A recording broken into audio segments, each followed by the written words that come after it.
in the tundra where the chill gives birth, rises a beacon of unmeasured worth.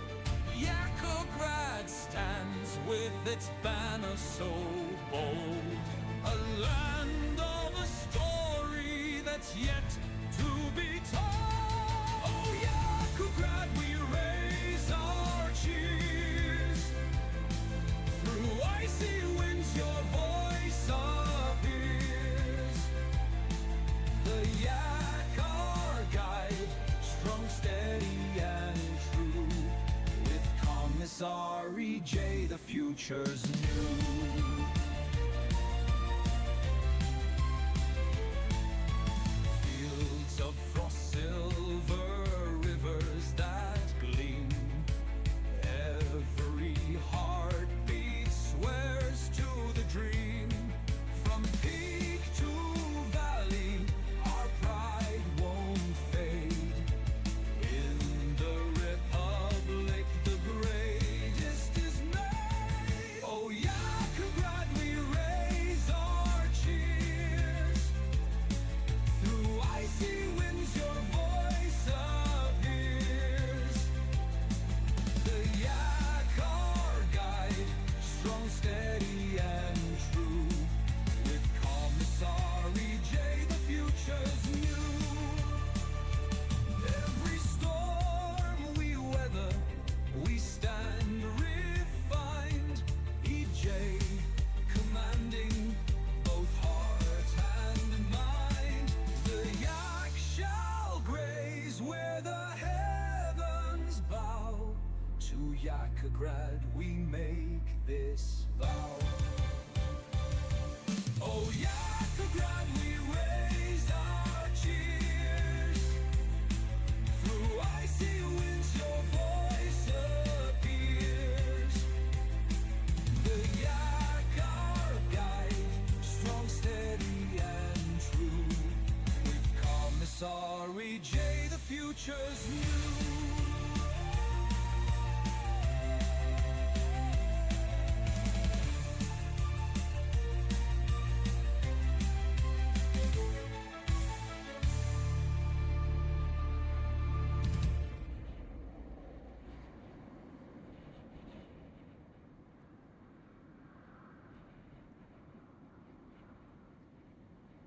Hello everyone, it is time to face wall. I am Comrade Host TJ, and it is time to play Workers in the Soviet Republic.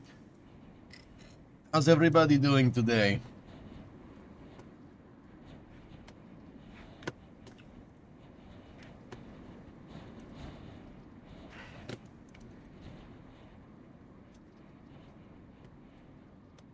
Not great. What is this, Phil? What do you want me to see? As expected, SpaceX will demolish the legacy hardware in buildings from the Delta IV Heavy and Space Shuttle at Complex 6. SpaceX would still use some buildings like the HIF for rocket integration.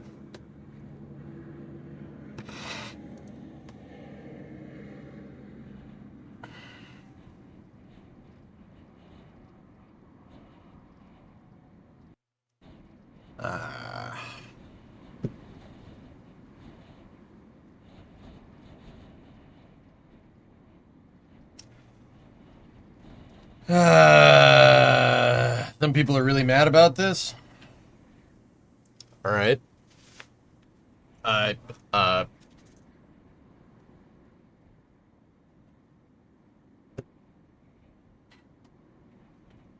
It's not like they ever launched a shuttle in it or anything, so who cares? It sucks, but what are you gonna do?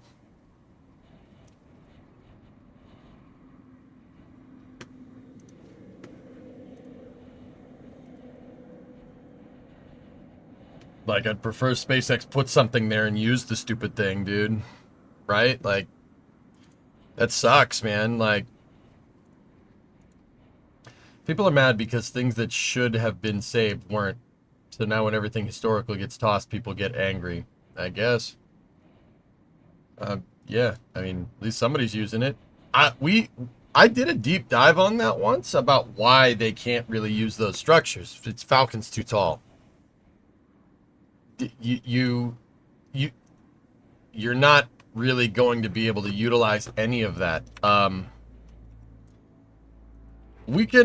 can talk about it more during Space News if you guys want.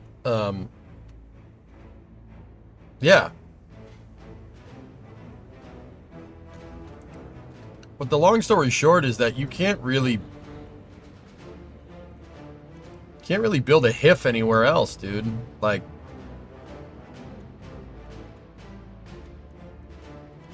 I thought, you know, like you could build a HIF right here, but you don't have enough room. There's not enough space to build one right here. I mean, you might be able to get away with it, but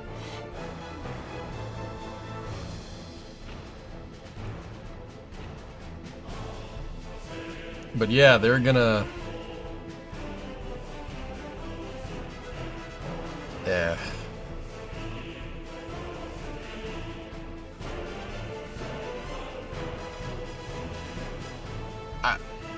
Guys, like, whatever.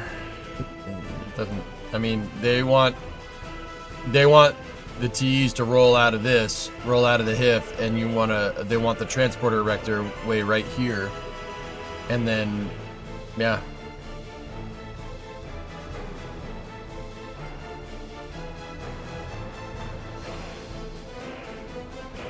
And they want to block off that flame trench and just utilize this one.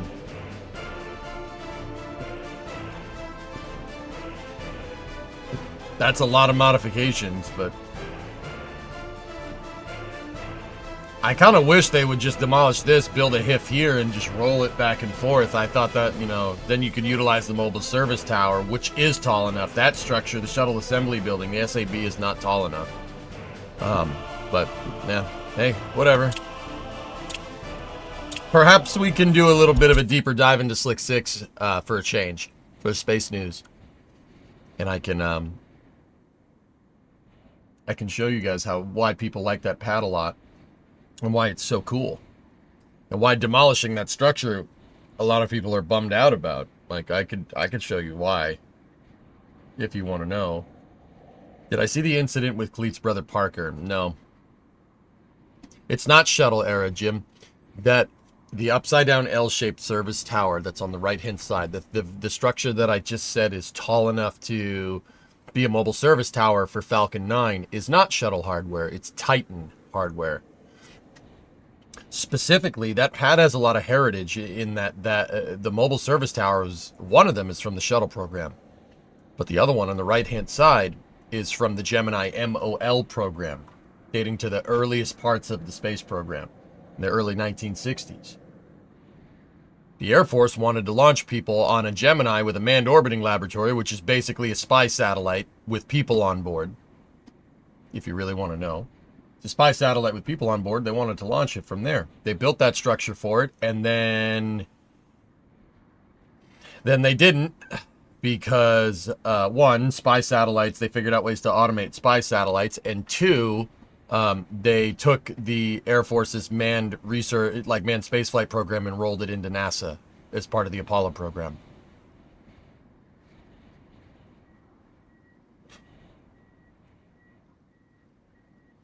I sent you a DM. All right, man. Yeah, Dean, I got to figure out YouTube chat, dude. I've dropped the ball on it, man, to be honest. But, yeah, I put a lot on my plate, and it's kind of self-inflicted. Why are we clicking on things? Stop clicking on things. So, all right, Dino, what do you got for me?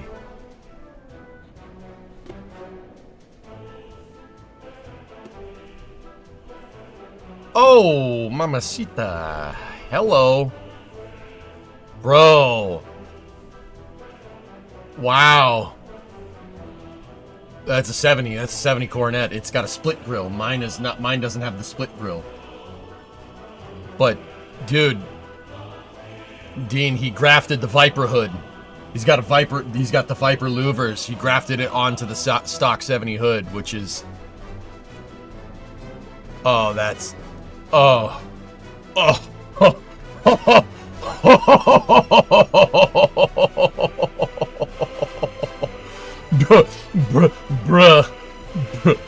That's sick, dude. I freaking love it. That's awesome. Whoa. Whoa.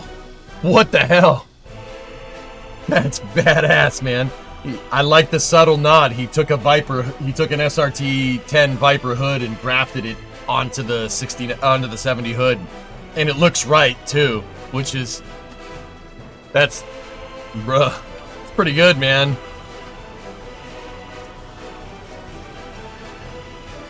Dude, that's pretty good. You should customize the Coronet someday to be cool too. Who says I'm not, man? I have plans for that car, Graham. The plan's probably not a Viper engine, but dude, I got something teed up that you guys would like. But we gotta start with a shell. We gotta start with a good shell. This done really well. He also followed some of the Viper lines in the paint. Yeah, that's Dodge Viper paint too. LS swap the Coronet.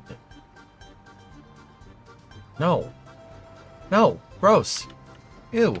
Disgusting. No, I don't want to LS swap it. I want a 5.7 Hemi swap, which is basically Dodge's version of an LS. Which is what we're going to do. Ew. I'm not putting a Chevy engine in a late 60s Mopar. That's lame. LS swaps don't do it for me anymore, dude. Alright. It's great. You know. Yeah, Dan. Nice. How's the elbow and the camera? I got a new camera, guys. Remo and I went on an excursion last night. All the stores ended up being closed. They closed early, which is really annoying. By the time we got there, they were closed.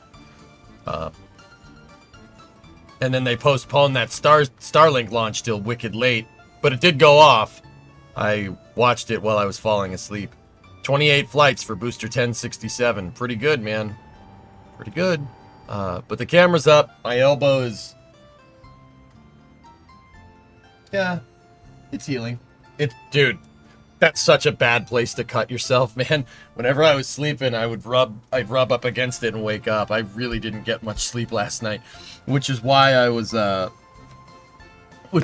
I'm like, today I'm like, can we play games or something, dude?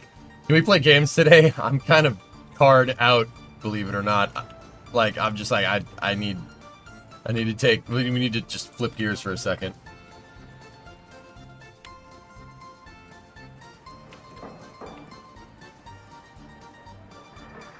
You don't swap it right away, perhaps build a Hemi and do a 392 or something. Nah, let's just get it in there. Or just get the 318 running, one or the other. Yeah, I have to... Guys, with the Dodge, I have to reassess what's going on now. Because believe it or not, I got to the point... That's the new camera, by the way. It is working. I was testing it. I gotta screw with the exposure. The Sony camera's better. This is a Vivitech or whatever, Vivicam or something. Sony doesn't make the CX405 anymore, which is what I was using, which was a great camera. I really should have been more patient and not crashed it, but... switching gears, I thought you were staying away from car stuff, yeah. I knocked the camera over when I put the new trunk pan in. Why such a tiny transmission?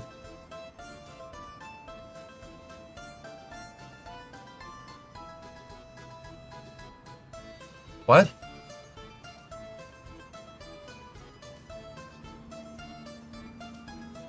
Who's talking about transmissions?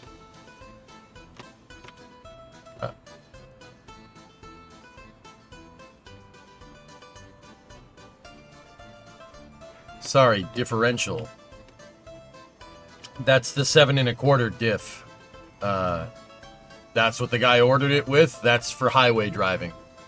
It's just for cruising. That's for getting better gas mileage. Believe it or not, they put it's a gutless rear end with a 318 in front of it. We'll fix that. It's got to have 273s in it. It's 7 1/4. Like, how many gear ratios do they make for 7 1/4? That rear end sucks. People don't even bother fixing that. Like, even if the car came with a 7 1/4 from the rear end, people still like, nah. You can buy, so the performance rear ends would have been, a Dana 60 is like the top end rear end that you could put in those cars. And then, or an 8 1/4, or 8 3/4 rear end. 8 3/4 are good rear ends. Those are pretty strong. How did you cut yourself? I finished cutting out the metal yesterday, Pigeon, and I forgot to put my jacket back on because I was trying to go a little quick. And I moved my elbow and it caught some of the jagged metal. But we have to retool because I have to get into not cutting metal out mode. And we have to start using CAD. We're going to have to start using cardboard aided design to start rebuilding, start coming up with templates to rebuild some of these brackets and then bend them to be correct. We'll use a vise and the angle grinder, or I'll invest in a nibbler so we can cut the metal out correctly. Yeah, we have to. I got most everything out of that rear end. That needs to be out of the back end of the car. That needs to be out of there. Yeah, that was a big milestone yesterday. We can actually start adding metal back to the rear of this car. So, we'll probably do this tomorrow. We'll do summer car and then space news and then summer car again. What I have to do is a lot of the pieces that I cut out still have brackets and stuff on them that I need to get at. So we're going to need to cut all those out and try and save some of the brackets. I did cut through some of them, like the gas tank strap bracket, and we'll see if we can clean it up and weld the thing back together. Yeah, we'll see if we can clean them up and weld them back together and stuff. It'll be fun. Yeah, we're at the point where we could start rebuilding and repairing. We got to repair the frame rails. We got to repair the frame rail flanges, and then we got to rebuild from there. Start with the frame rails and just work your way back, and then level. We gotta. Now is the time to make sure we level the rails and make sure that everything is nice and straight and true back there. Because now is the time where we have maximum flexibility to do it. We also got, like I said, I got to start cutting out other parts, like the cross member bracers for the rear bumper. We got to start cutting that stuff out. I might have a little bit more metal to cut out on the back of the frame rails, just so we can replace it and make it nice. But yeah, making the frame rails shouldn't be too hard. Making the frame rail ends? No, it shouldn't be that bad. I'm probably going to need more 16 gauge steel. I think there's a lot of rust. There's a lot of things we need to cut out. Some of it might be a little bit harder to cut out than others. But, we'll get it. I'm not worried. There's nothing in there that's beyond saving, you know?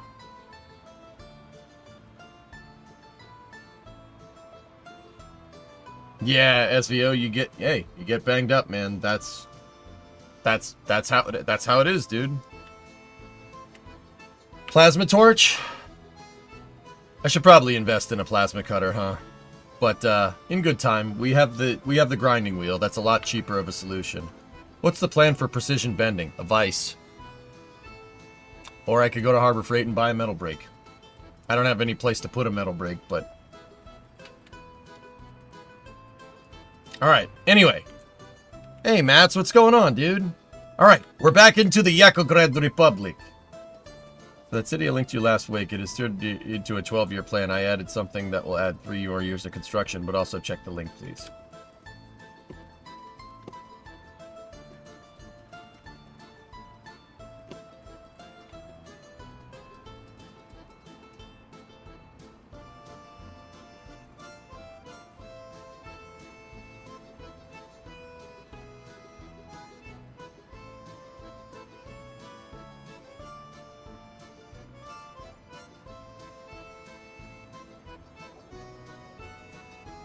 A lot of tunneling.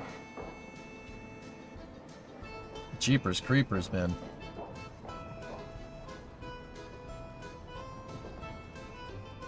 That's a lot of TBMs. Looks great, buddy. Man, you're factoring up a storm, dude. That's pretty good. Yeah, we're almost to April 1st, 1970. At April 1st, 1970, we gotta go. We're gonna go back into planning mode and plan on try to get where we're at for the next 10 years, dude. So let's rock and roll. Yeah, Microflora, this game is tough. What we were doing here is I'm building out expansions.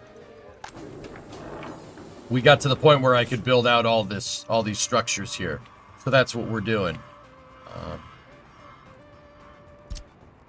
Let me check the status of my construction vehicles. Oh, we got plenty of construction stuff. Good to go.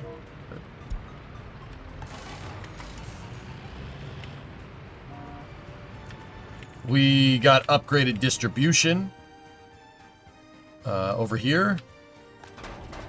Upgraded distro to supply food.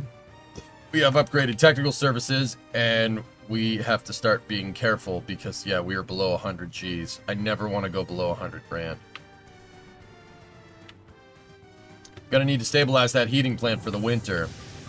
There are people working at it now, and yeah, we have the bus stop ready to go. In fact, you know what I should do? I should take this bus line, heating plant, go to the line control tool, plus in that bus line, and send it for just workers.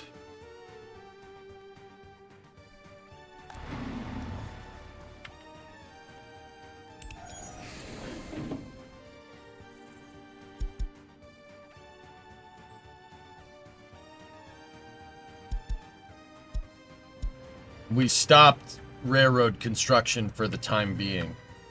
I did take tell those buses to stop running. But we do have a bus station over here. I want to make sure that I set that correctly.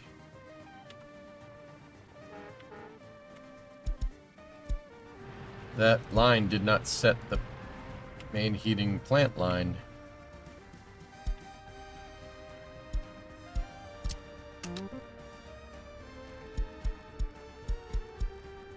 There we go.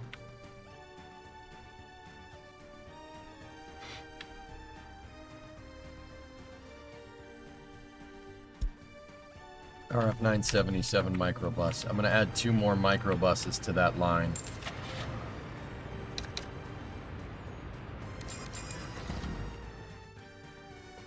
I'm almost in the year 2000 and I only have construction materials in-house. I think that 1990 year you planned is going to fail in the water fast.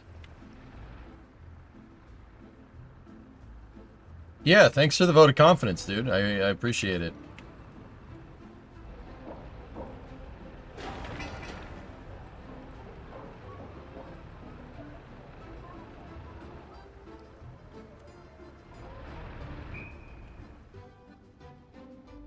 You underestimate my tenacity. Do you still work on the Pillar of Autumn? Matt, the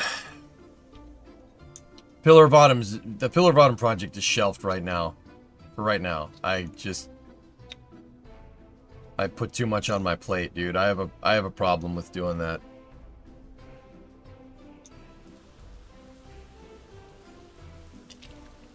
When Satisfactory 1.1 comes out, dude, we'll play it some more.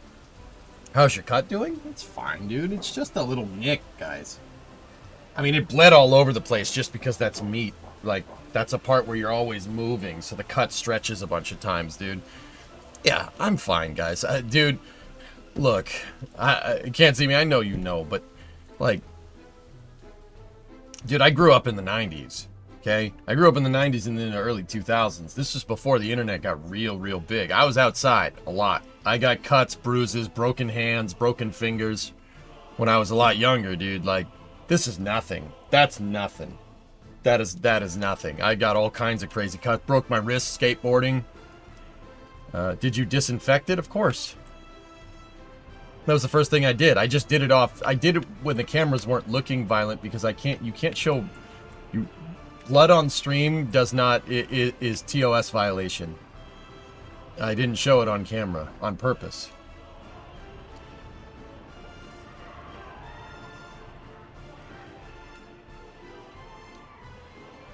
But yeah, Mats, we'll get back into the pillar, dude. I just gotta. With content creation, you're into all kinds of things, dude. You kind of have to play the throw it at the wall and see what sticks. So I start these projects, and sometimes they stick and sometimes they don't. Workers stuck. The Coronet streams are kind of sticking. They're doing okay. I think people are sick of me cutting out metal on the car. We want to get brackets and stuff and make it look nice. You don't want to get cut by rusty metal. Believe me, I know. I actually got it, like, made sure I had my tetanus shots up to date before I started working on this project. But, yeah. The Coronet project's doing okay. One giant spoiler.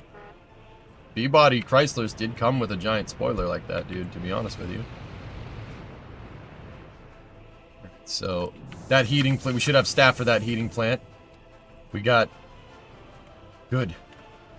We got plenty of unemployment. 65% happiness and climbing, which is great. School is doing okay. Staff's doing okay. The supermarket over here is doing okay. Heating plant seems to be operating correctly. Spoiler, like the green car from the movie Cars. Well, the green car from Cars is supposed to be a Plymouth Superbird. The King is... So Richard Petty does the voice of this car in Cars. It's because... So, Alex, this freaking thing. So, fun fact, that's the same chassis as the Coronet. The Superbird's on the same platform. It's a B platform. Same car. It's just the outside is different. The underpinnings are exactly the same. Superbird came with a little bit more kit, though. These cars were made for NASCAR homologation rules. Because once upon a time, when NASCAR was actually what the name implied, you raced stock vehicles. So if you wanted to make a car go faster in NASCAR, you had to make it. You had to make these cars. You had to make the race car for the street. It's called homologation rules. Homologation rules were also in Group B, right? Group B Rally had homologation rules. You wanted to race that Lancia Stratos, you had to make them, right? So Chrysler made these Plymouths.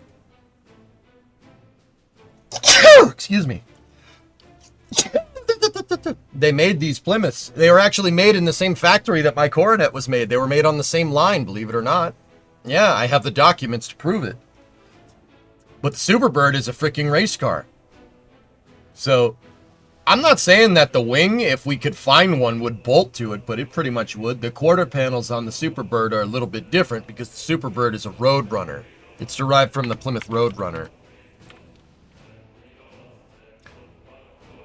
It's derived from the Roadrunner. And believe it or not, the Roadrunner is derived from the Charger. Oh, dude, look at the 73 Roadrunner. I love the 73s, that grille. That's sick, dude. That's a sweet-looking car. Yeah, Superbirds are sweet, man. So, Alex, you want to hear something crazy? Like, everybody says that the F40 and the Porsche 959 were the first cars to break 200 miles an hour from the factory. That thing can go 200 miles an hour. But the thing is, the asterisk to that is that if you bought the street version, it was detuned. But if you retuned it, you retuned up and rejetted the carbs, this thing could go 200 miles an hour. A stock production vehicle. You just need to tune it. Yeah, crazy, right?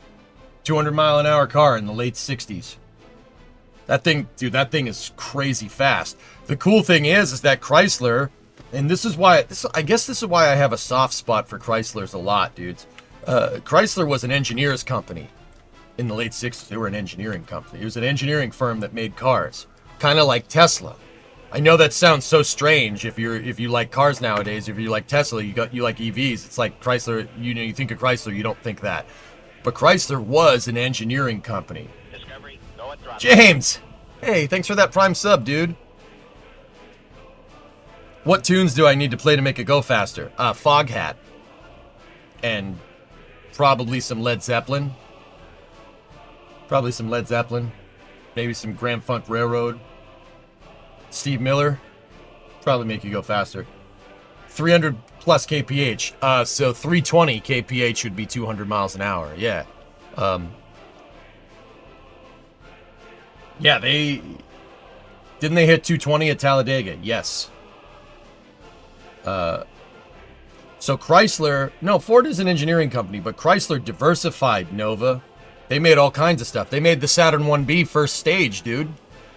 Chrysler made everything. Anything they could engineer, they would try to, like, okay, there's an awesome picture that I love. It's an ad from Chrysler from the 60s. Dude, you just don't get stuff like this nowadays. It's in my Saturn research pictures. This is one of my all-time favorite advertisements from any company. Here, let me show you. And I've shown this picture on stream many times, but it shows what Chrysler makes. They make everything. They were an engineering company. Now, how does that pertain to the Superbird? Chrysler was very heavily diversified in aerospace. They made rockets. So they had a lot of aerodynamicists, people that were good with aerodynamics. They went to their aerospace firms. Chrysler went to their aerospace division and said, how do we make this freaking car go faster? So, what did the rocket scientists do? They put a fairing on the front and gave it some fins, just like a freaking rocket. But the fairing here is to reduce coefficient of drag and provide downforce on the front of the car so you could get traction. They also realized that air getting up underneath the car can pressurize inside of the wheel wells, something that still is a thing on race cars to this day. If you look at like an LMP1 or an LMP2 car, they have slits on top of the fenders to alleviate pressure. What do you think those are? Chrysler's the one that figured that out.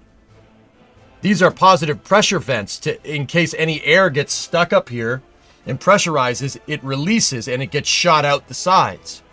And then they figured out that if you put a spoiler on the back, it'll stabilize out the car at high speed because this provides downforce to push the rear wheels into the ground.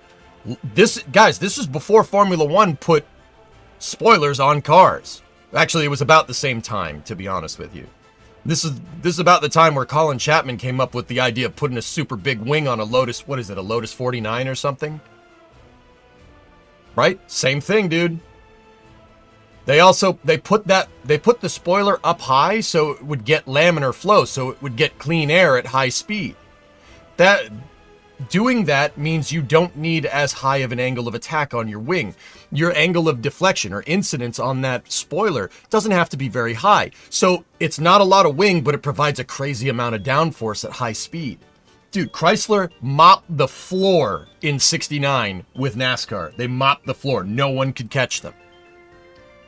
Think of it like Newey with the blown diffuser, right? Adrian Newey with Red Bulls and the blown diffuser in the early 2010s, right? Or Mercedes with their engine tuning in the late 2010s, right? Or whatever the heck McLaren is doing now to crap on everybody. Not as diversified as Mitsubishi, from rockets to AC. Yeah, Driatos, but Chrysler was like that, dude. Look at all this stuff, dude. They had a whole boat division. Chrysler boats were really, really good boats. They were really well made. Screwjack tanks, regular tanks, bridge laying tanks, airport lounges, cars, trucks, buses, whatever. Make it. My car is here. There's the crew cab. Only mine's not a Coronet 440. Mine's a Coronet 500 sedan. But, yeah, there's my car. That's in mint green. The Coronet 500 is B3 blue. That's the same color as our car. Our car is on this, which is super cool. But yeah, dude, Chrysler was doing stuff, man. They were doing things in the 60s. They were cooking. They were cooking hard, man. They made everything from rockets to tanks to cars to boats, buses, trucks, whatever. Yo, if we can make money off of it, let's build it. Like, dude, they even got into the subcompact game with the Sunbeam and the Simca, which is crazy.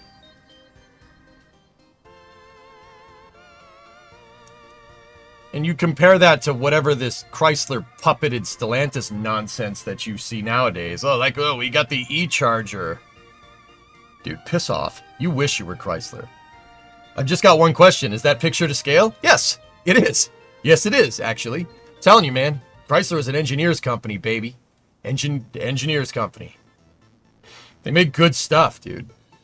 And that's the reason why I'm saving that damn car. Because that represents A Chrysler that just doesn't exist anymore, you know?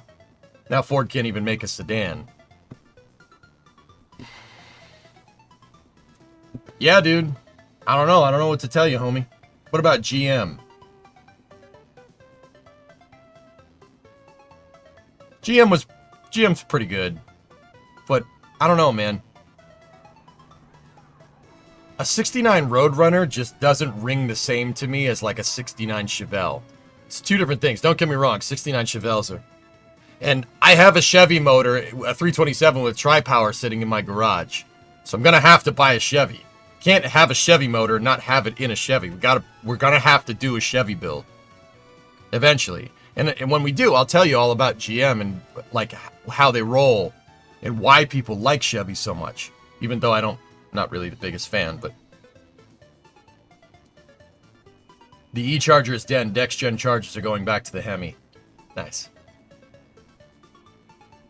I don't mind working on Chevys. Old Chevys are... So Chevy put all their engineering into making their car... Like, okay, so... What's the right way to say this? Chevy really min-maxed in the 60s. They min-maxed part compatibility to lower the cost on all their cars. So Chevy standardized a ton of parts, right? They standardized a ton of parts, and they did that to try and make as many different types of cars for all different applications as they possibly could. Chrysler was doing something very similar. Ford really never got the memo in that regard, because Ford was just trying to make the least expensive vehicle as possible, so they changed suppliers all the time. Chevy went with one supplier and mass-produced everything. Crankshafts, motors, casting, just outproduce everybody. If you outproduce everybody and you make part interchangeability a thing, people could theoretically keep their cars on the road past 200,000-300,000 miles. And that pays it forward to the consumer. You buy a car, it's a great piece of engineering, it's a well-made piece of equipment, and it's going to last you forever. If you need to fix it, you can fix it. Parts are everywhere.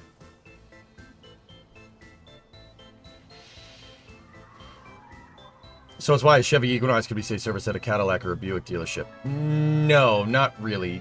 Nova, I'll tell you about when we go to work on Chevy, dude. I'll do a little bit more research into it, and I'll tell you there's a reason why people like old Chevys and why they don't frigging break. And I'm like, dude, I'm a Ford guy. I'm not stupid though, right? I see why people like them. Heck, I just got done working on a 327. It was easy. Like, okay, to put modern software terms on it, dudes, the UX for working on Chevys is simple. It's easy. It is so easy to take apart that engine and put it back together. Think of it like, now people aren't going to like this analogy, but think of it like Apple's UI, all right? Yeah, I get it. You know, Android, I get it. But Apple, the reason why Apple sells a lot of phones is because their UI is very intuitive and it's very easy to use. Chevy engineered their motors like that. It's very easy to fix. It's very intuitive if you have one iota of understanding of mechanics. Very simple.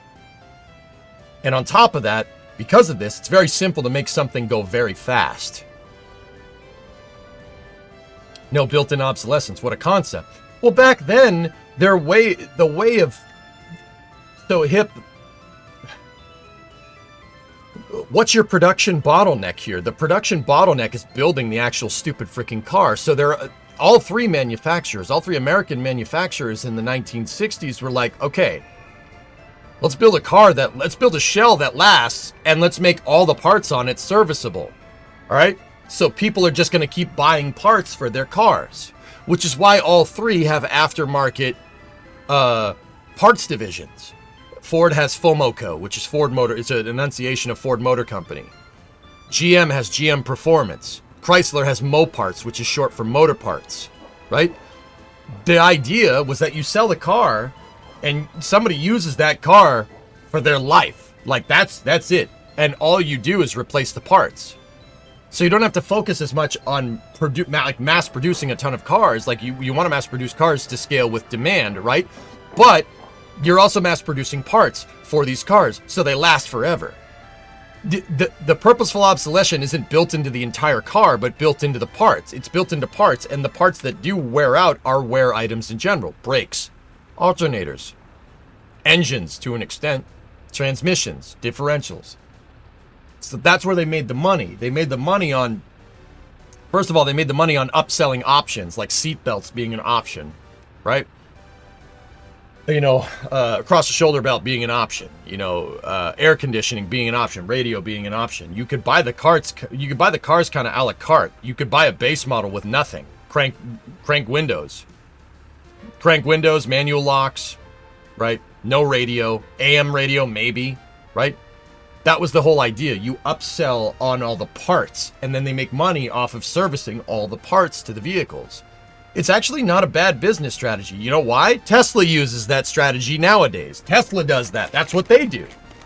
Elon has often talked about, you know, you buy a Tesla, it's yours for life. Like, the car will appreciate over time because they're going to keep upgrading in this case, they're going to keep upgrading the software architecture, the software suite, full self-driving.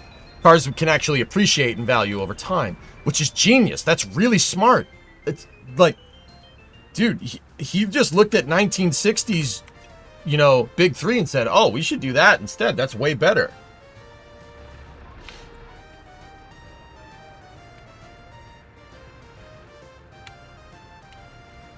Like, I don't understand why why Ford, Chevy, and Dodge just don't go. Well, Dodge is a lost cause at this point because it's owned by some Euro punk conglomerate that doesn't really care about.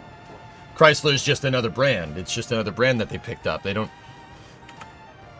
you know, at least when Sergio Marchionne owned Chrysler, he knew that to let Chrysler do Chrysler things. And that's why they made the Hellcat. That's where they made the Hellcat Charger and the Hellcat Challenger and Trailhawk Jeep and SRT-10 pickup. Like, he knew, well, SRT-10 is from the Daimler era, but why are you losing so much money right now? I'm actually gaining, Gujar. We're losing a lot of money because I decided to build 5 or 6 apartment blocks all at once. And we're almost done here. Prefabs are my bottleneck right now. We're waiting on prefabs, dude. Yeah, we're doing a big expansion for the city because we needed more employment. We stagnated our population growth by accident. Europeans can't make good cars. Mercedes is a great automobile. Sorry.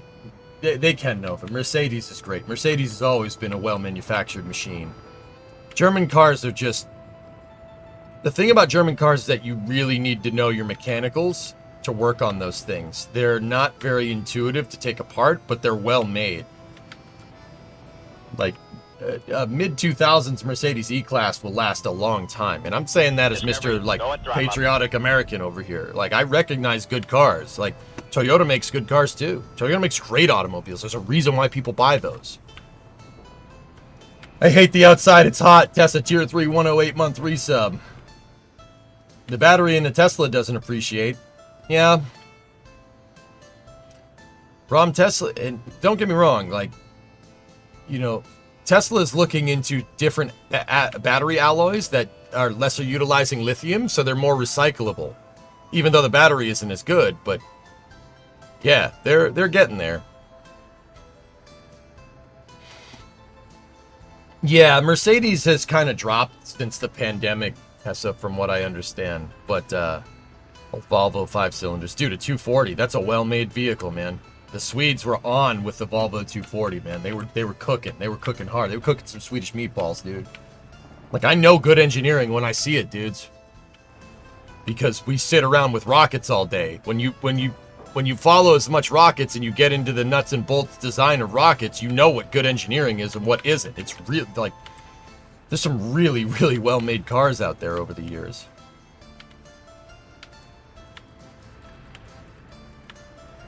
German cars are better to work on than French cars. Now, Mats, I can't speak to French cars. We don't really have those over here. We used to. We used to have Peugeot until they pulled out of the North American market in the 90s. We don't have Renaults over here, and we don't have Citroëns. The only Citroëns that we have... Uh-oh, hold up. We got to make sure that this is... Okay. All right, cool. Let me attach the other 2 vehicles to this line. I ordered 2 more vans. There they are.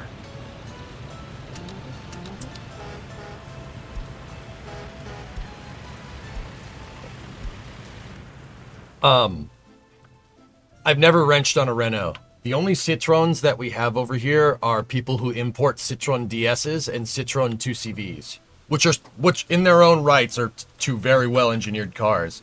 The hydropneumatic suspension on a DS is really, really cool. That's a very trick design. That's super, super interesting. So, guys, Citroen came up with the idea of making a shock absorber that also acts as your suspension. Basically, it's a shock absorber with air inside of it and water as well. There's a fluid compartment in the shock absorber, and there's also an air compartment. The idea is that the air compartment acts as your shock absorber because gas is compressible, and the fluid compartment on the suspension acts as your suspension. That's your spring, because hydraulics are incompressible, but you still have some play back and forth.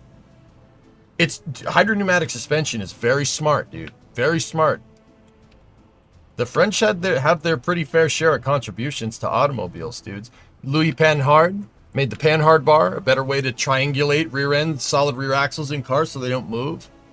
Smart. Very smart. Good engineering. Do you have an end station for the heat plant lines? No, I don't. DS is a great car, man. Very well made, Johan. They are really nice cars. 2CVs? I wouldn't say 2CVs are poorly made. They're just an absurdly simple car. Basket of eggs, baby. Basket of eggs. Has to be able to transport a basket of eggs across farmland without cracking the eggs. That was their stakeholder expectation for designing a 2CV.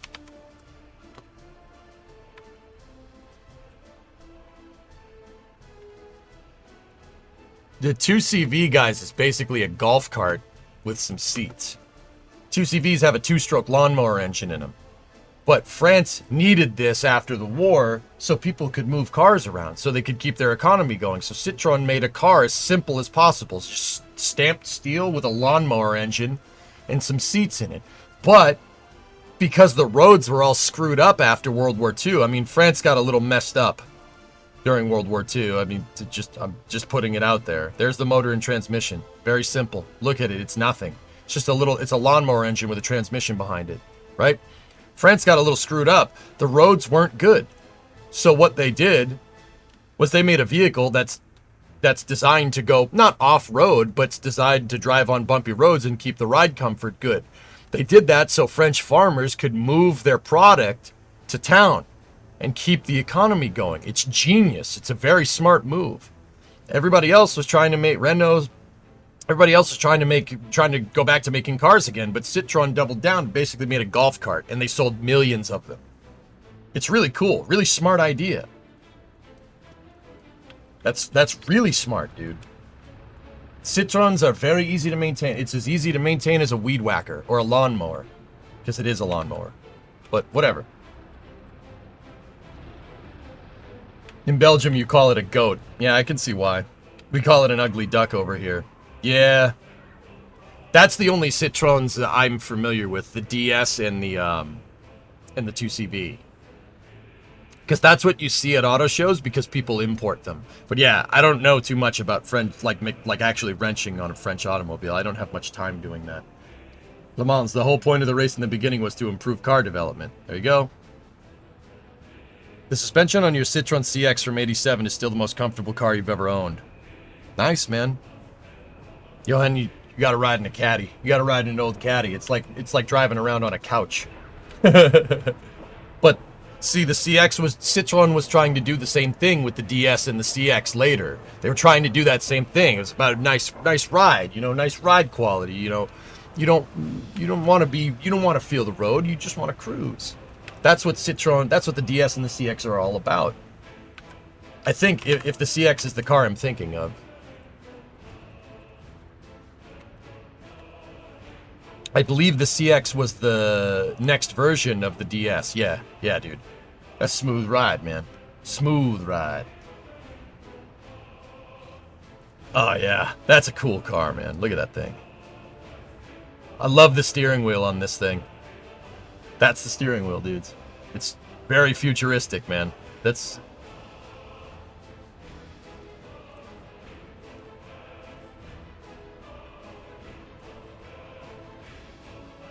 It's pretty elite right there. What I'm excited for is Scania starting to break into the North American market. Yeah, that's cool. That's sick, dude. Freaking Knight Rider over here. Anyway, yeah. You guys want to talk car history? Maybe we can do a car history segment. It's cool, man. There's a lot of cool stuff about cars. Really awesome designs. Really cool stuff. I mean, yeah, dude, it's just...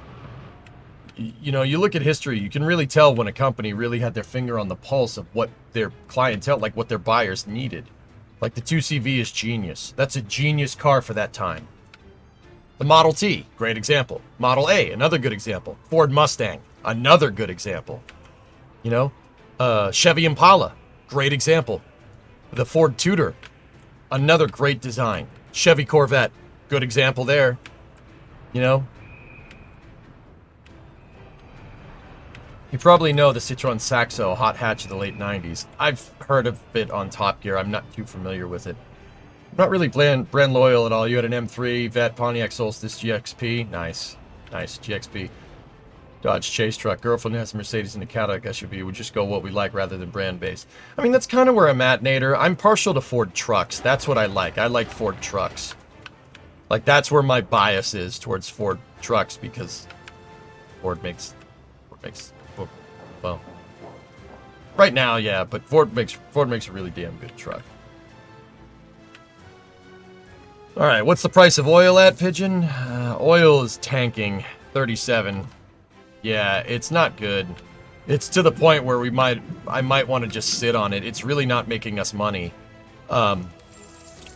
Like if we look at the amount of oil going out last month, 815 tons at 31,000. That's not really... See, that's not really great. In 1969, we've barely gone past 300,000. In 1966, when the oil price was at like 50, we put out 600 grand worth of oil. But you could see that this is scaling pretty much with the oil price. If we go back and look, the oil price is really volatile in this save. Like C65, it's up and then it goes down. Yeah. If oil was trading up here, we'd be fine. But I might just sit on all this crude because... I mean, heck, I've already stopped exporting over here. Hey, Chicago L2200s. Nice. It does keep the fuel costs lower. You know, Diego, that's a good point. If we keep exporting, that keeps the fuel costs down. That's actually not... Yeah, good idea. It's just the Saxo, when they first released them, they sold with 3 years free insurance. First-time drivers loved them. 3 years insurance is about the price of a brand new car anyway. There you go. Yeah, dude.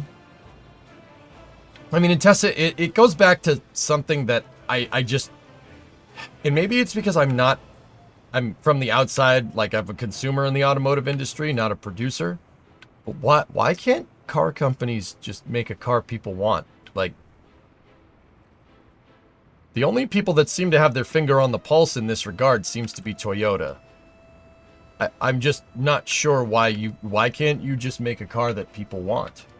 Like, is that something difficult to do? I mean, clearly it's not. Historically, it's... Yeah, I don't understand. Why don't you just make a car that people want?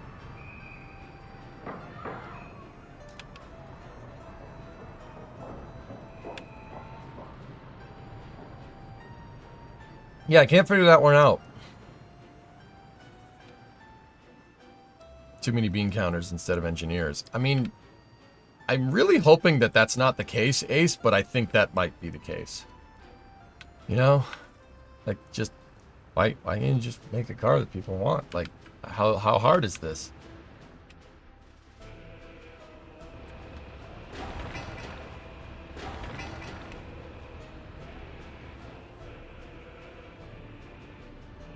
Alright. Anyway. I do believe I did the water... We had the gate to the water facility burned down, but that's all repaired. That building has the wear and tear at 1%. Cool. Cool. Excellent. I'm going to commission construction of this over here. The football field. Or soccer ball field. Soccer ball foot field.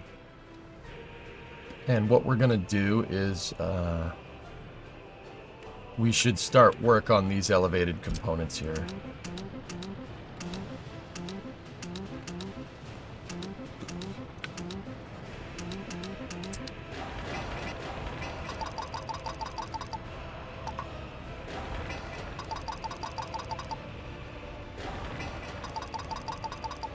The other thing I did in part 34 of Yakograd is that we brought our construction labor in-house to try and curtail some costs.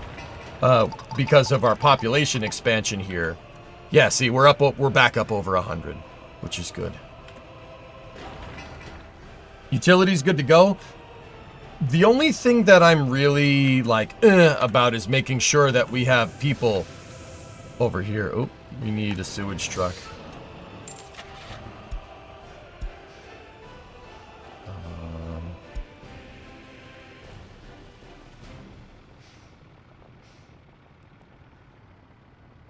Just get a small 130 sewage truck for that technical office. Alright. How is my paving company? The paving company... What happened to that thing? Oh, it's pretty beat up. Nobody's working here. Why is nobody working here?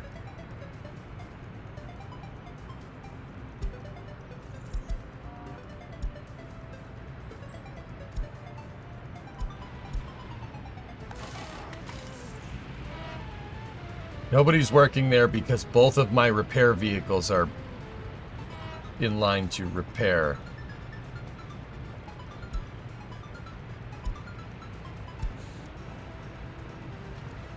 You have 30% wear and tear. You do not need to be repaired right now.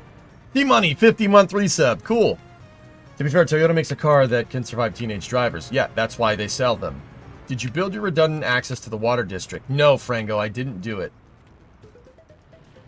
Set the soccer field to 5 people? Oh, yeah. Thank you. Hey, Nick. Morning. We need another source of income. Maybe check the coal price or maybe iron export. Maybe cement could be profitable. The other source of income I had set to be food. We could, I mean, even in a crop import, we're still good to go.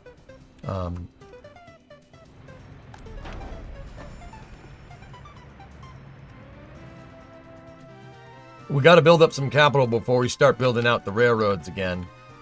A bit late to the party, but I have a 68 Citroen GS in the garage. Drives like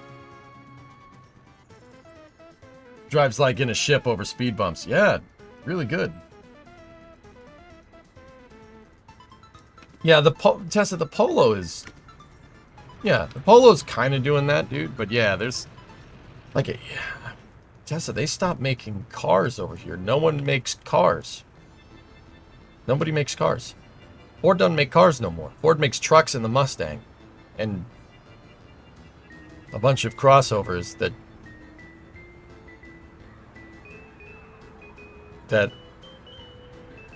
I mean, I'm pretty sure LaCroix has more flavor than these crossovers have character.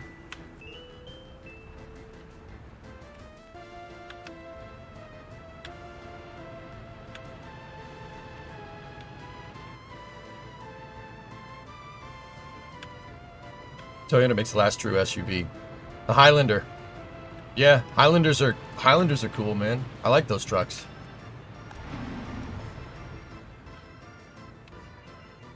Great analogy, thanks, man.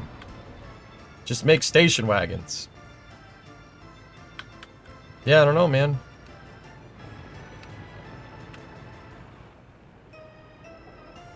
Yeah, Nader, that's what I'm saying, dude. Just make a sedan. Just make a sedan. Make a 2-door, a 4-door, and a wagon. That's it. Why is that so difficult? I don't understand.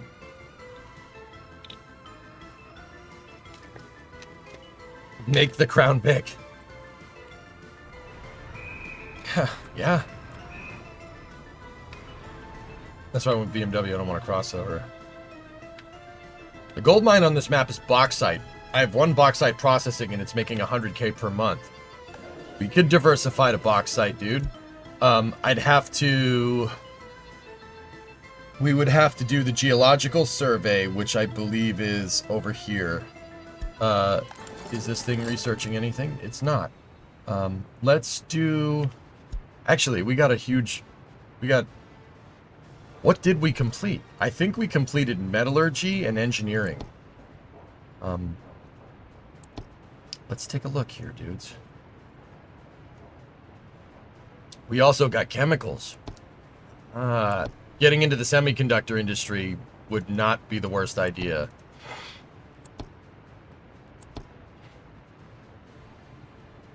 Hey, Ferrero. Long time no see, man. How are you?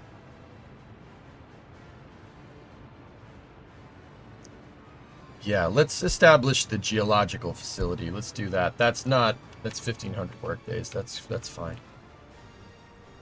We're almost to the snow, dudes.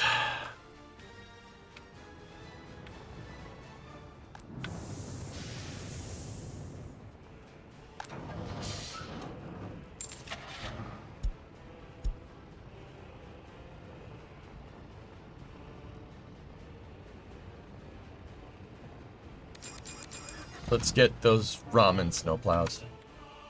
Did you hear saying Senior's looking to be the FIA president? Cool. Somebody did mention that, Tessa, yeah.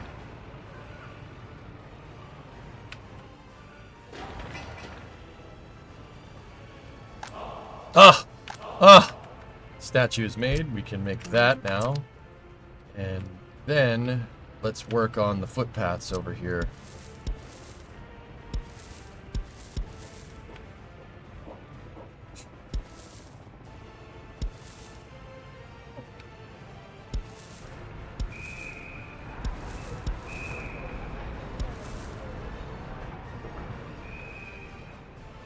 Put our paving services to work. Pave it. Pave it. Pave it.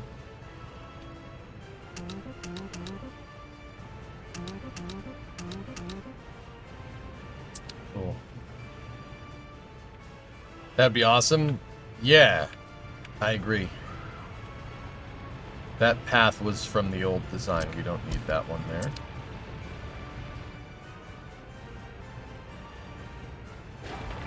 Building's almost done. Prefabs are the bottleneck here.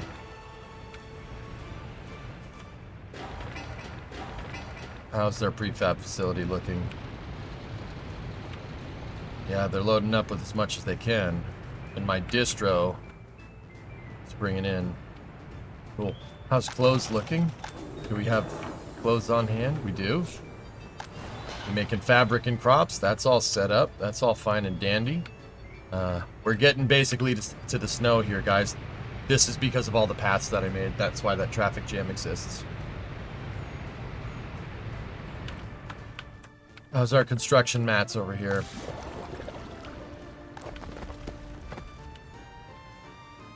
Good.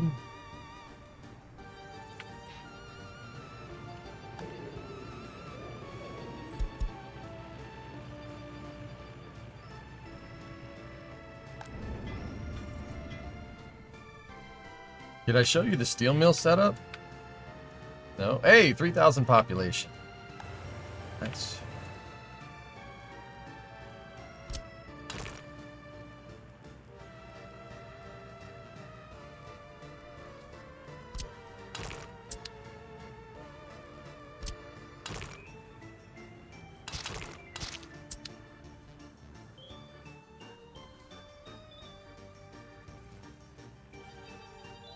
We're almost to the point where we can get the new prison complex up and running.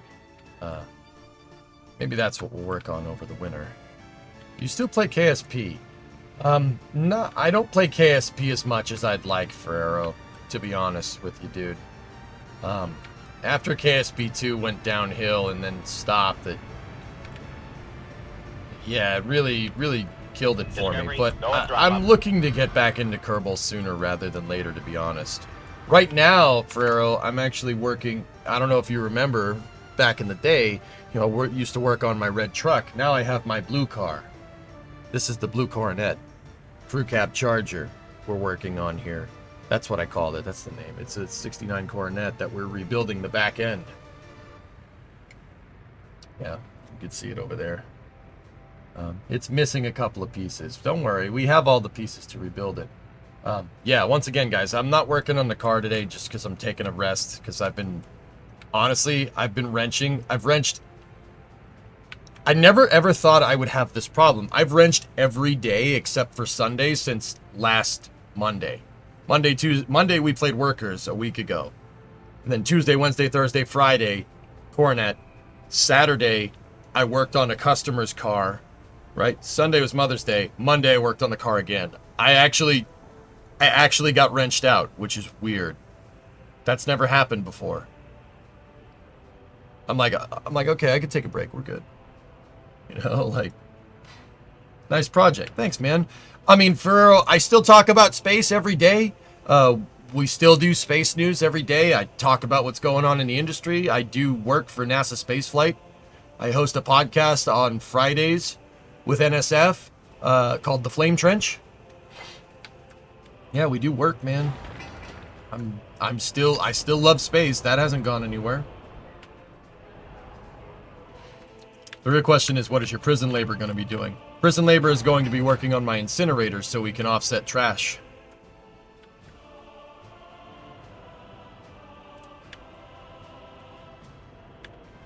Gotta find the right project to get you hyped.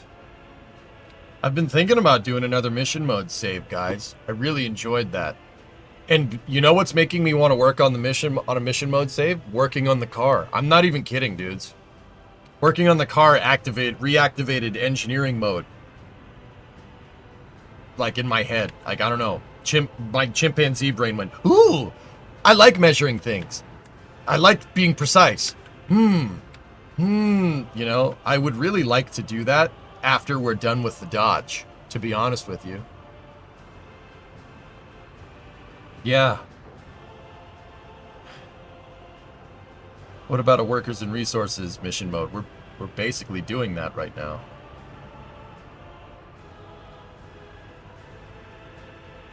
Yeah, Metalwork does that, dude. Yeah, it's like working in CAD, but not.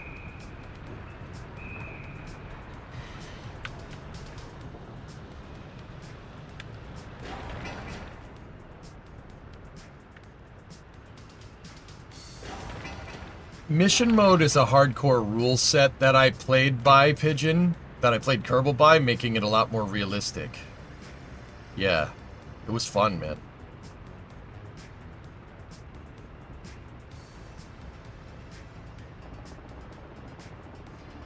Mission mode with KRPC, send the probes pre-programmed. Maybe. Oh, nice. Look, yeah, we should get an influx of people. At least 30 or 40 people popping in right now into the flat. Take the transmission delay into account.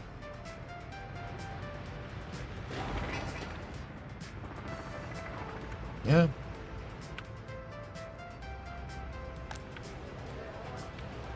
Do you have CAD software to design stuff for the Coronet? If not, I may know a guy. I do have CAD, but it's not CAD that you're familiar with. Give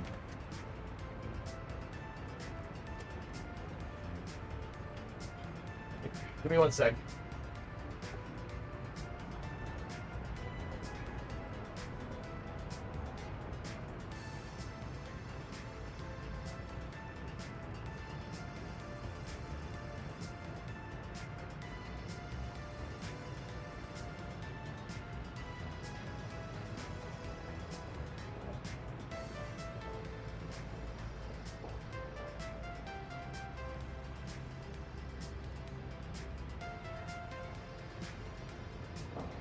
It's cardboard-aided design.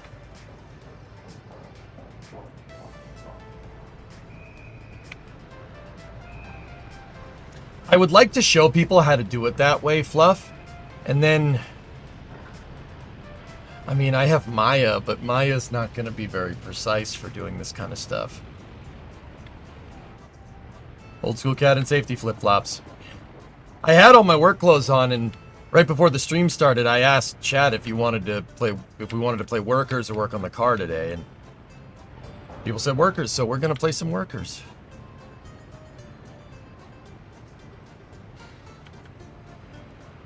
Yeah, we gotta make a lot of oh crap. We gotta make a lot of templates, dudes.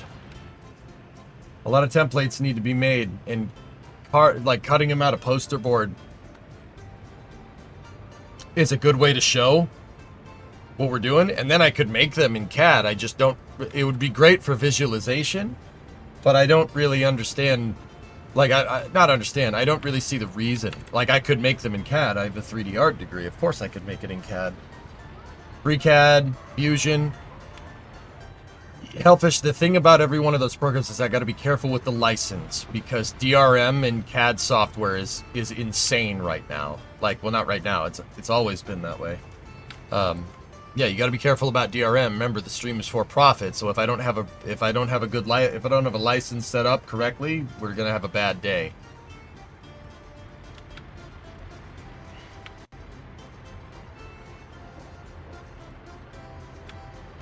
Templates are definitely needed for car work. Yep. I'm a guy with 2D CAD software, hint, hint. Cardboard generated design is good too.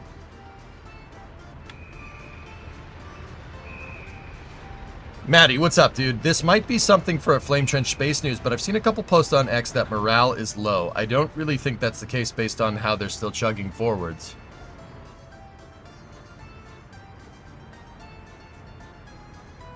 Morale is low where? At SpaceX?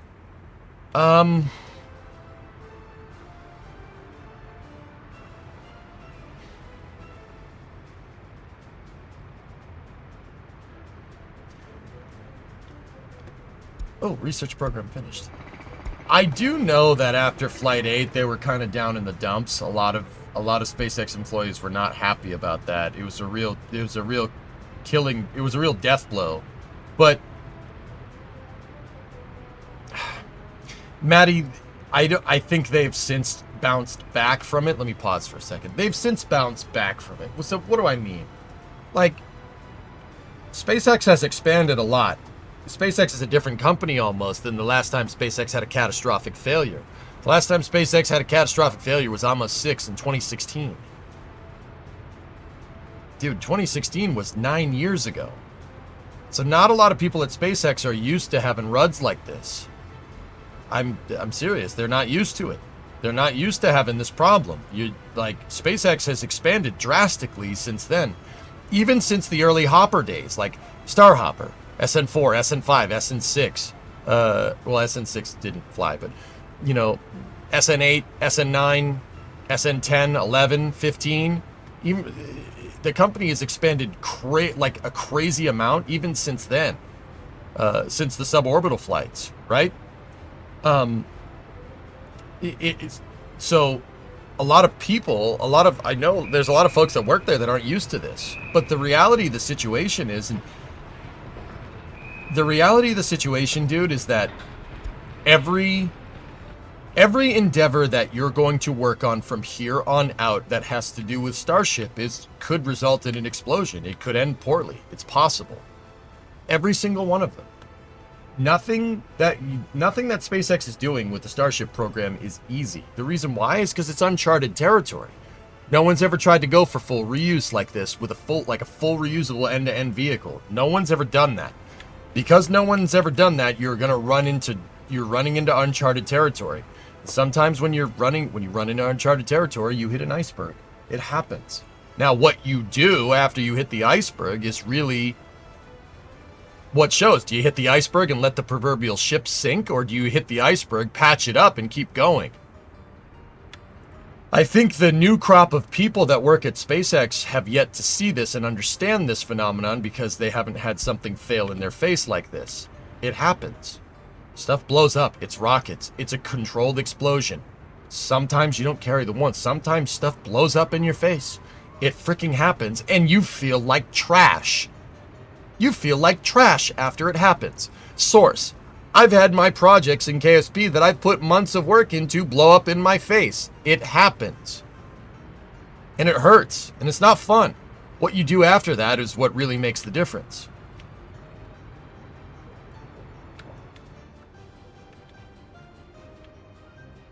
So yeah, morale might be a little bit low right now, but they'll bounce back, dude.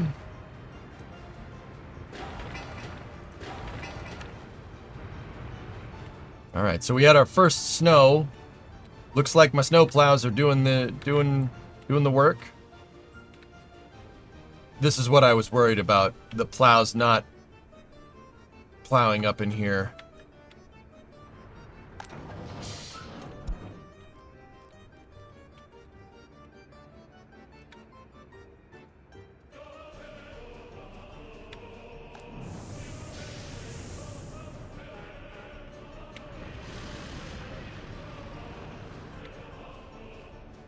It hurts to fail, but you learn from failure.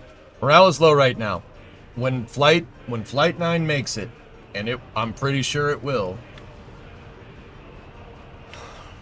Well, I can't say that for sure, but when Flight 9 makes it, you'll see. It'll be a moment of triumph. But I understand the trepidations that people at SpaceX might have, but to be 100% honest with you, I don't. Like, you'd be crazy to think they don't have deep pockets enough to be able to fund this program indefinitely for a very long time. I know SpaceX's goals are ambitious, but they are achievable. Part of that achievability comes from, well, to be quite frank, it's Elon having very deep pockets. Like, I don't mean to reduce it to that, but that's the truth. You got funding indefinitely for a really long time. Starlink and Falcon 9 are going to keep the funding going for this project indefinitely so you can push through. I really... Oh, balls. Discovery, go at throttle up. I really don't think, I don't think they should have anything to worry about. You're going to make it. You have the funding to continue this project. The goals are hard, but they're achievable.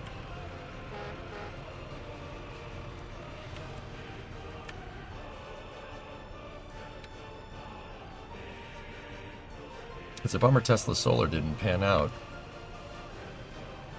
Stuff happens, dude.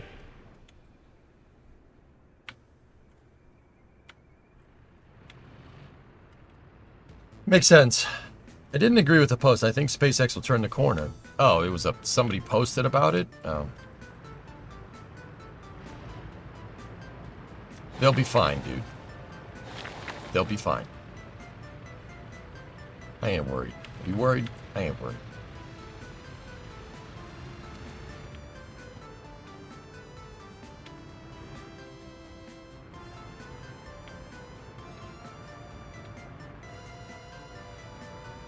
I don't think Tesla Solar really did fail. I mean, the Solar City was absorbed into Tesla, and it's just one of the things that they're working on.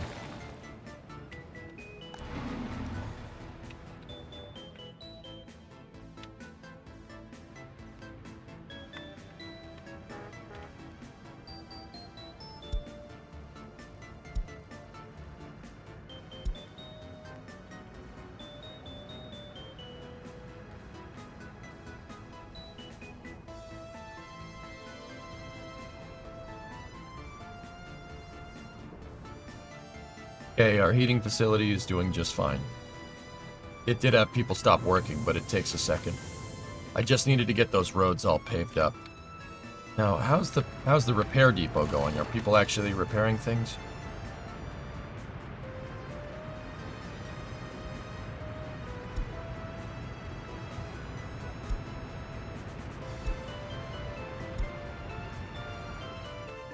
Yes.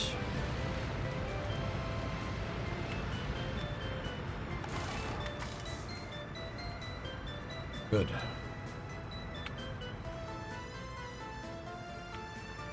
I ordered more snowplows and I extended the range, so they're gonna plow all up in here. What I really needed to do was make sure we plowed the route that bus takes, so they don't get bogged down in the snow. I really need these guys to plow this bridge right here, or I need somebody to.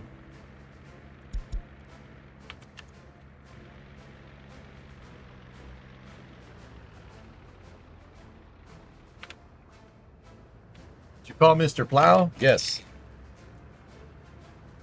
Maybe you should build the big fire station. I think we should, especially after the last earthquake, dude. Yeah, we should probably get on that. Let's let them finish up building out the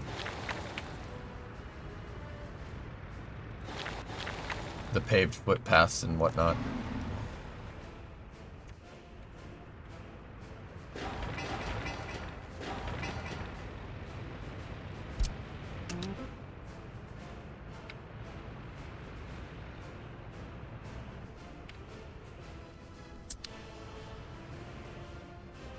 Starting to look into the technical documents of the F1 engine.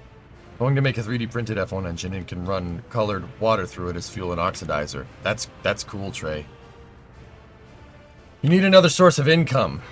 I'm working on it. We could diversify into bauxite mining. I think there's bauxite over here, but we have to unlock it first.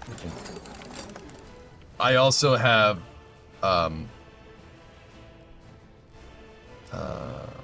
mechanical components.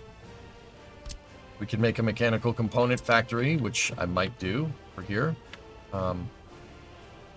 Vehicle production line. Soon.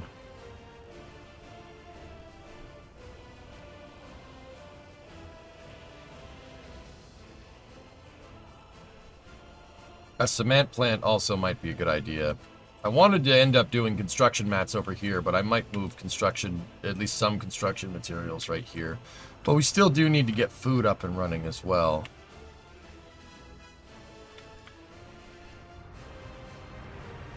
It's going to be interesting. Main thing will be leaks.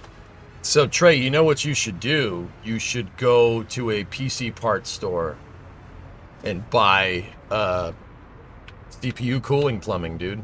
That'd be a good way to move the fluids around.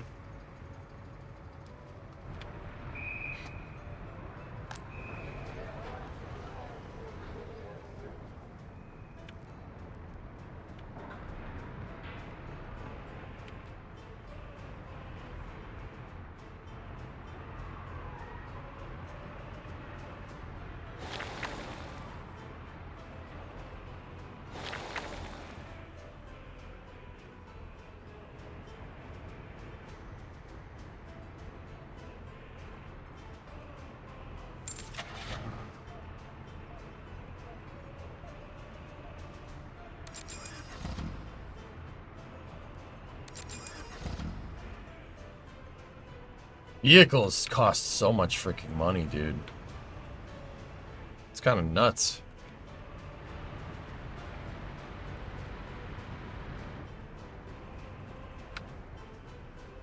But we're in the positives, which is good. Building out this and expanding my workforce was huge.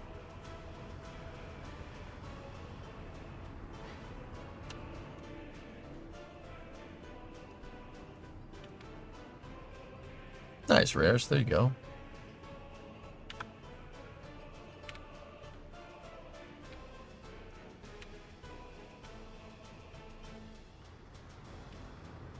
December 69, Apollo 12, I believe.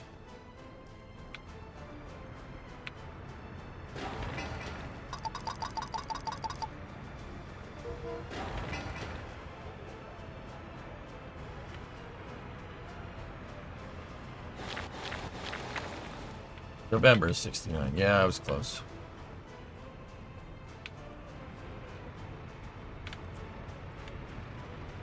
What was the next one? 13, right? Which would have been, I think, what, January 1970?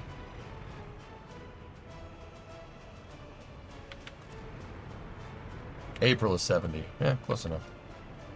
Gilmore won't stream their launch on Thursday? Ah, that sucks. Hey, Paul, how you doing? I'm good, man. Taking a break, dude, from working on the car. Let's play some games. Just playing up some workers here, having a good time. Having a good time.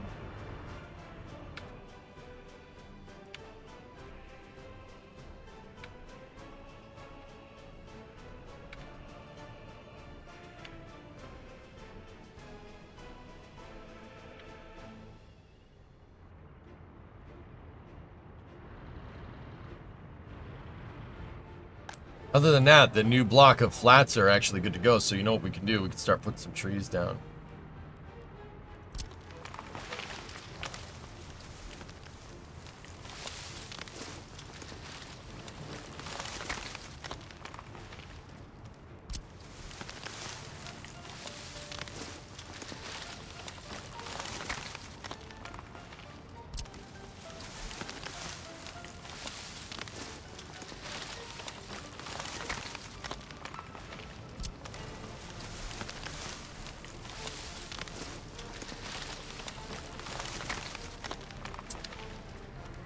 I'm good. How'd it go with the car yesterday?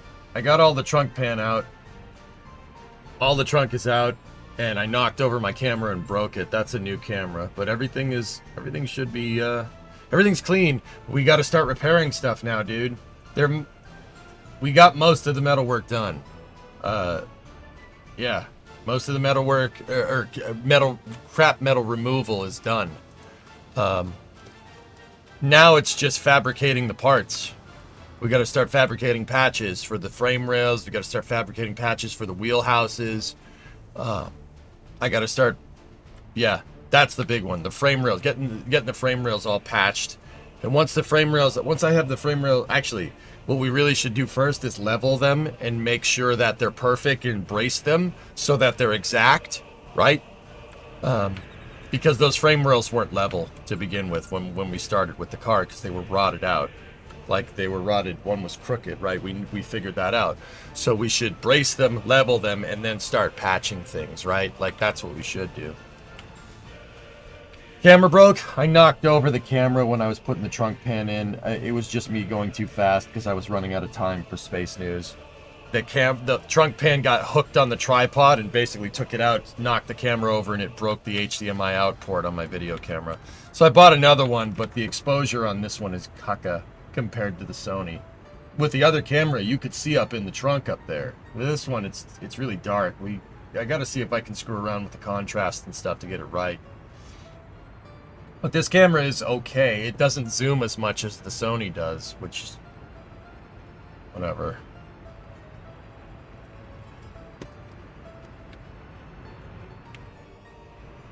Yeah, I'll try. We'll mess with it, dudes, and we'll see.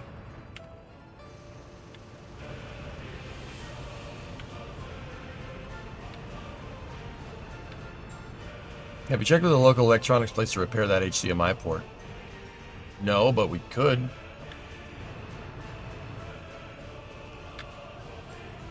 Yeah, Kelly, I know what you mean. You guys want to... Yeah, Kelly, yeah. Went to go pay the water bill. It was double. The car has a flat tire. Everything's a pain in the butt. Kelly, I started taking apart the blue car in the shop, right? And I really waited to get the blue car running and driving, right? And we got the blue car running and driving, so, you know, in case I needed another car in the shop to work on it, right? I could drive it around. I did all the work that I possibly could on the blue car before we actually had to start cutting out metal, right? Second I start cutting out metal, Fusion needs brakes. The brakes make that nice grinding noise, indicating the pads are done. So now the Fusion needs brakes. And my shop, the one, like, I purposely made the car in such a way that, like, we worked on the Coronet series to make sure I maximized the amount of time where the car could have been taken out. And the second I commit to getting the car, like, you know, to keeping the car indefinitely in the garage because the rear axle is unhooked, right? Now we need brakes. So, yeah, believe me, I can relate, dude. They didn't squeak. No, they just grind. It needs new rear rotors too, man. The rear rotors are shot. They look like the back of the Coronet. Who needs brakes? They just hold you back, right?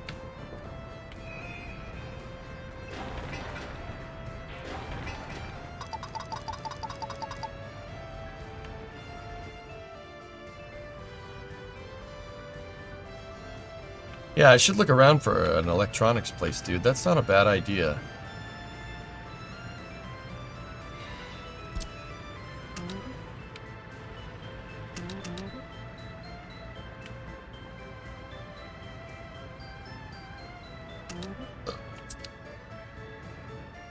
Unemployment is increasing.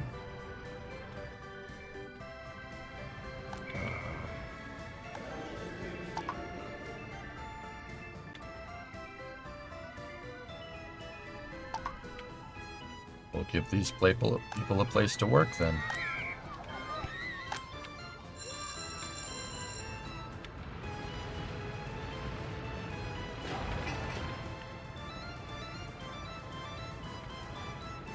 I didn't know this, but the F1 engines have bearing cooling units to keep the cool the turbo pump bearings. Yep.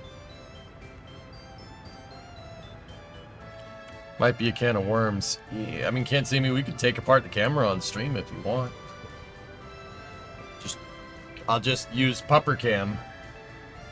We'll use the pupper cam. We'll take it apart right here. See what happens. I mean, I do have another CX405 that also is broken. Maybe we could repair both of them, and then we have 3 cameras instead of 1. I gotta find the other CX405. They're notoriously fragile. Yep. Speaking of pupper cam, where's Titan? Titan's actually... So, Nova, the weather's been nice enough, so we open up our back door, and we have a part of my backyard is fenced in, and Titan just really enjoys being able to go outside when he wants to. So we haven't looked after him too much. He just kind of does his thing.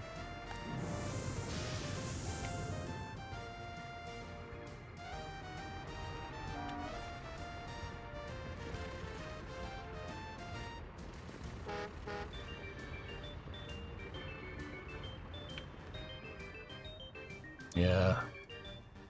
Snowstorm is preventing people from getting to the heater plant. That's not good because temperature in the boilers here is starting to drop, and if the temperature drops too much, it reaches a critical... Yeah, see? Yep. Okay.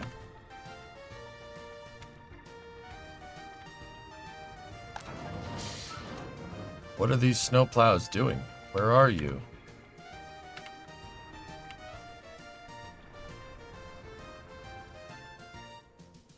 Does Titan have a flap? No, he just, but yeah, for the most part, dude. It's not like in the door, it's on the outside door, but yes, he does. He just goes in and out. Dude, like, the weather got nice, and he didn't use it at all when we first got him, and, now he understands. Like, Titan's, like, he gets a lot of anxiety. Like, the dog gets really scared of things, and then when you show him, you gotta, like, show him, and he has to, like, warm up to it. When you show him it's not a big deal and he warms up to it, then it's just, he's fine. But yeah, I think being a stray when he was young really screwed with that dog's head.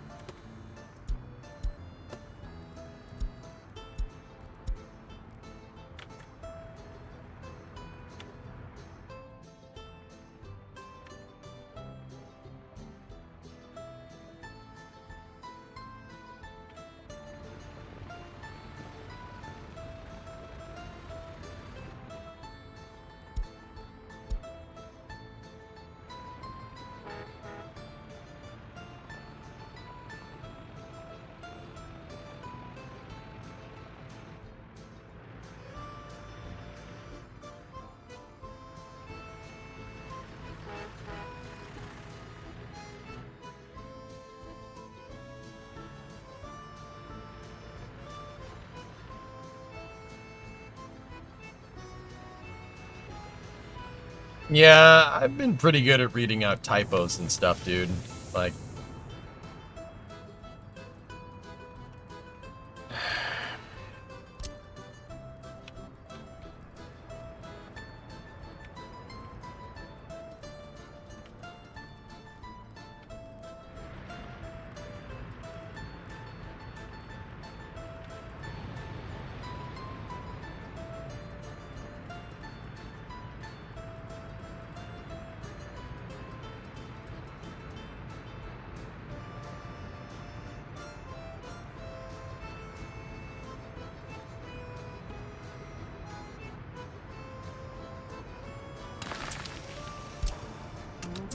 I'm gonna run a small heater pipe just because I'm gonna run it off my heating station.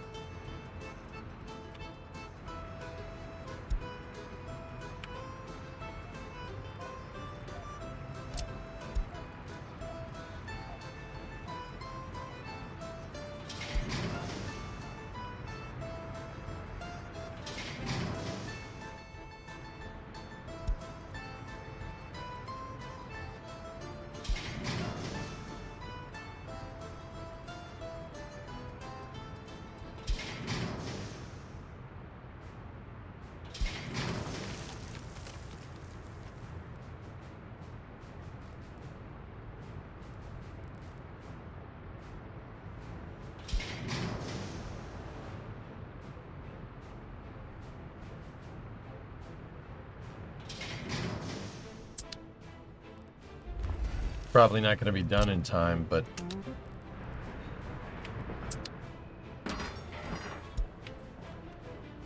Hey, Flagon. Need a more constant flow of workers. It's the plowed roads that are killing me right now. But that should fix it. But I want that as a temporary thing because we're not getting all the heat back there. Or, you know, maybe I could just solve the problem. You know what? Let's just solve the problem. That's a crappy solution. Let's just fix it. Or maybe I'll beat him now.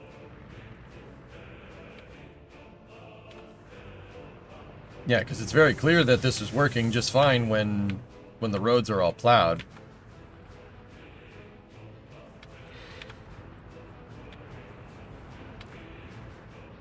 Discovery, go at throttle up.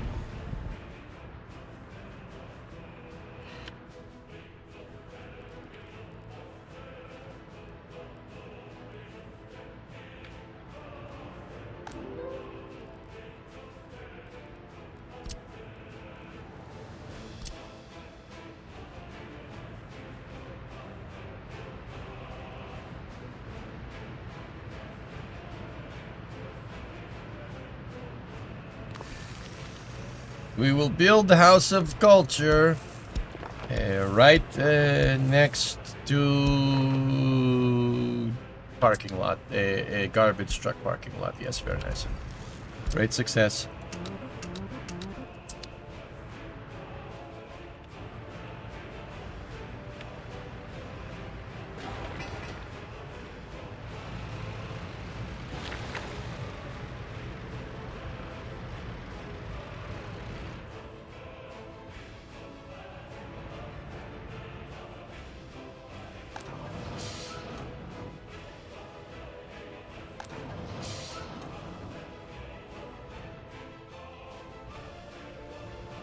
Frickin' snowstorm's killing me, dude.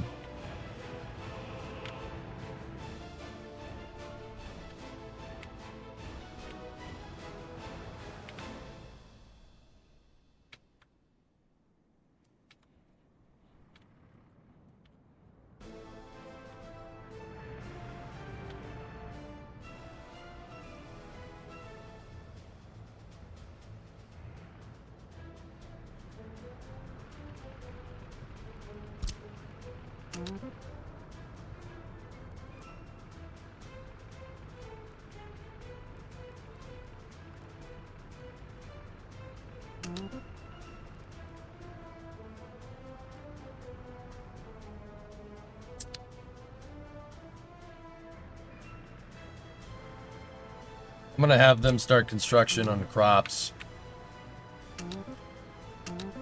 You know, crops, food, alcohol. Let's do that. That's the big project. Let's get this going.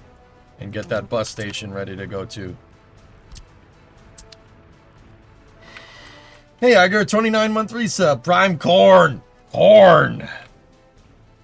Could they air start F1 engines? I don't know if it had that capability, Trey. I think F1s use T-tab, so I think it's possible, but I don't think they ever did. Maybe you can plant a small technical city on the side of the bridge roundabout to spread out the snow plows more rather than up one place with 15 and one road in and out. We talked about having a smaller village over here for the power plant and coal mine. But what I originally had planned on doing, Violent, is expanding over here and then expanding the city this way so people, you know, go with it. I just really wanted to get all this done by 1970, and we're definitely not there. I mean, we've made good progress, but we're not there. Not even close. Hey, question. It's raining today, and I went out in the car. I could hear a sort of grinding friction sound. Hard to explain. It was only when I moved. After driving out of the parking lot and stopped, and it didn't come back. It's just the rotors. It's just the rust that's coming off the rotors, dude. Don't worry about it. What Element said is right.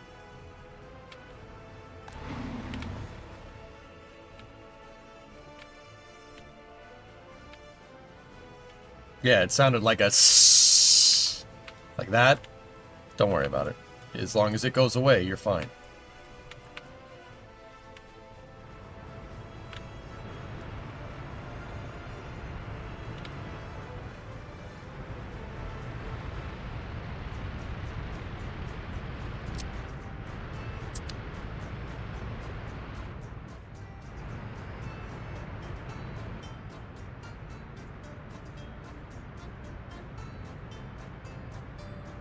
Yeah, I gotta get my cell phone charger. Out of batteries. I'll be right back.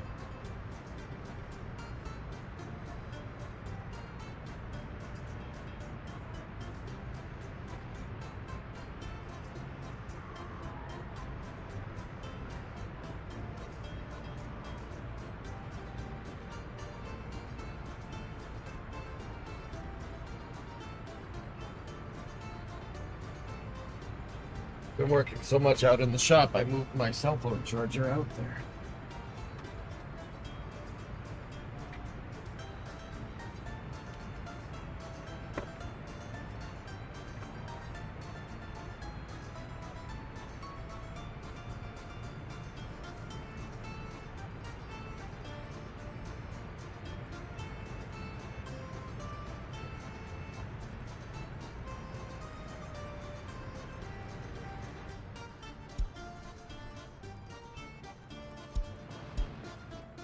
Unemployment's too high.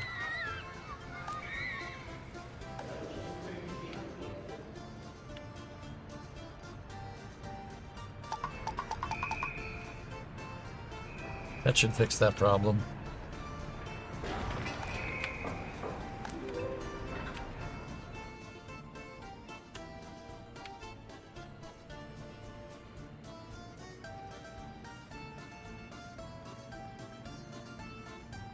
Herr Johnson, wie geht es der Republik?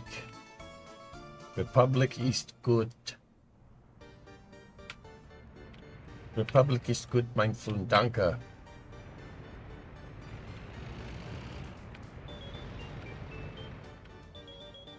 Yeah, that's fine during winter. I mean, I expanded the headquarters.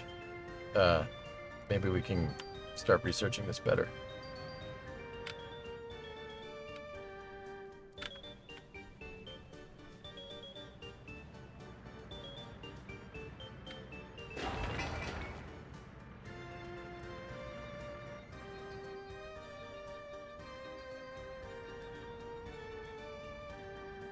Well, oofta.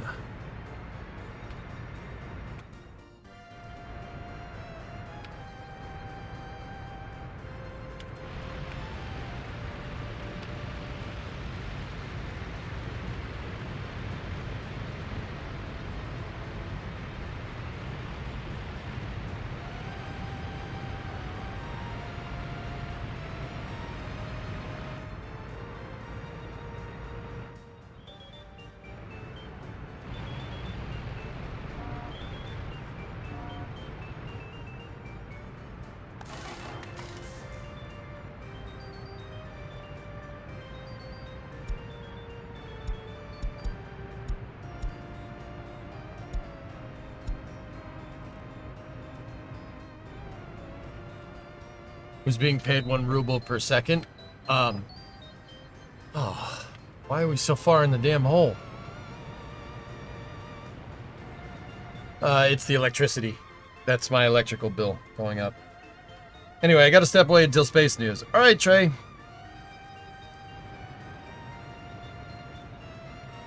I'm saying they could, according to this document. They removed its ability when they massively simplified it before the production of Apollo started. Original test engine said it could. Cool. You make another road from the depots to ease the congestion. What I was really thinking about, to be 100% honest with you, is getting rid of that road. So they have to use the roundabouts. So the construction can all go out here, use the roundabout, and go back.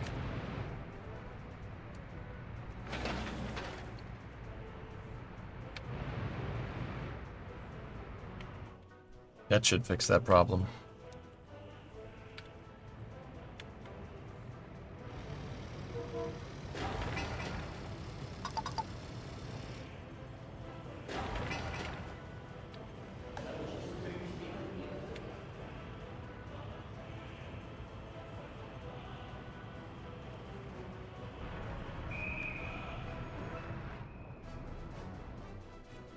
What is the oil price? It's just hovering around 38. Just a little below 40, which is not great, Pigeon, but...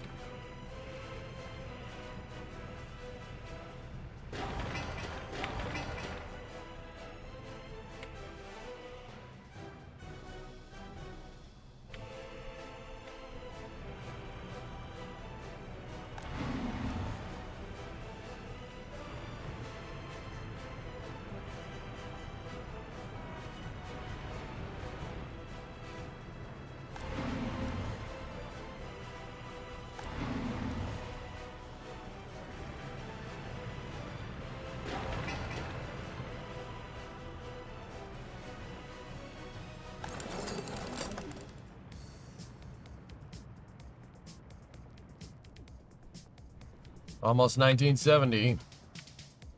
But yeah, we've been making some pretty good progress. I just really wish we were further along, and that's mostly on me, dudes.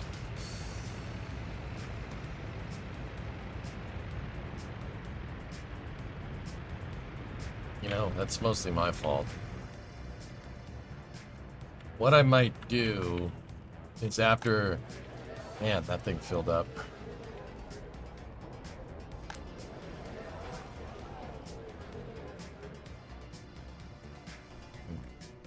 A couple of days ago, I learned that the S4B stage used a hexagonal lactic between the hydrogen and oxygen that was filled with nitrogen, so it would create an ice barrier between the LOX and liquid hydrogen.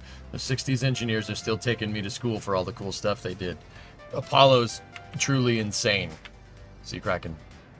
Yeah. Crazy. By every measurable metric. Just absolutely nuts.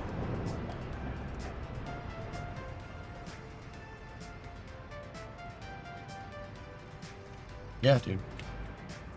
Yeah, even the common bulkhead, man. The common bulkhead, they did that to save mass. CBHs are a byproduct of the Apollo program. Well, Centaur was kind of doing it with balloon tanks, but Apollo's a little bit different.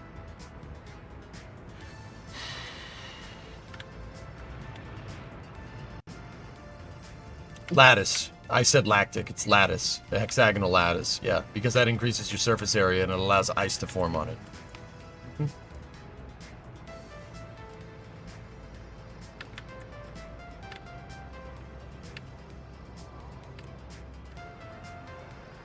Basically, the more surface area you have, the more stuff, the more ice can attach to it, and it'll create its own barrier inside. When you fill it up, it'll do it automatically, which, once again, is insanely smart.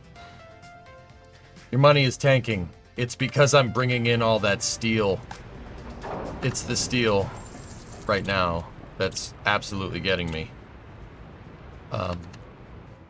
I should really limit us to 73 instead of a full 100 because bringing in all that steel, it's replenishing all my building supplies here. How well thought out was the shuttle? They launched it on the first try with people on board Nova and it worked. That should tell you everything you need to know.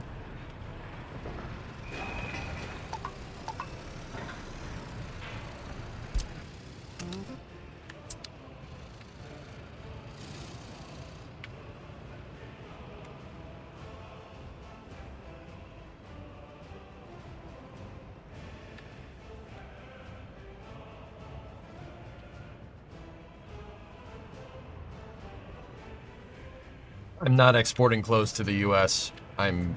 It's the winter. The winter is getting me right now. It's okay.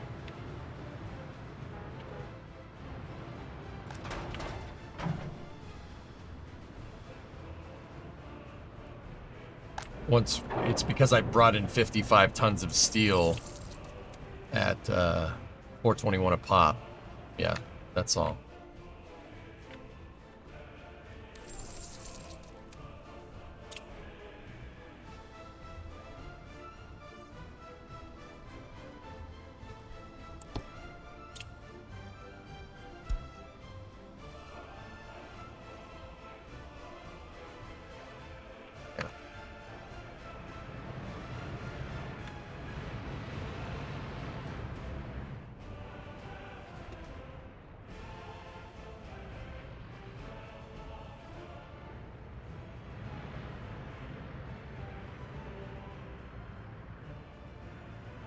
Big planning day is coming up. Looking forward to what you cook up. Yeah, we'll probably hit it this stream, Sea Kraken. Interestingly enough.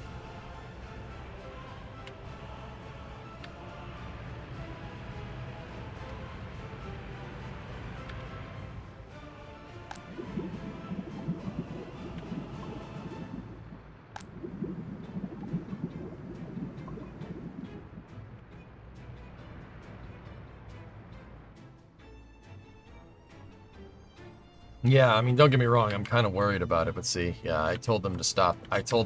So what I did was I capped my steel. So basically it's only going to grab one more truckload of steel. Well, yeah, my overall storage is going, I put it down on purpose.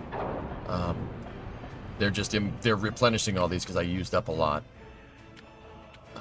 But the winter, that coupled with the winter is kind of slowing me down a little bit, but that's okay. That's expected. It happens.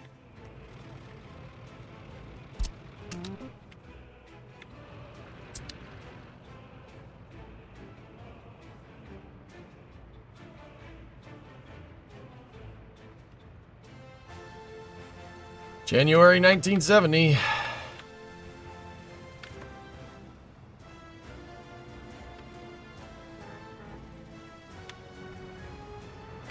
Yep, here we go. I've started on food. Grain silo there, food and alchemy halls. What are crops trading at? Crops are trading at 25. Food is trading at 183. Alchemy hall is 403. That's what we'll move to as planned. But yeah, come April, we're gonna go back into design mode. This is a pretty good little republic for what it is. I really wanted to be further along, but the price of oil tanking a couple times kind of screwed me this decade.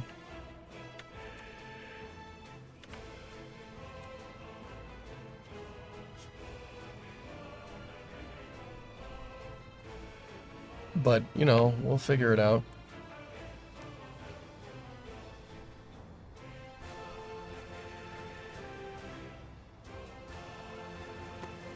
As a learned 3D artist, what do you think of OpenSCAD? I don't know too much about it, dude. Don't sell yourself short, this is really cool to watch. Yeah, it's not meeting my expectations though, Crafty, but yeah, I'm glad you guys are having fun with it. We have taken no loans, dude. Debt-free. We've been 100% profitable this entire time, which I'm pretty happy with myself for, dude. Don't get me wrong. One thing I'd recommend for planning day would be another big farm. You'll need it. Got plenty of space for farmland, my guy. I haven't even utilized this whole farm yet, dude. That's the thing. Like,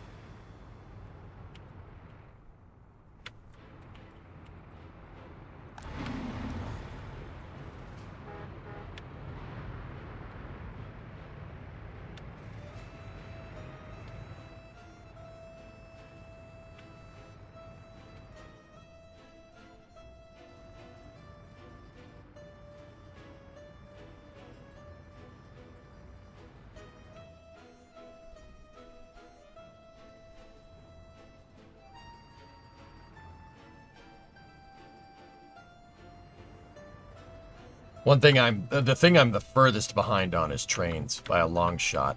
I really wanted to at least have a line going to here like 5 years ago in game.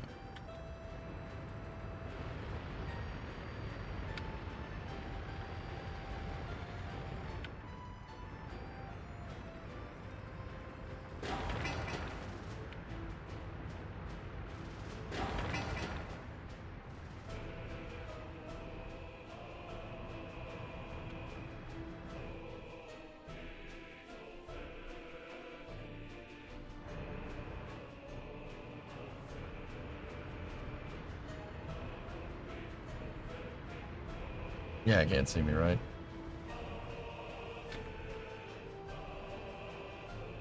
I just didn't have the capital to buy more farming equipment, guys, and we need distros set up over here as well. We need bigger distribution here.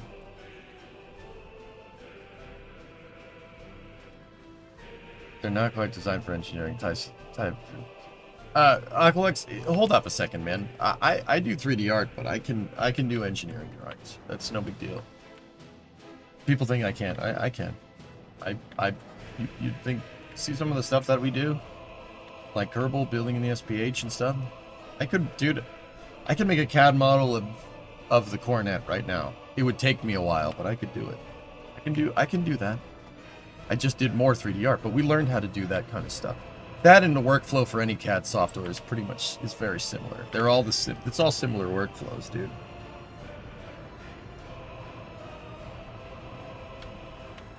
Do you plan on doing more OPEC arbitration this round? If we got to that point, Flykin, yeah, sure.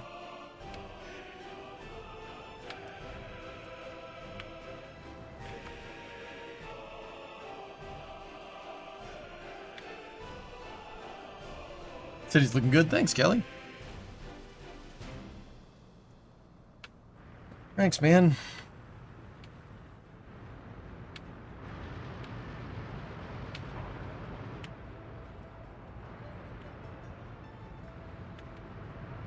Yeah, I get it, Aqualex, but I can do them. I can do them.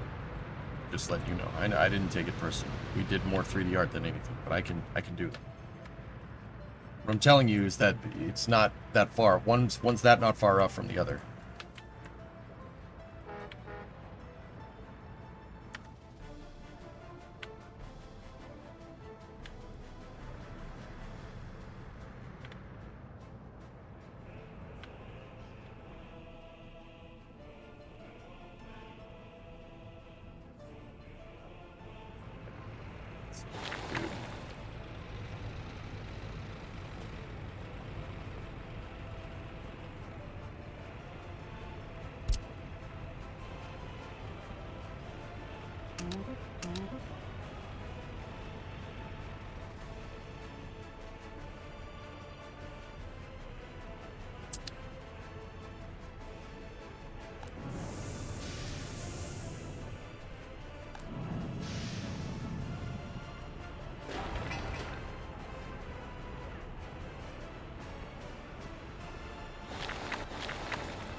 I'd actually like to see you design the parts for your car and even print them, or at least mock-ups. Actually, what might not be the worst idea would be modeling it in CAD, like we would do with a cardboard template, and then printing out said template, and then transferring the template to a piece of metal. Wouldn't be the worst idea, but you could just do that with cardboard. Do the same thing with cardboard, and it wouldn't take nearly as long.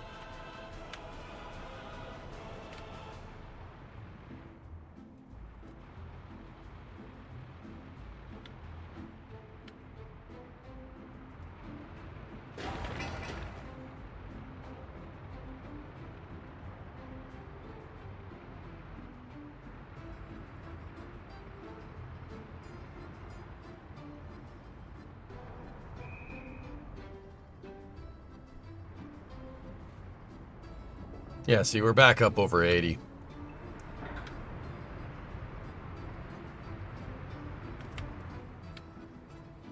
Do you know if you could print hammer form blanks in PLA if you use the right settings? I don't know. Cardboard coronet when? I bought a lot of poster board the other day for building the templates that we need. We could do that. We could do some of that for after hours if you guys want. Clothes export is doing quite well. Yeah. Just need to get that happiness up.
Gravel out these roads so we can start getting the construction area figured out.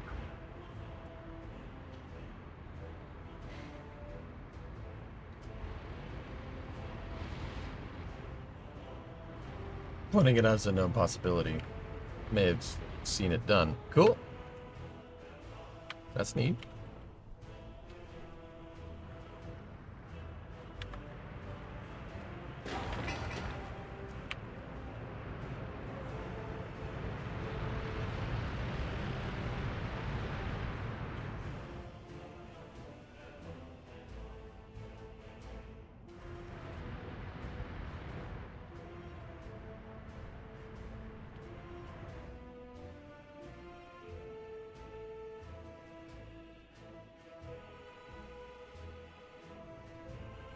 Footpaths don't count for segments, dude. I mean, it's not, they don't count in the same way, but yeah, you could. I have the footpath still connected. Footpaths don't count as a segment on the road, which is actually super nice. Heck, we could even do it for the double technical office right here and just zip that in. Ah, that snow's killing me.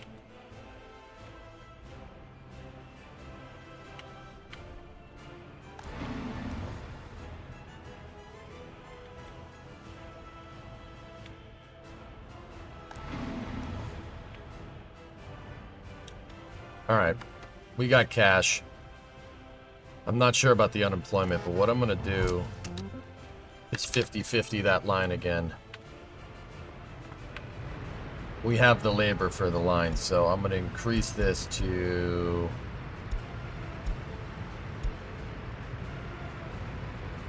a little bit more.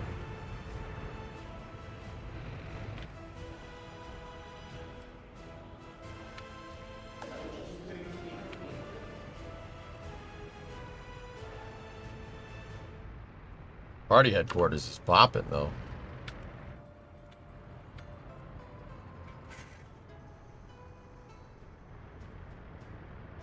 Yeah, for passing. I don't know. I don't see this way as being much. I mean, this way works. Like, this way you'd have to redesign the footpaths. I just find this way to be easier.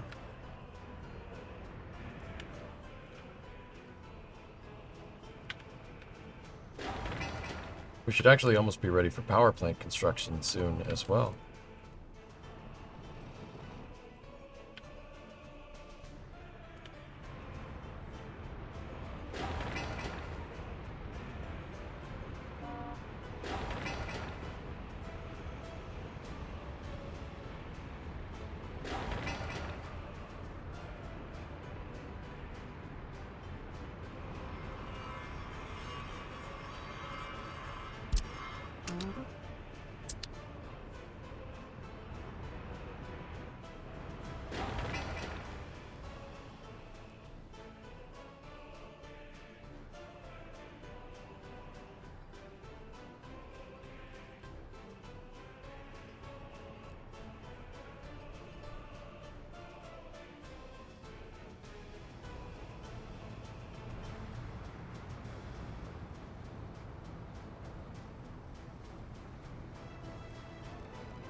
Yeah, Johan, that's a good idea.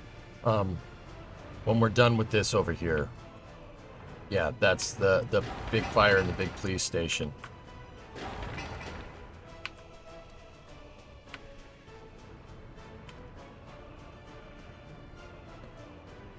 Quite a few artifacts, but you like how it turned out.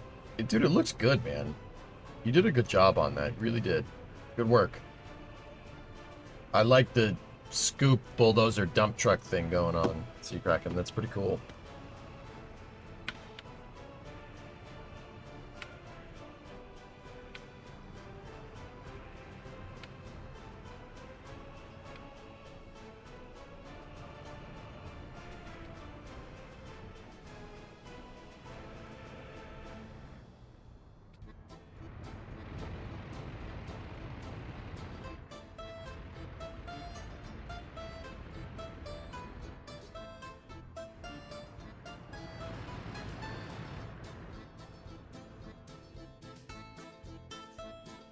Ugh.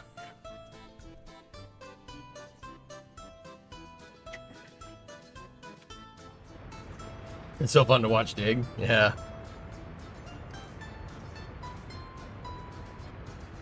Worst case, if you can't quite get the rear crossmember flanges bent up, do they still sell frame rails with flanges?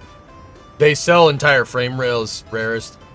They sell frame rail. So another idea that I had here, they sell frame rail caps. Okay, so say this is the original. That's what the frame rail looks like.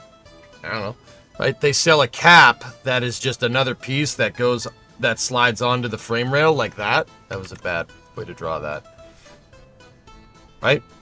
What we could do, and the frame rail caps are like half the frame rail or a quarter of the frame rail. What we could do is buy the frame rail cap and use the cap as a template to rebuild the inner structure. That is a viable way. I could make the caps though. That's what I'm thinking. Yeah. We should be able to make everything. One of the big things that I'm kind of one of the big things that I'm like, ooh, about is how we're going to cut out some of the rust from those frame rails. Cutting out some of the rust might be a little challenging in certain spots because some of the rust is... So you see how the frame rail is right here and then the leaf spring perch is right there? On the left side frame rail, there's some rust. The frame rail flange is gone in here. And rebridging it and getting the metal clean in there might be a little bit difficult to do. The wire wheel, actually, the wire wheel should be able to do it. If worst case scenario, we go at it with a wire brush.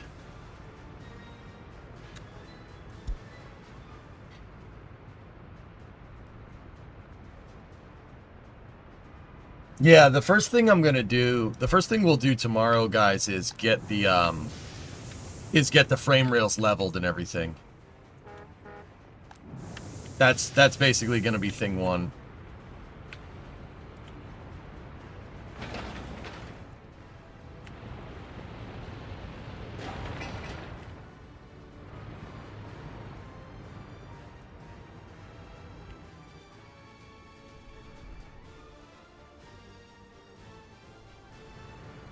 Coca-Cola, people say you could use that to remove rust. You use Diet Coke in Coca-Cola to remove rust off of chrome. It only works on chrome. How much steel is going into the food factory? 39... 90... Oh. That's gonna get expensive. The grain storage is gonna get a little expensive.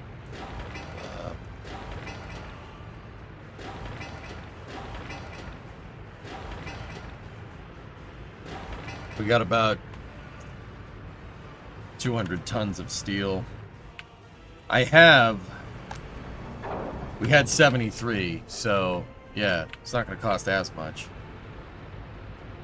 But like in some of the rust converter is not going to work. I have to get clear metal, so if I like, say I have a piece of the... So... This is the frame rail, again, right? This is the frame rail from a 3/4 view, so... Right? Frame rail goes like this.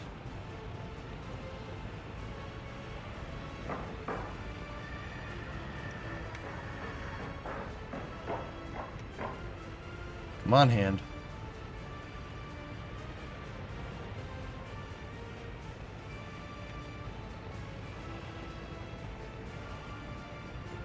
right? Frame rail goes like that. Right? There's a part of the frame rail right here that's like this.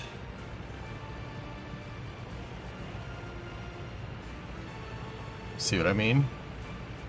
And if I want to do this right, we need to weld it on the back and on the front, right? You got to weld it on both sides if you really want to do that right. Or we could try a butt weld. So the solution here would be to section a piece of the frame rail like this, cut that segment out, build the new segment, right? That looks like this, right? And then place that in there, and then we do what's called butt welding. We basically use a butt weld and a stitch weld to build it, to place it back in. The problem is, in a certain position, there's the leaf spring perch right here. So getting the grinding wheel in there between the leaf spring perch and the frame rail could be a little bit tough. Does that make sense? You will have to cut a bunch out. Remember, it has to be clean metal on both sides. I know. That's why I just explained what I said.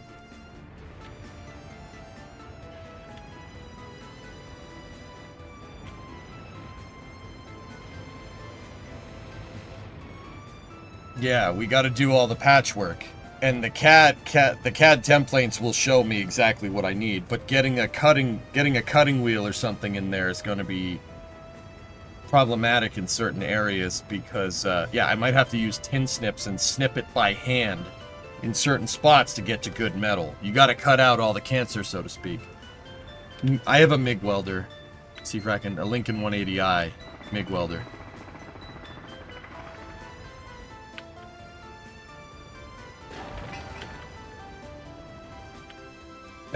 It could do TIG welds. The 180i can switch to TIG mode if I buy the parts for it. I need the pedal, and then I need the cup and the rod to do the TIG welding with it. But I could. You could TIG weld it. You could stick weld it.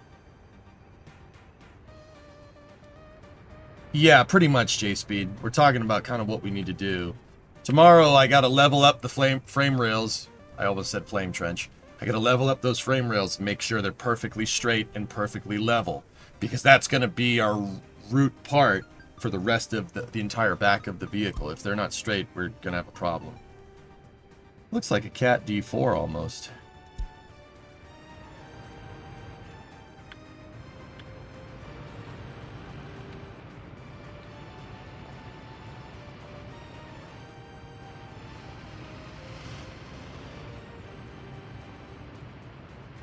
Would you be able to fit the air saw in there? I don't know.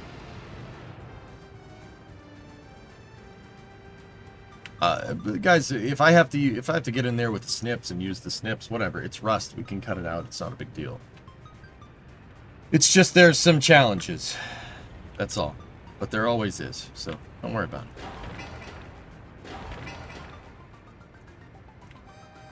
One more month of snowy weather and then beer.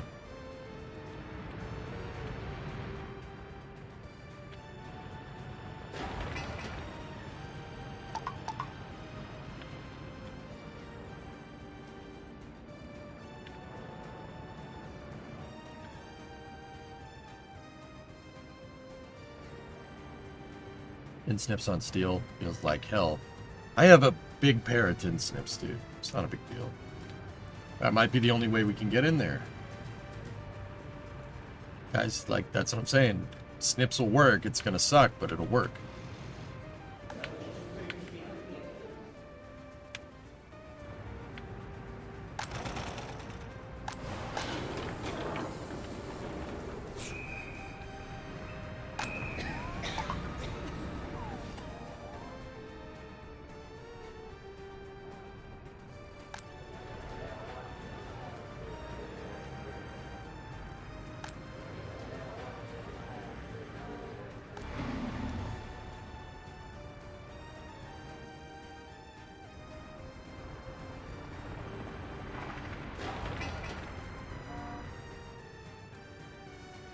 You saws all of it. Huh?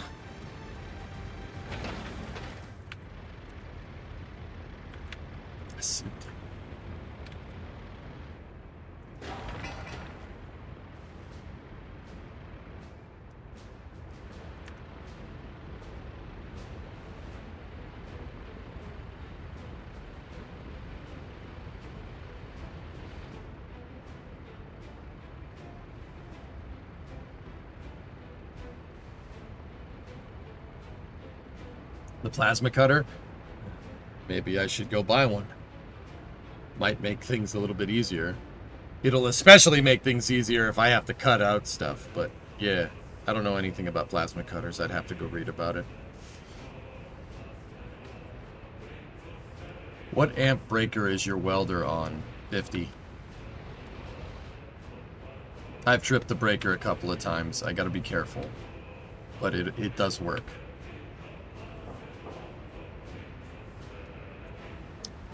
I'll be right back 1 second. I gotta check something.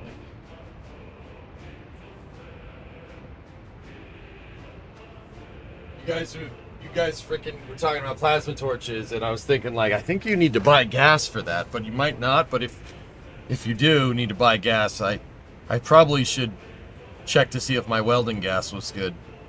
Wait, did I remember to close the welding gas? I did. I closed the gas.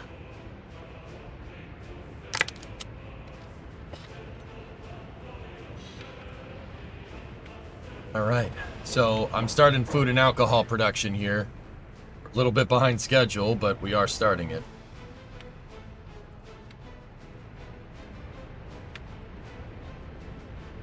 This steel, once again, is killing me. That's okay. No gas, just compressed air. Yeah, dude, I don't know dick about plasma cutters.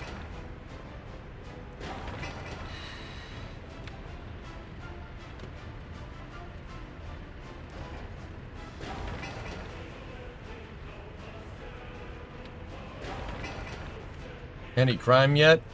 There's a little bit. After the food is done, what I'm going to do is build the big police and fire station, and then we'll work on the prison project over here.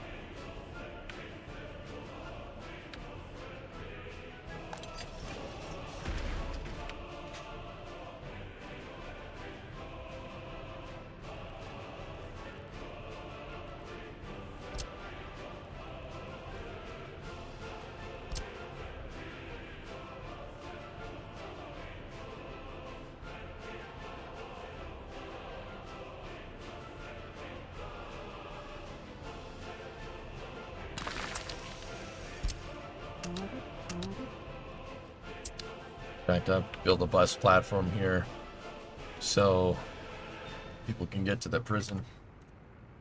I have a courthouse already, believe it or not.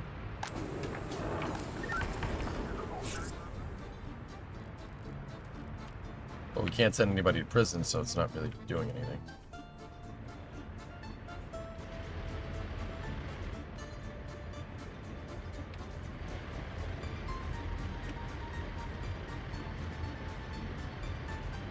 Yeah, I'm on a 50 amp breaker, can't see me.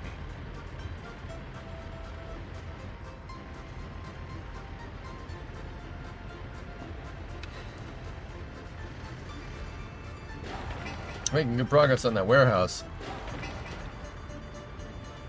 The steel, though. The steel.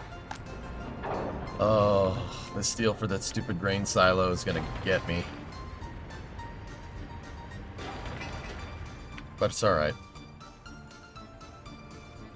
Research program finished. We unlocked secret police.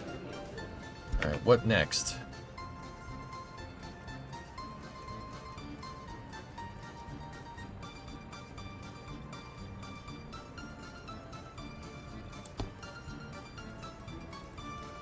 Anything in a red box is what we can do.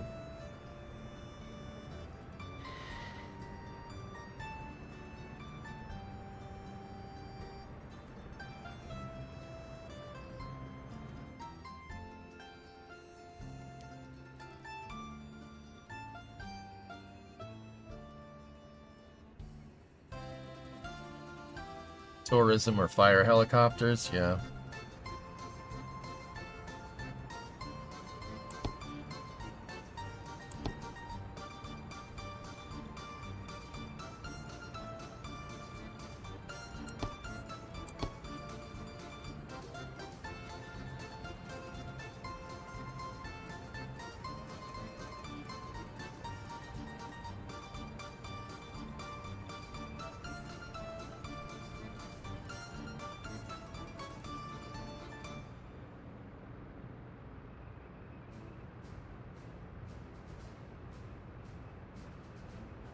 What about stronger walls? Wrong facility for that.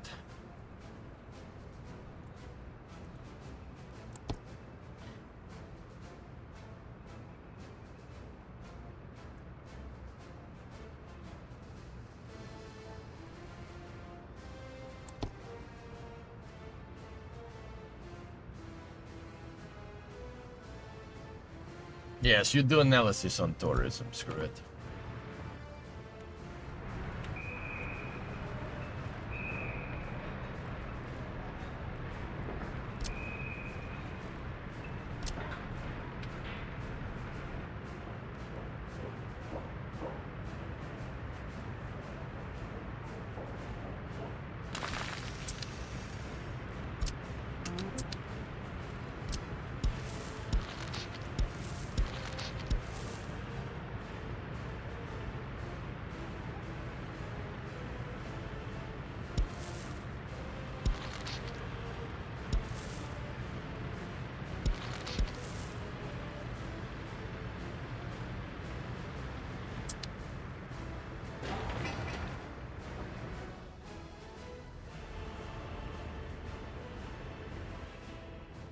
We don't really have sewage out here at all. Nor water.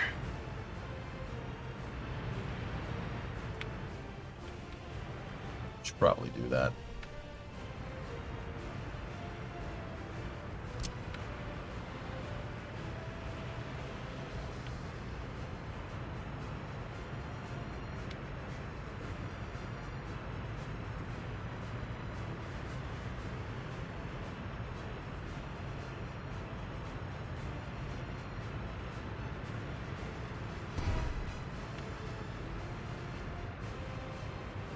Gonna need a big sewage pipe going this way.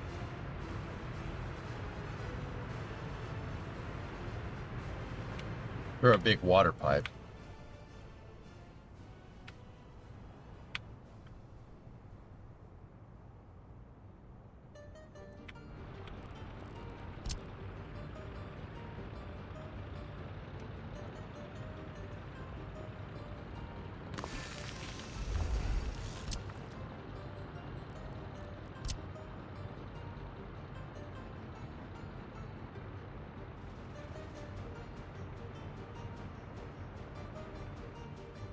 There's the switch pipe.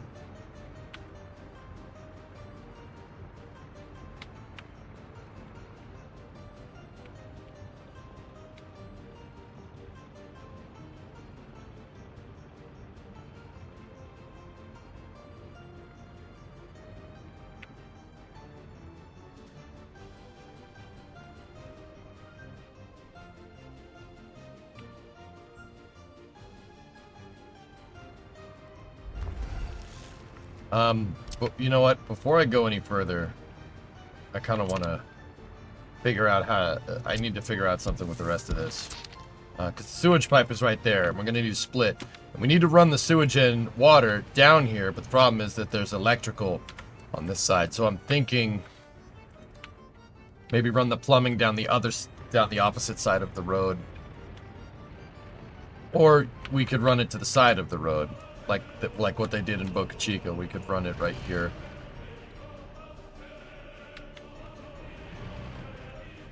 Gotta see how I did the switches over here. Yeah, that actually might be a good way to do that too.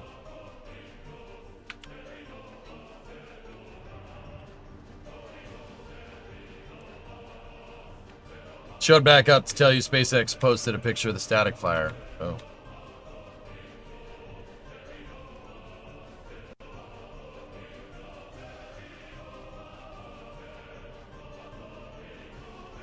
No, no, what? No, why would I block Dylan Small? Jesus. Just trying to...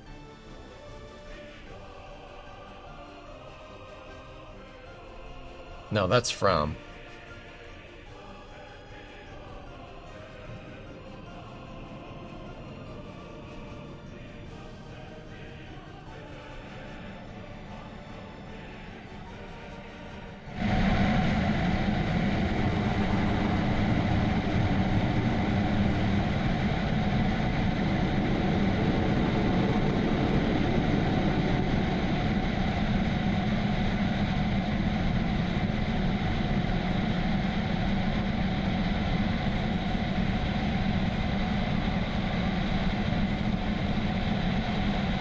That's pretty good. That's sound perturbing the gaseous oxygen clouds.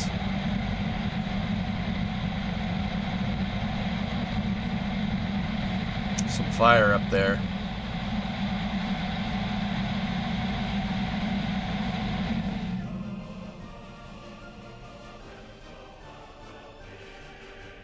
This is at Boca Chica, Alex. That's in Texas.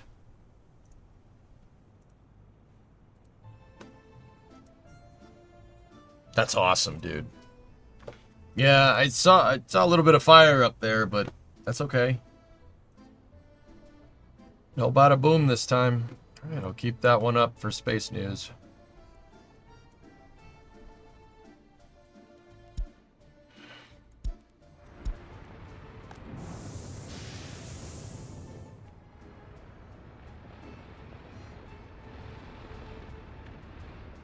They are not Raptor 3s. Those are Raptor 2s. How did the cameras handle such intense heat? They're looking through a periscope, God Ninja. Yeah. So, like, the camera's over here, and there's a mirror, and then there's another mirror, and the mirror's looking out. They use periscopes so you don't have a camera lens facing, like, exactly into the exhaust plume. Yeah, that's an old trick from Apollo, man.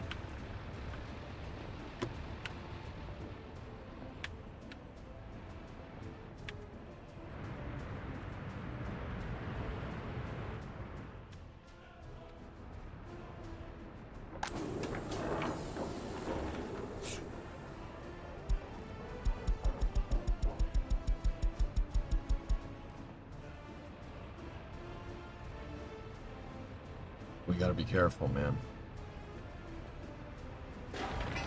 68 tons of steel. Discovery, go at throttle up. Okay.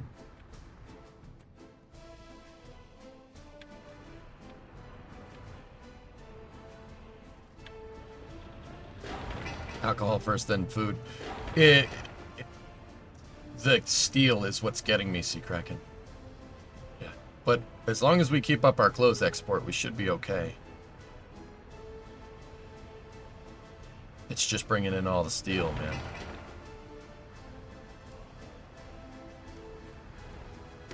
We need...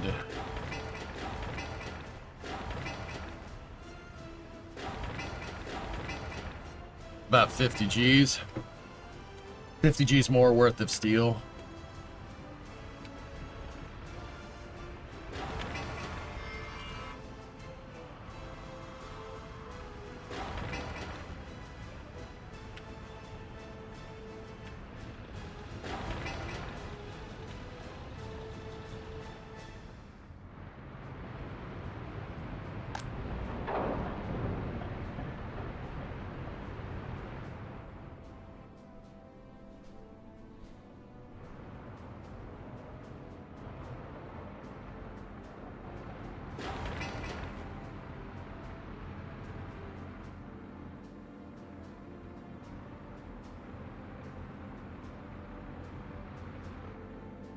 We're able to keep construction going up through the winter, which is good.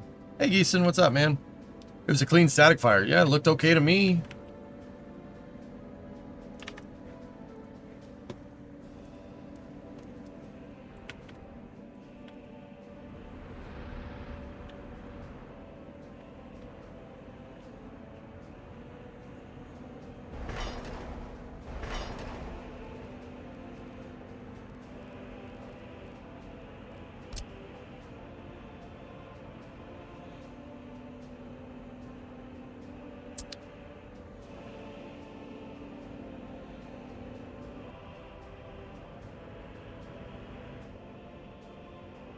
You have another question. You just fitted an AC unit. He said, nice.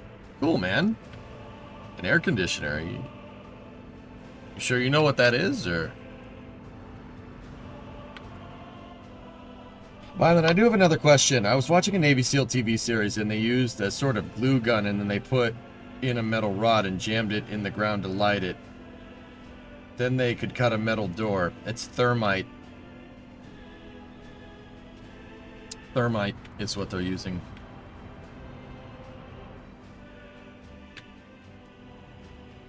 How much fire is okay in the area surrounding the engines? That was a little bit methane. So the reality of the situation is that happens to every rocket. That fire that kind of gets trapped between the nozzles and the bottom of the vehicle happens everywhere. It happens to every vehicle. There's naturally a vacuum up there. There's low pressure, so stuff gets stuck. Fire gets stuck up there. The reason why I commented on the fire and why there might be a little bit of it is because I'm not 100% sure whether that's stuff getting stuck up there or whether that's something leaking. Could be either one. I think that just looked like fire, in which case, great.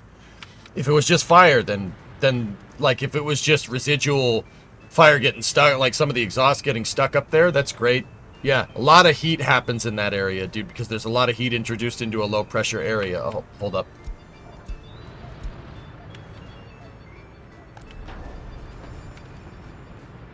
And when a lot of heat gets introduced into a low pressure area, it heats up faster because all of the gas in that area at low pressure absorbs all the heat really fast. So the heat has to go somewhere. That's why you see fire up there on rockets. I walked into the hardware store and it was on sale for 400 pounds down, from 400 pounds down to 320. It's pretty cool. Is it like a floor unit?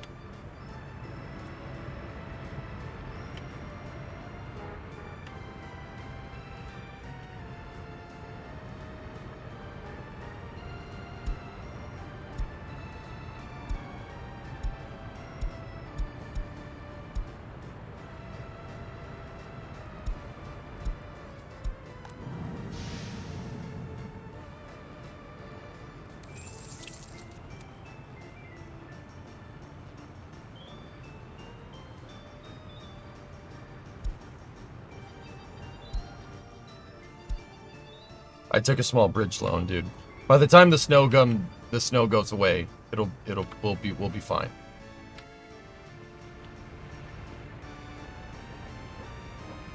It's just to finance the steel production for this project, that's all.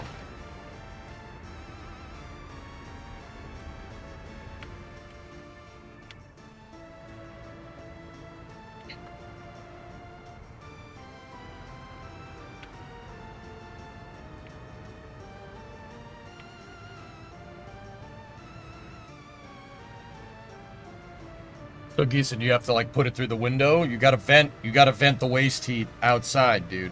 In this design, you gotta put it through a window.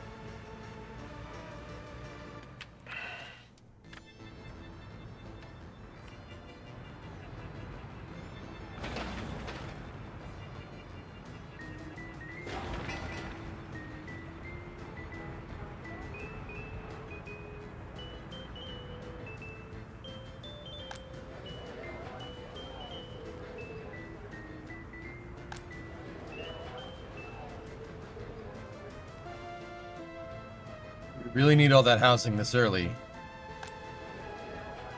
Only one building doesn't have anybody living in it, dude. We'll grow into it, Jens.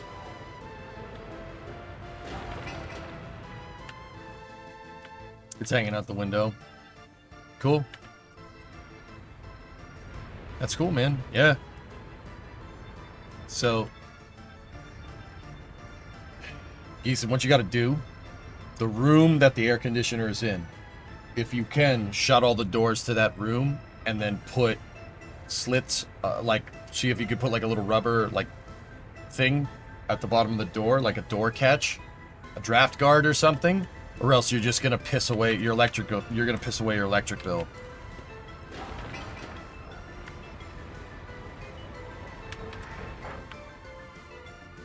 We're almost through the snow thaw, guys.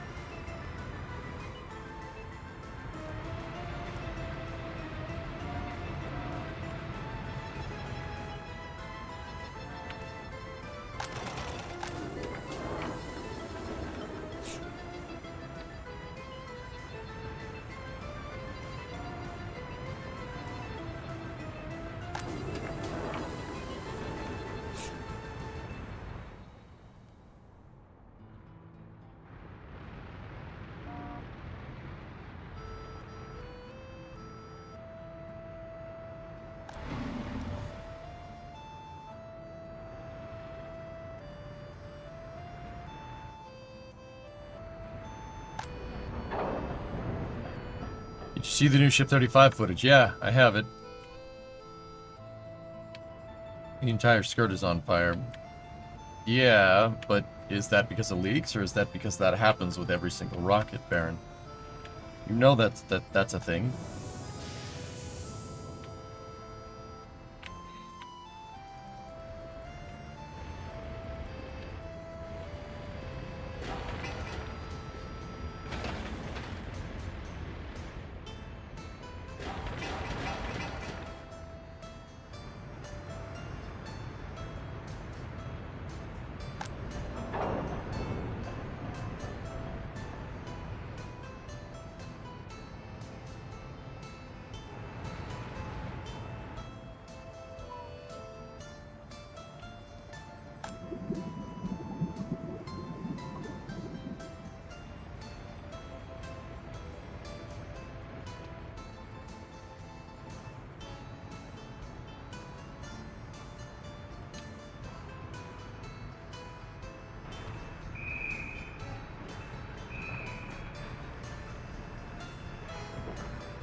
Invest in 1 or 2 chemical plants.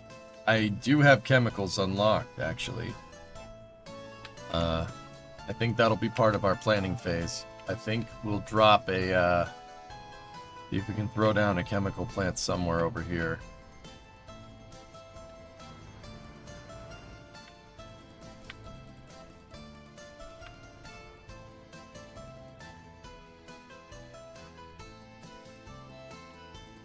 You want to build the other silo too at the farm? I don't have enough money to do it. Not right now, at least.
It happens because Raptor has a bad habit of burping an abnormal amount of gaseous propellant compared to every other rocket engine in existence. Vacuum engine shuts down, and unburned prop gets sucked up into the attic because there's vacuum up there and it ignites.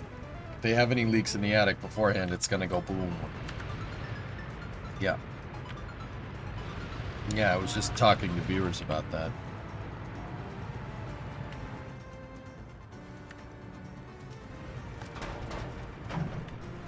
Today on How They Do It, Plumbuses. Everyone has a plumbus in their home.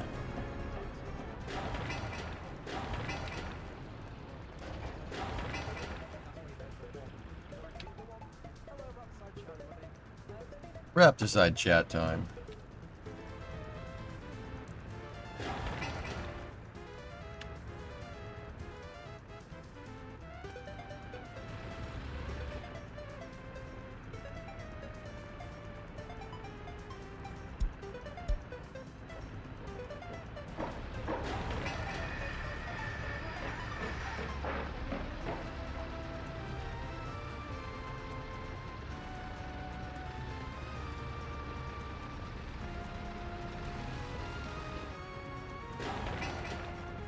Good progress.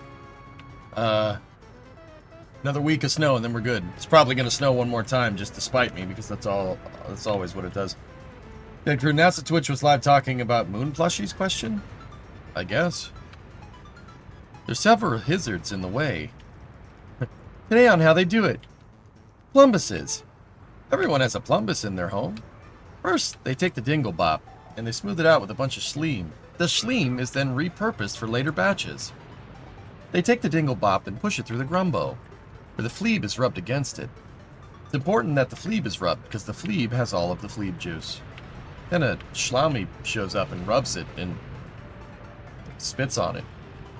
They cut the fleet, because there's several hizzards in the way. The lamps rub against the chumbles, and Plubus and Grumbo are shaved away.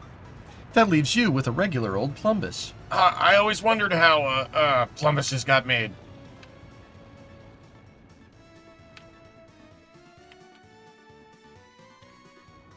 Interdimensional cable, man. Good stuff.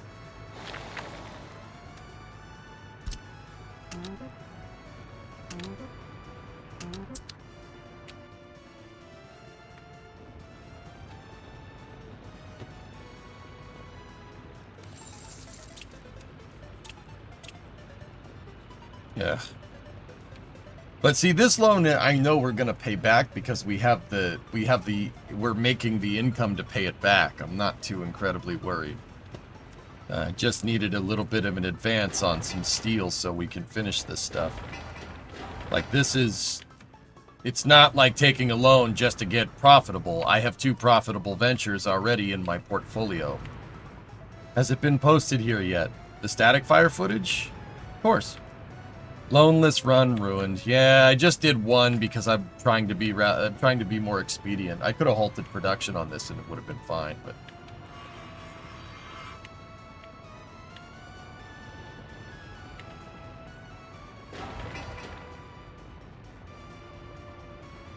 thank you for the brief and brilliant stream derail. That's what I do, dude.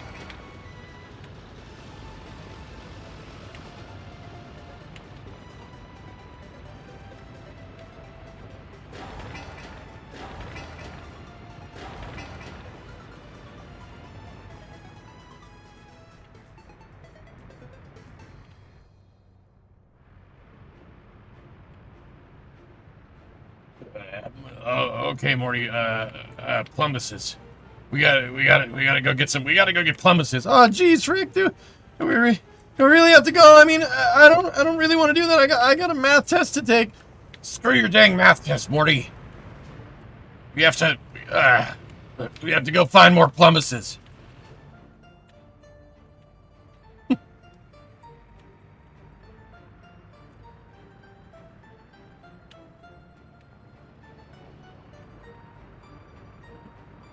There you go.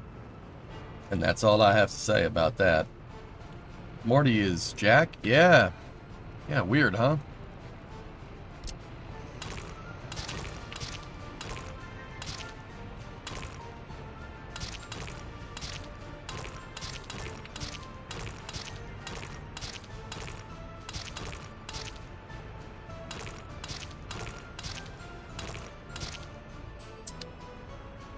Screw your math test.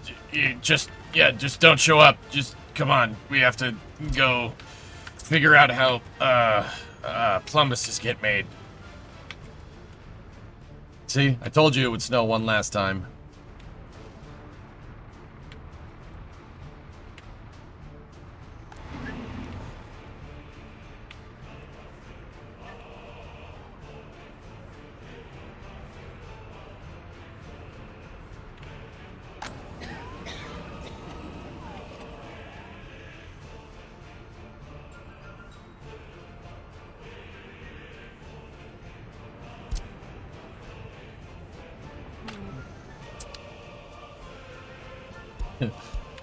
All right, class, we're gonna do math today. What's 9 times 5, Morty? What is it? Something like 40. That's right. 9 times 5 is something like 40. Congratulations, I'm giving you an A. We're gonna learn something new today. It's called math, and without it, none of us would exist. 5 more minutes of this and I'm gonna get mad. Not my fault this is happening.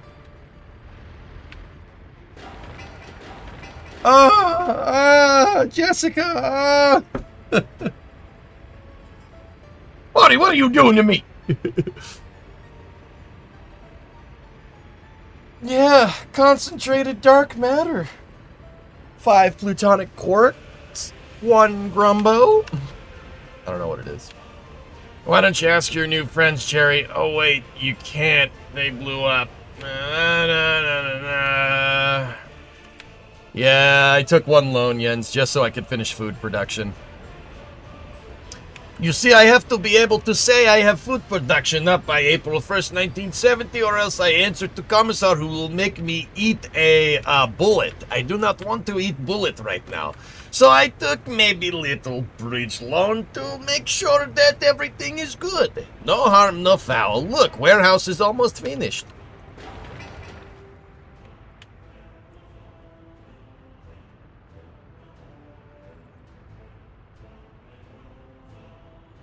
No, telepathy. It was such a good show, man, and then it wasn't. But for a little while, though.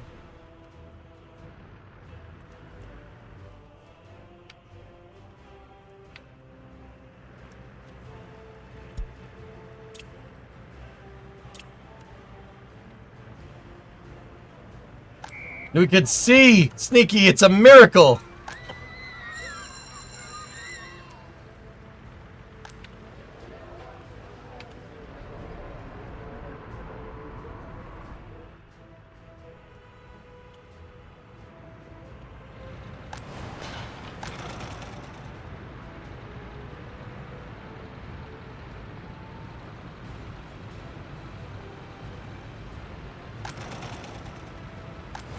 Oh, that's what I like to see, baby.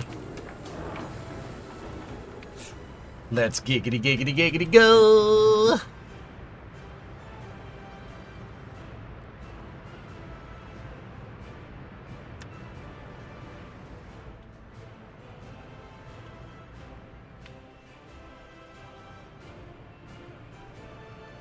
Oh, yes, left Twix and right Twix. No, no, that is not what I want, friend.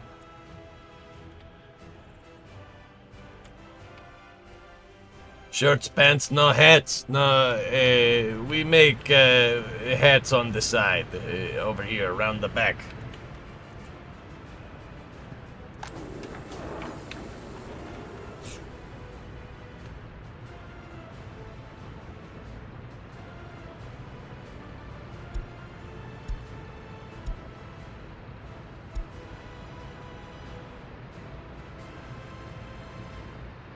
Putting on a lot of clothes there. I think they're bringing in too many crops. Oh, my hat! Oh, my hat! Oh, my hat! Sorry. Any one of these things finished?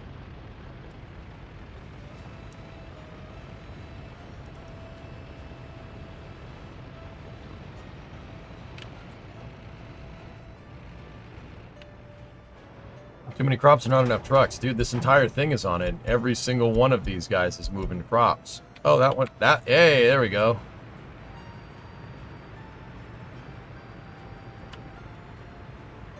That guy just offloaded some clothes.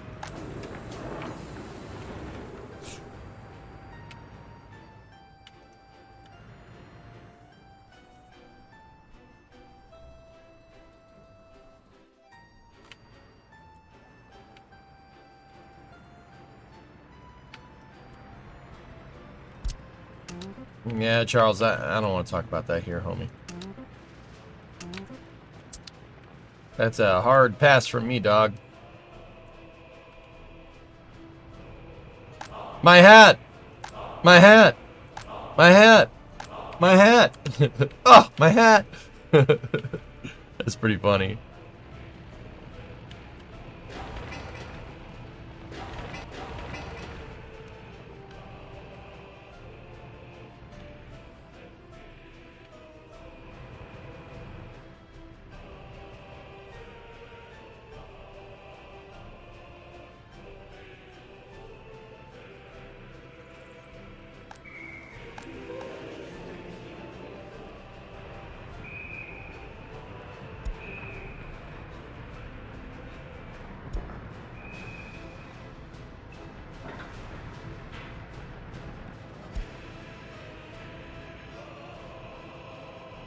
Sorry, Dan. I won't do it again.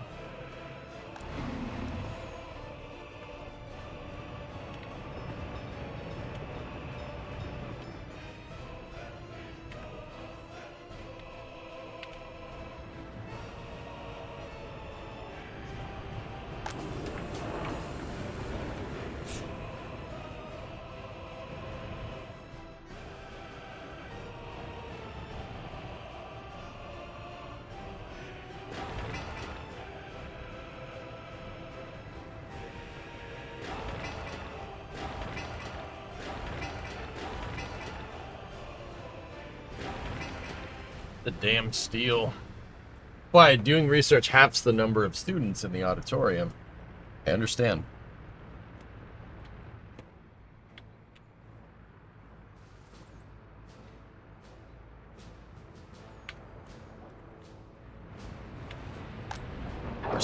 Dude, we are stacked on prefabs right now. We are not stacked on bricks and steel, though.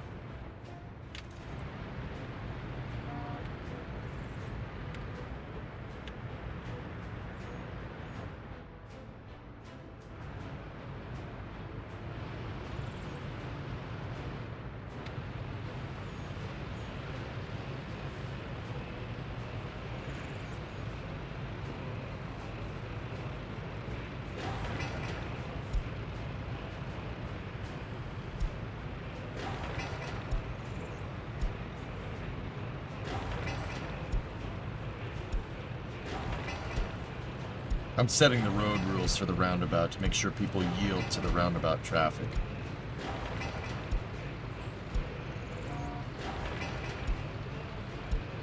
That should fix the logic there. I guess should probably make sure that this one's doing the same thing. Yep. Yeah, I already had that one set. Cool. Favorite vehicle in the game? Mac R Series. This is a fun stream. Makes the day go by. I'm trying, dude. Trying. 15K.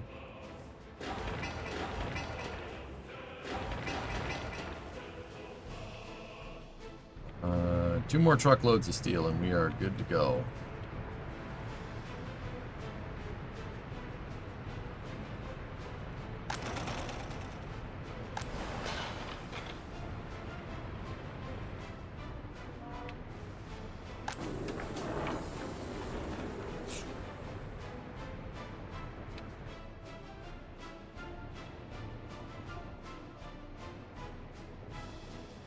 It makes the Dagobah?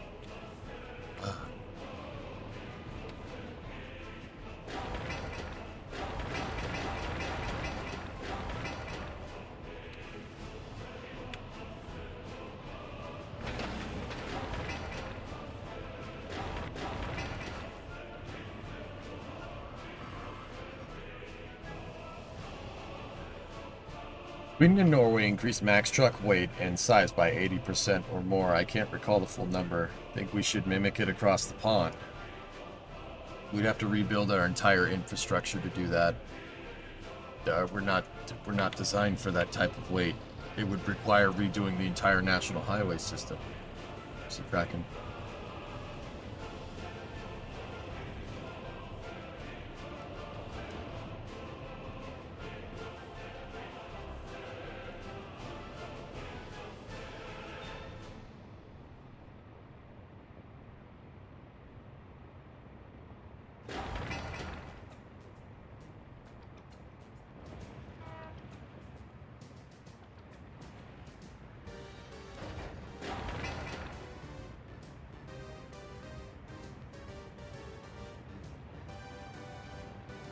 Is that the star system where clones are made? Dagobah is a jungle planet in the Outer Rim where Yoda took refuge after Revenge of the Sith.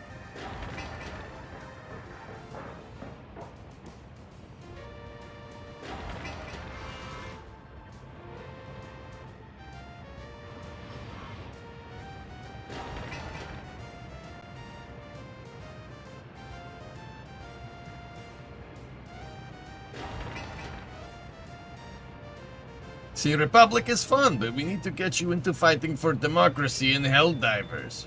New big update.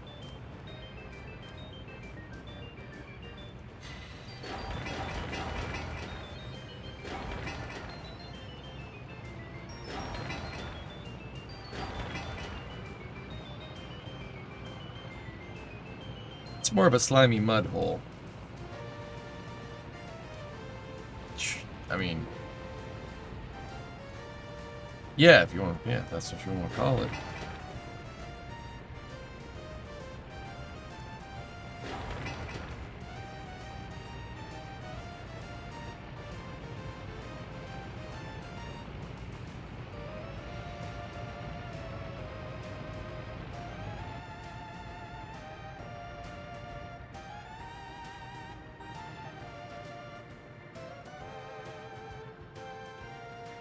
Nice.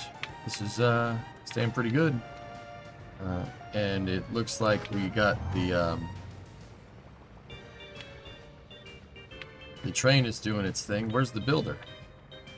Where's that track builder? Oh, missing prefabs. Yeah, I don't mind that bottlenecking like that, though. That's okay.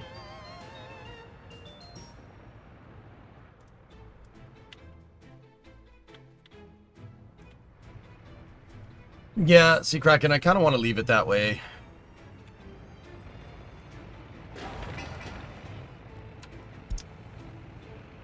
Oh, no. It seems that this disease is not very contagious and will not spread very easily through the population. World Health Organization released a warning about a planet-wide epidemic. We expect it could last a long time. Okay. Increase hospital capacity.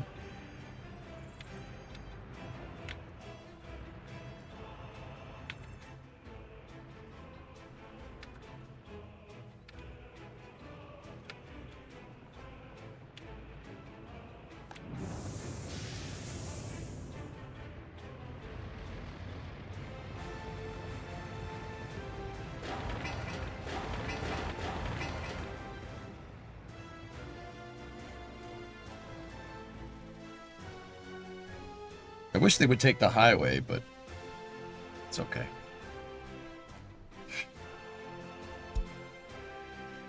Pull on the global market rises up.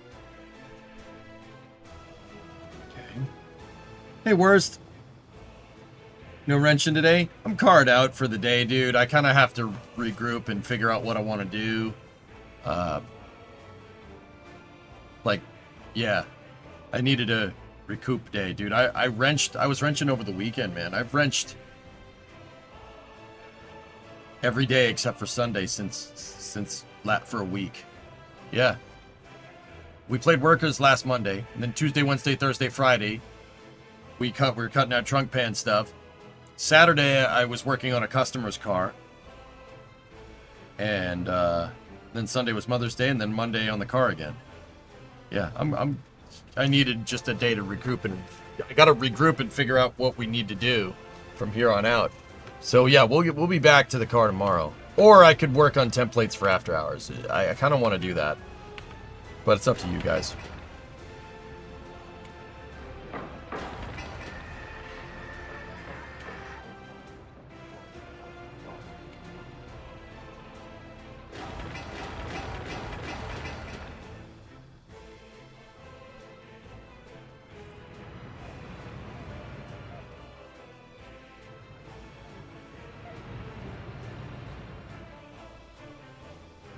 A lot of vehicles over here ready to go.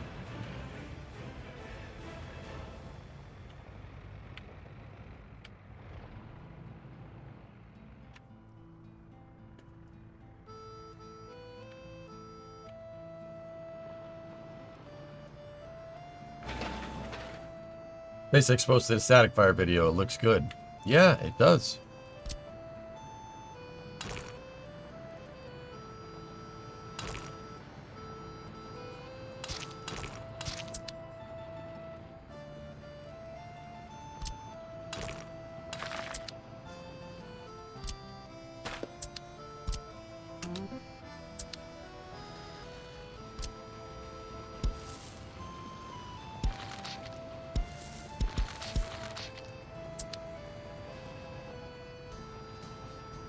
Less than a month. I know. Oh, we're back over 133, so 92236. There we go. Debt free. Just needed a bridge so we could get the resources that we needed.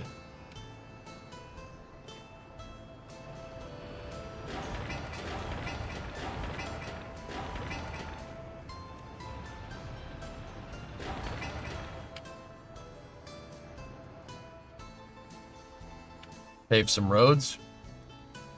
I actually don't hate that idea. We should.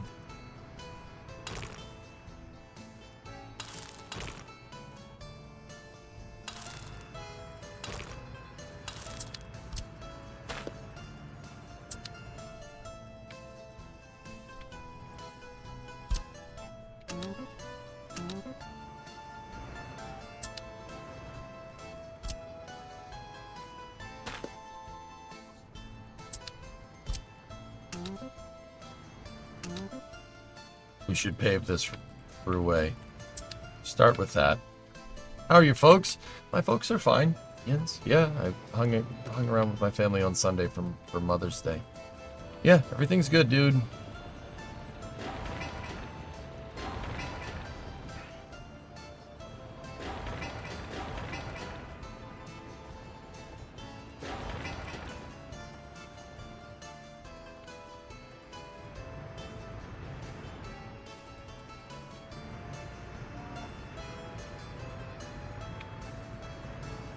You could park buses for the heat plant to save on fuel. We could do that. Or we could just close it if above 68. And just leave it open, gives people something to do. Titan's fine. Titan spends his days frolicking around in my backyard because he figured out the doggy door that we have in the back of the house. He kind of rubbed all 4 of the brain cells that he's got up there together and figured out that he could just go out there when he wants to. So now he just spends time playing in the backyard.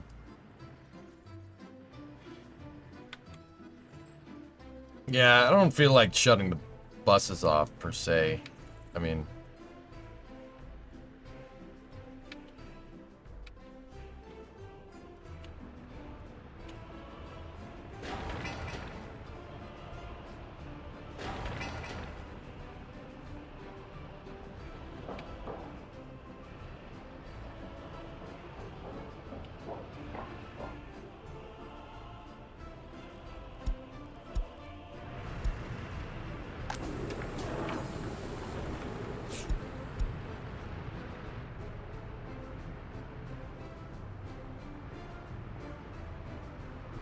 gotta increase the capacity again. He's got quite a few above normal. Yeah, when he rubs them together, it makes a lot of smoke, but it works. Actually, I mean, jokes aside, he's pretty smart, dude. The dog knows what's good. Like, if he needs something, he'll let us know. Like, and if I ask him, you know, I'd prefer to ask him, like, I mean, I'm sure you know, of course, you don't want to be, with dogs, you don't want to wait for them to come to you, because then they'll start demanding for things, right? Like, I always ask him, you know, are you hungry? Are you thirsty? You know, do you need this? Do you need this? And he understands it, dude. He gets it. Like, he understands if I point at something, he understands that now. He figured that one out the other day. Like, if I point at a ball for him to go and get, he'll go and get it. Yeah, he's smart. He's a smart dog. Very smart, actually. He'll figure stuff out. Like, yeah, he'll figure it out.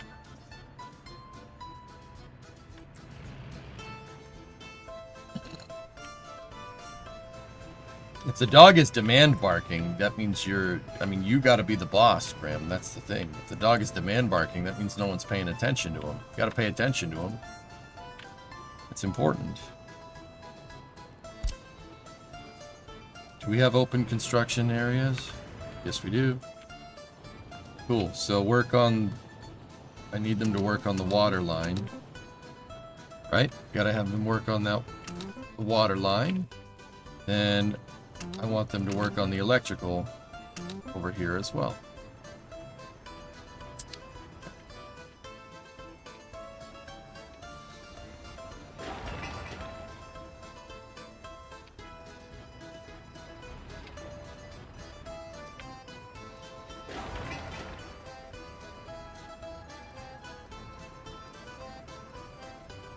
Yeah, Dan, that's what Titan used to do, but he's getting it. He understands. Like it's really nice having a dog that you could just say, "Hey, I need you to do this," and he's like, "All right, cool. You're gonna like give me a treat later or something?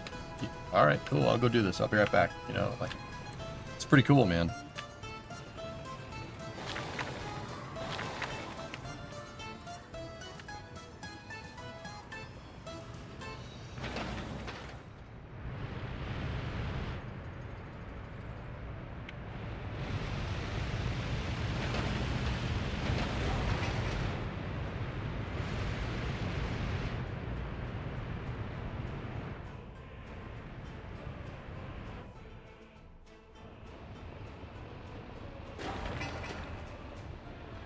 It should be all the bricks.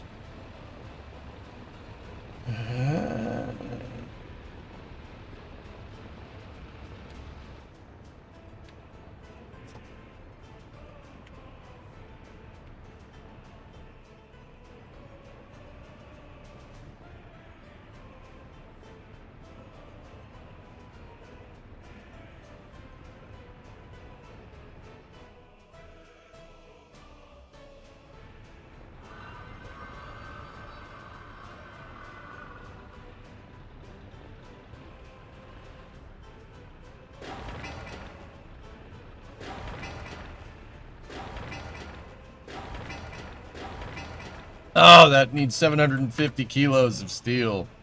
Dang it. Almost done.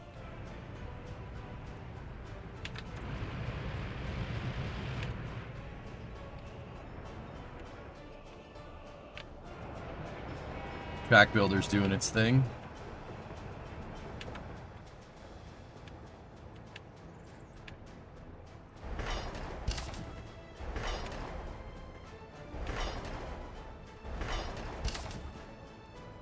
I want him to build this one, get one of the sidings to the cargo depot. Yeah, nice, Mayor. That's cool.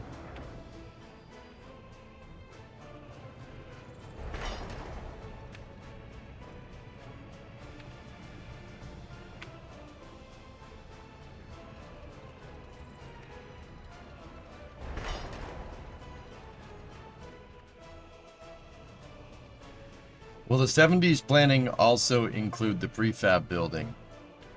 So what I really think we need to do when we start planning, we got to plan out the NATO side. We should connect all this stuff together. And then we need to start figuring out what we want to do over here. And yeah, really plan for mid to later game what Yakograd and Yakograd looks like.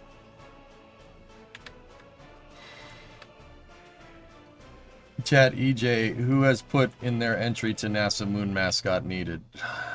Moon mascot?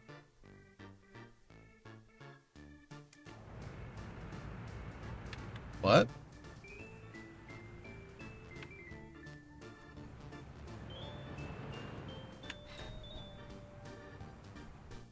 Are there houseboats in this? No.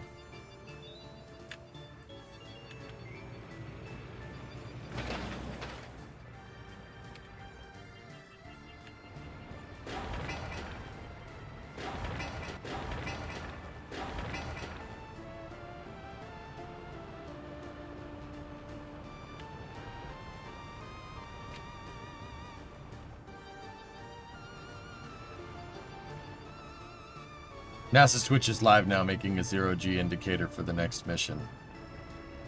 That's neat.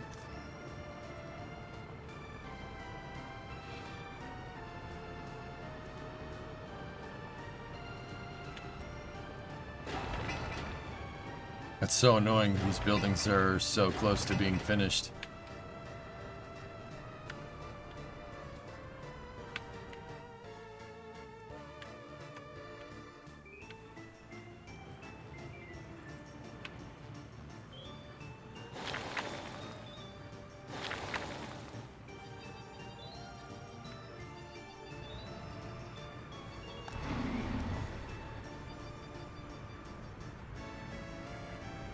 Look at that, 58K in profit, baby. Not bad.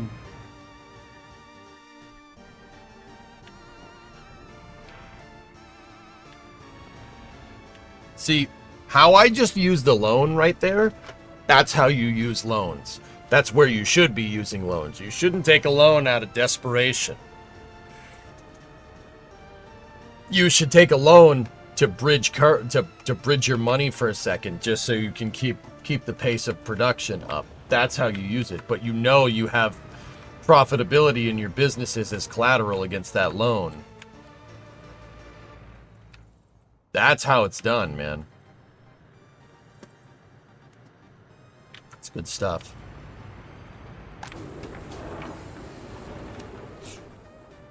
It's free money, right? Yeah, sure. Hey, the grain silo's done. Excellent.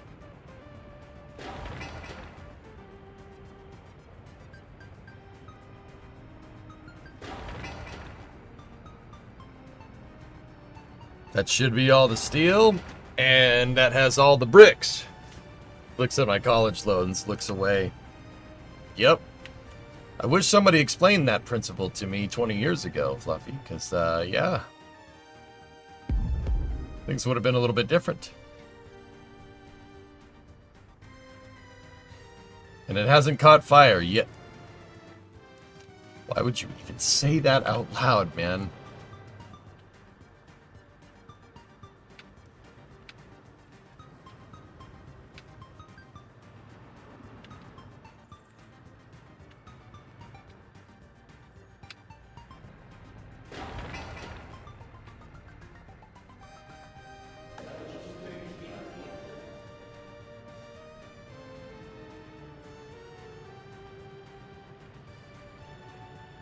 Taking Memorial Day off this year. Most likely, yes. I think Bree's parents are coming into town, John. That's the other thing. You have to pay the interest. It's not free. Yeah, I'm not sure pretty sure they were kidding.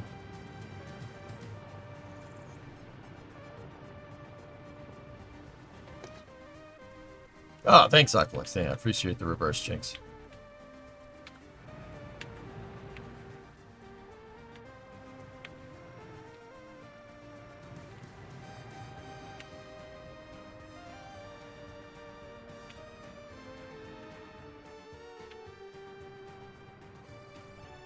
They're coming. Can they bring some of the garage stuff?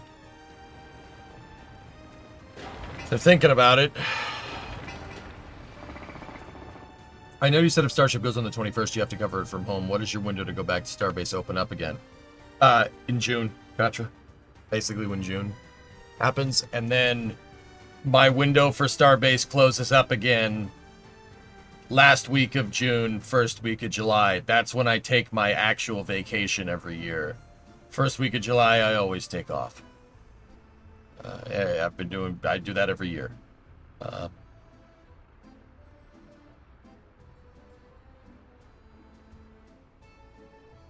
My in-laws will also be in town, and last time my father-in-law enjoyed watching you work on the truck. Oh, nice. Hopefully he'll like the work on the Coronet.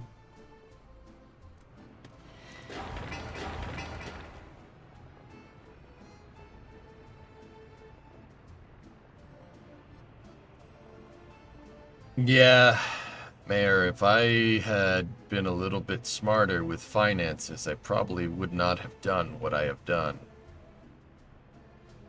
But, yeah.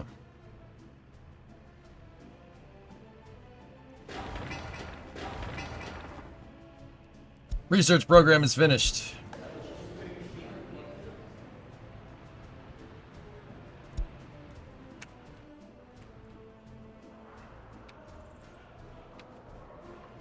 You know what? I'm gonna swap the fire station and the secret police headquarters. I'm gonna swap them. I'm gonna put the secret police up there, and I'll put the fire station, the new fire station, back here.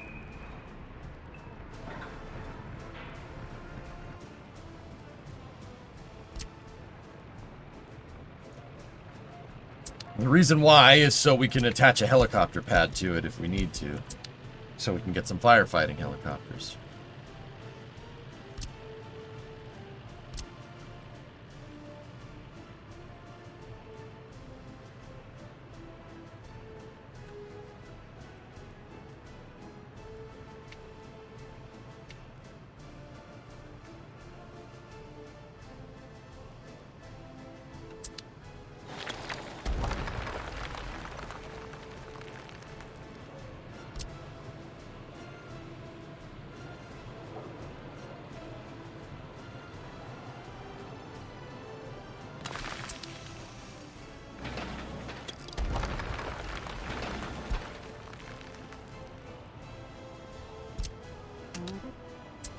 Yeah, see, we'll be able to put a helicopter pad back here. Yeah, if you have to be in Texas for Starship, would you possibly go to IRIC in Midland, Texas, June 9th through the 14th? Probably not, Cyborg.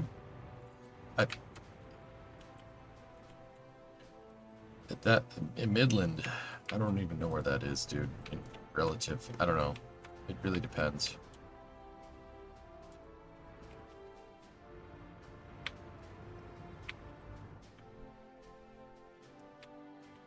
IRIC is what Spaceport America Cup is called now. Yeah. Actually,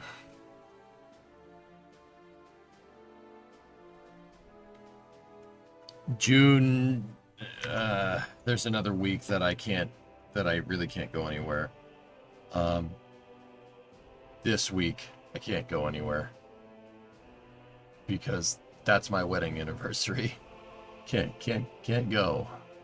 Yeah. And then I take this week off. 28th, or the 29th through the 6th. I take that off. That's my actual vacation that I give myself.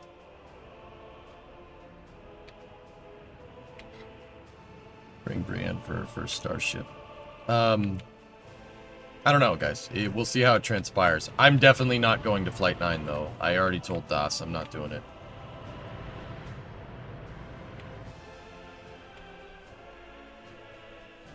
Fast. There's a bigger fire station? Yeah, you clicked X instead of check mark on that road.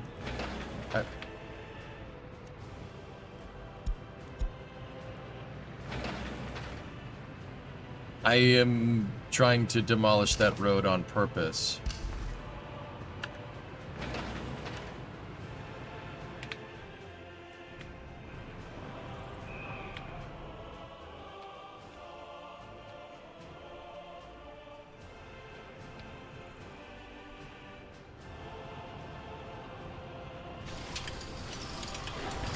Alki Mahal is done.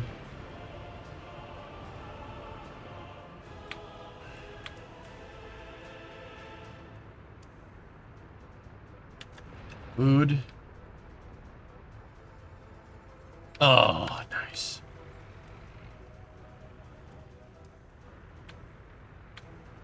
Hey, Chief. Discovery, go How and you throttle doing up. today? All good. I'm good, man. Everything's good.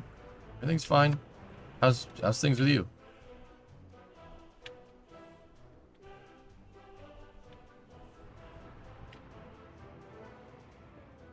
Waiting for water and sewage, right? I mean, we could hook up a technical.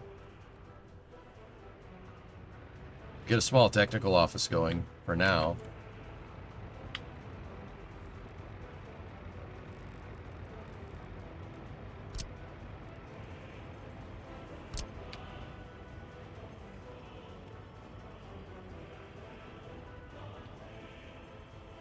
All good here as well. Just came home from work. Really tired? That means you worked hard, man. That's good.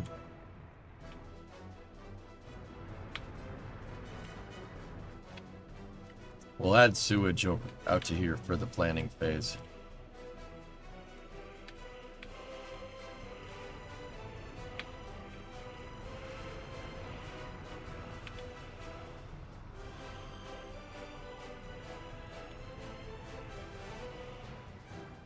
You need to rest as well. That's why I'm playing games today, dude, because I've been doing a lot of wrenching. 2 days left.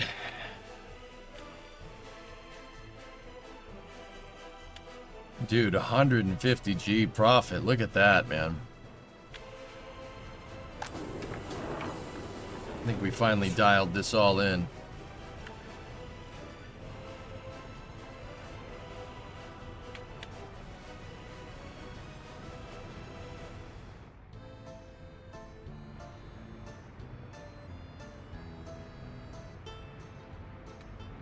Been watching the endless fight with rusted metal sheets. There shouldn't be much more cutting out on the back of that card, Chief. There's going to be more cutting out when we get to the center of the vehicle, but, yeah. There shouldn't be much more in the back, man. There ain't no car left. Like, look. There's no car. There's nothing there. There's just frame rails and some quarter panels. You know, I kind of want to say, like, hopefully the rest of the car, you know, hopefully this is the worst part, but I have a feeling that I don't want to jinx myself, so I'm going to shut up. Is there enough car to save? Of course there is, dude. Most, if not all of the parts of the car that are irreplaceable, so like the four, it's a 4-door. They don't make parts for 4 doors. So any of the metalwork that has to do with the 4 doors themselves is really hard to buy. Well, not hard. You can't buy patch panels for them. Luckily, most of the stuff that is irreplaceable, all of the stuff that has to do with 4 doors, the 4 doors themselves, the jams for the doors, they're all okay. Discovery. The passenger side rear door jam is kill, though. That thing needs to be rebuilt, which really blows, but it is what it is, man. XTC, 56-month resub. Yeah, and that's what I mean about, like, man, I hope that's the worst of it. But,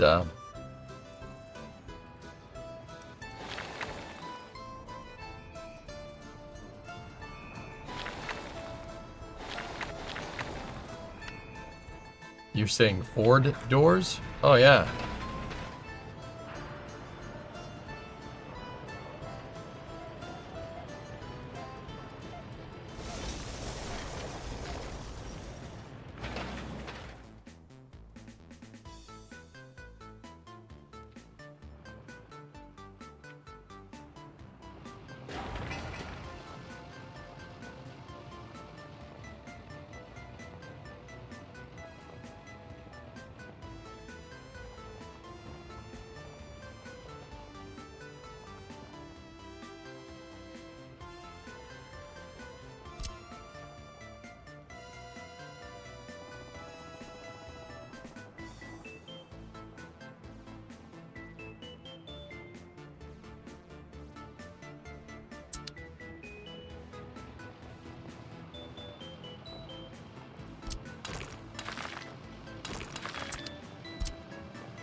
Gotta make it look good. Up and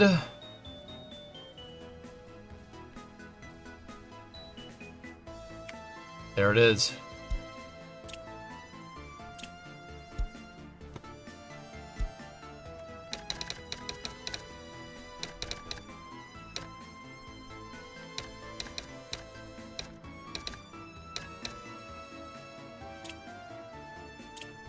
Okay, I'm gonna be paused for a little while.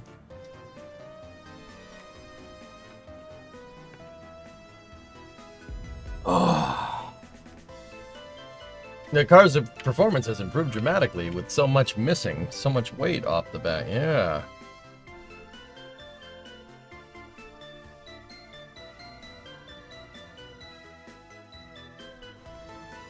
Okay, so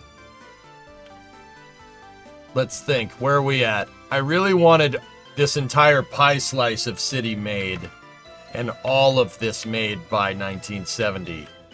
We are a little bit behind, but the rate of progress is quite high thanks to our profitable services over here.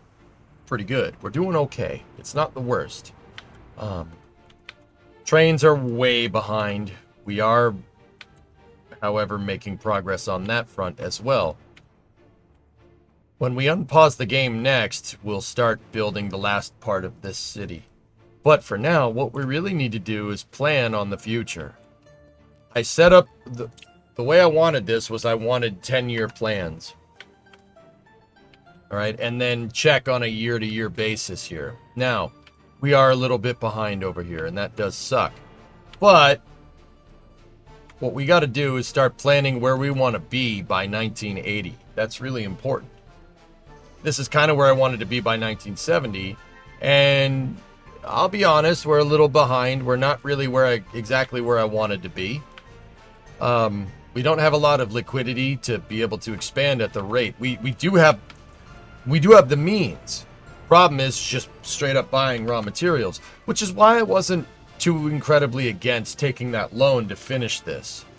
Because that's a huge W for, you know, getting this done. I did get at least some of this finished. I really wanted to be on my own power supply, guys. I really did, but whatever. We'll rope that into the second part of the 10-year plan over here. Now, oil is fine. I did end up building a little construction mats area over here, and it is working. It's working pretty well. Prison is behind schedule. We have to finish that. In fact, I need them to build that, and then, yeah, those two need to be built, but I'll leave that. Now, what we really got to start doing is planning the NATO highway over here. We need to start planning this highway over here. We need to start planning iron over here, and I think it might be wise to do another village over here along the banks of the river. I think that might be an okay thing to do. In fact, I probably should have done that for the first part of the plan. How's the crime situation? Crime is 1%. 1% right now. That's bad. That's what I mean. The prison needs to be up and running. The city gets any bigger, and then the crime spirals out of control, and everybody leaves. We really need to get our prison industrial complex working correctly, but we will in good time. I need this construction depot up and running so we really can expand into construction mat production and then expand to the side of the city. Yeah.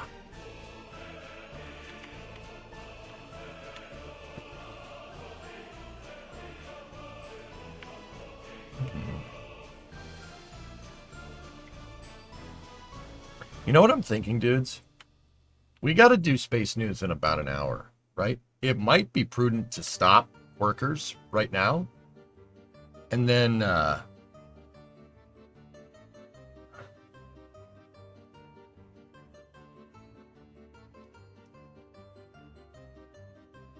don't know. Yeah, see, the problem is if we stop now, an hour to do anything is not... It's not going to get us anywhere.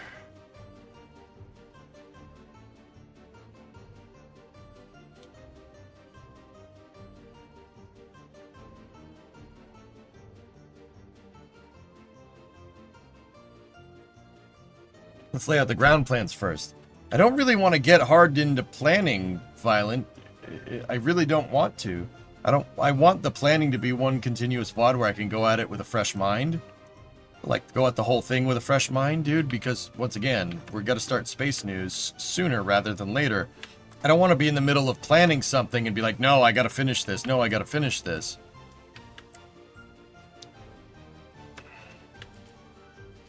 What we have thus far is pretty damn good, dude. It's pretty good. Yeah, I can't guarantee that I'm going to be on time. Don't forget to build the secret police headquarters. Yeah.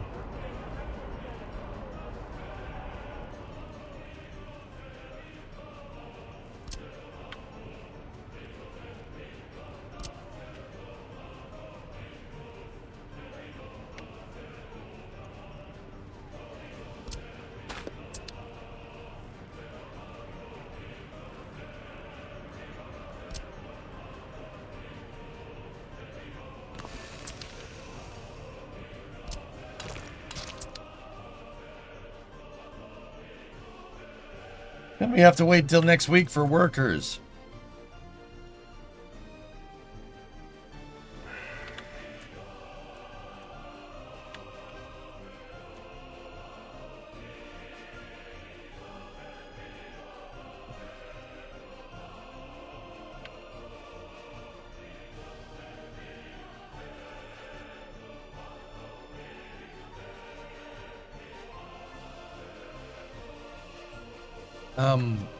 I'll play workers again this week, dude.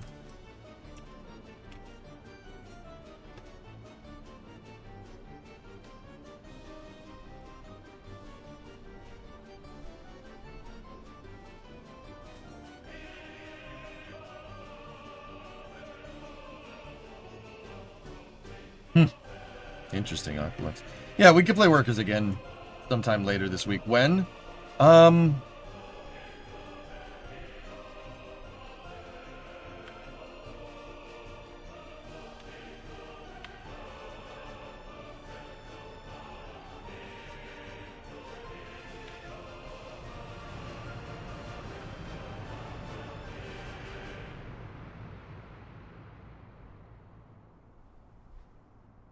How about we do the planning phase on Friday before the flame trench? Well, no, actually, no. Yeah, because doing automotive streams before the flame trench is always a rush. So that would be a good time. Yeah, we'll do the hardcore planning on Friday morning.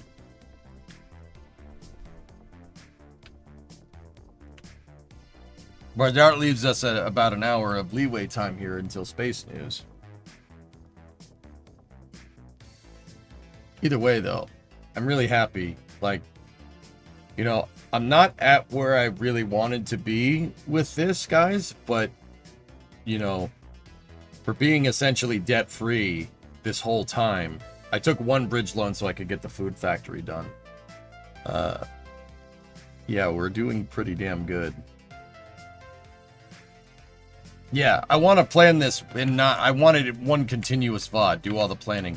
We can do all the planning over here as well, and then we gotta do the planning down here, as well as the expansion of the city, because the city's got to expand. We got to keep expanding. So I'll probably get the other side figured out as well. I should still have a bulldozer sitting over here somewhere. Pretty sure I do. Yep. How much capacity do you have left at the border? Capacity? The borders are, for the most part, empty. This one gets a little bit swamped nowadays. Unpause and play until Space News, then plan on Friday.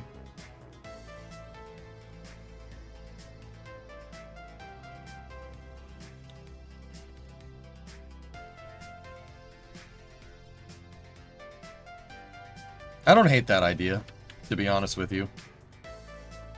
You guys cool with that?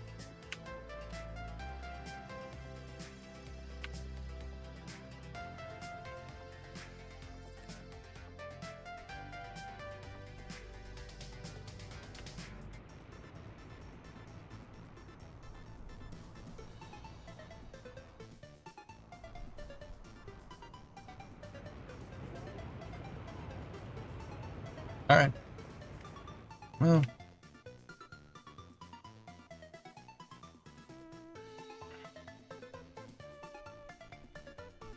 I'm thinking. Nah, dude, that screws the continuity, man. I don't really want to do that, say.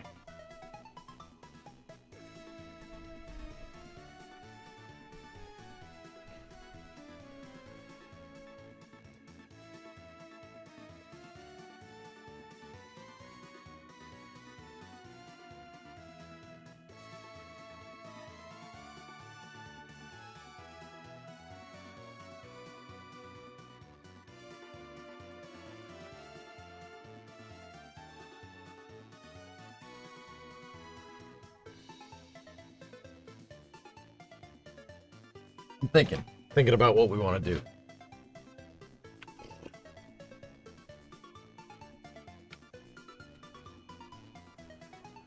I really want to keep with the plan on April 1st, guys. So, I don't know. Let's think of something. It's only 30 minutes at this point. I'll take the break, or I could just take my break now and we'll start Space News a little bit earlier if you want.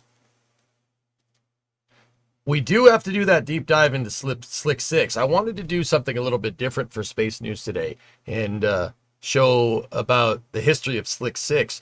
The reason why is because SpaceX has plans to demolish a lot of the structures at Space Launch Complex 6 at Vandenberg, and a lot of people are mad about it. I'd like to give a little bit of a history lesson on that launch site, so Space News might take a little bit longer. So, yeah. I think,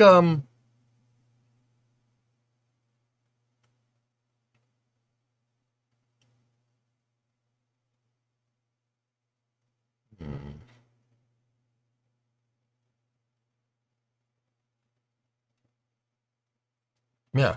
Yeah. That's a good idea. But then again, we don't want to stop Space and Rocket review it. Dang it, I didn't think this would play out like this. I should have paused that dang game more.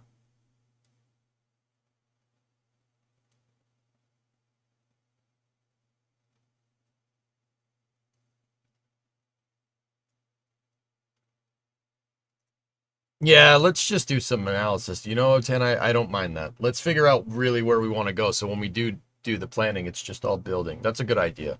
We'll keep going, dudes. Don't go anywhere. We'll play for another 30 minutes.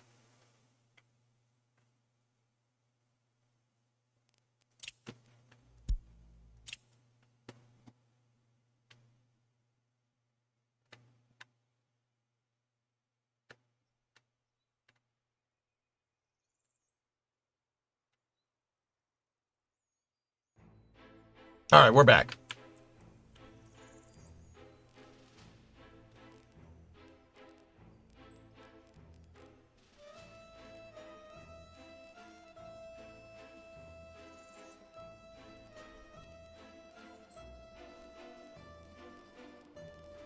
So, guys, I actually wanted to check something. So if you look in here in the housing stuff, right there, the village house. See this? How do we build that? It says we unlock the village house as a building to make. How do we do that? I'm just wondering, how do we build this single family homes in this game? Like, where are they in the building menu? I'm not sure I actually see them anywhere.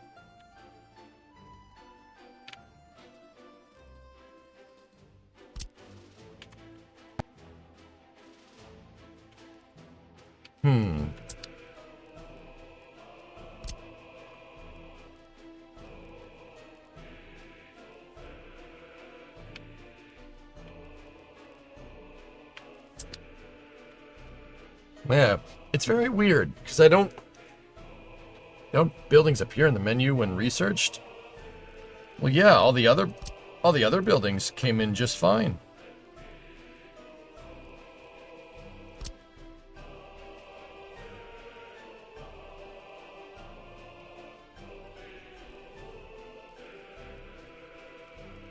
I just don't know where to build the dang old village house.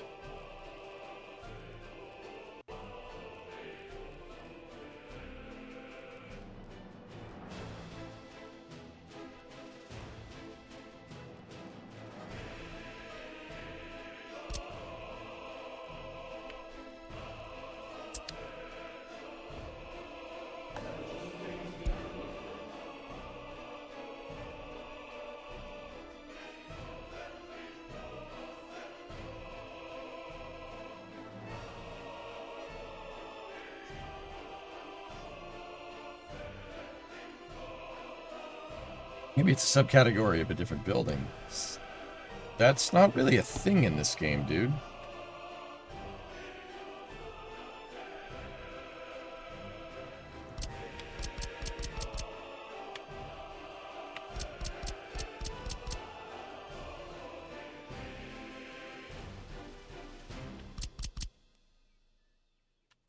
Just, yeah, I really wish I knew.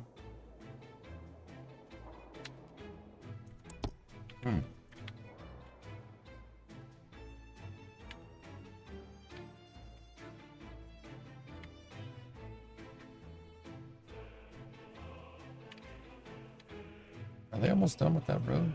Yeah. Yeah, they're making progress. Cool.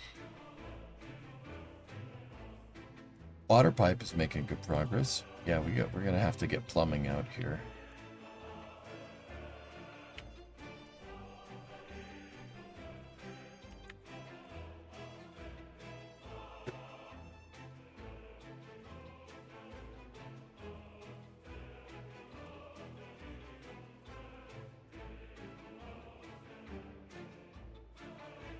Hang on, I'm just Googling it.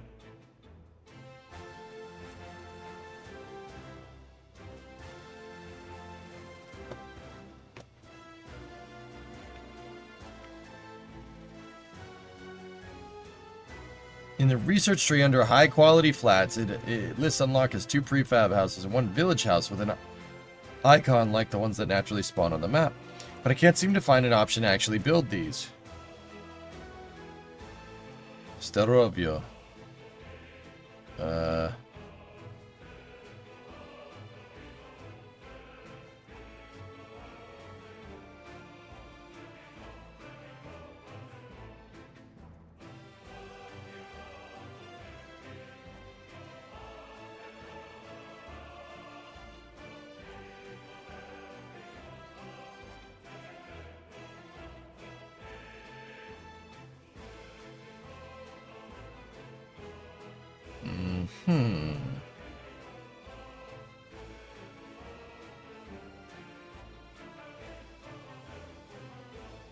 Yeah, that didn't really give me anything that I wanted.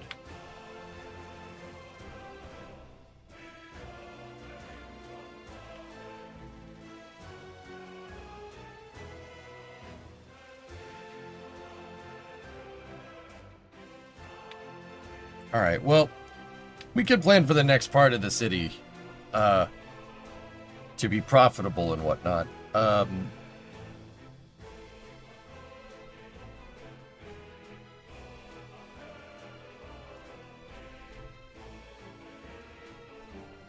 The city's going to be a lot bigger soon in the future, so what I think we should do is I wanted to build out a bigger right of way over here. Not just for the road. One thing I'm thinking is that if we expand the city, right? I think a tram system is in order. I've never messed with these before, and I think we probably should. So I was thinking build a tram that, like, terminates right here by the clothing factory or something. And then, you know, goes this way. You still want to do iron, you said. Does that mean steel mill? Yeah, but we're going to need an iron plant, the iron mine, and it has 250. We're probably going to need another village over here, dude. That's just a little bit too long of a distance. Yeah, I'm going to need a... I'm thinking... Let me look at the map. Another village probably right here in this area is...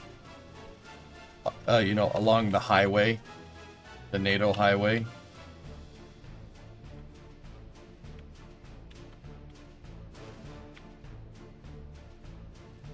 You know, we'll build the highway out. The highway will go this way, and then it'll curve around here, and then it'll cross.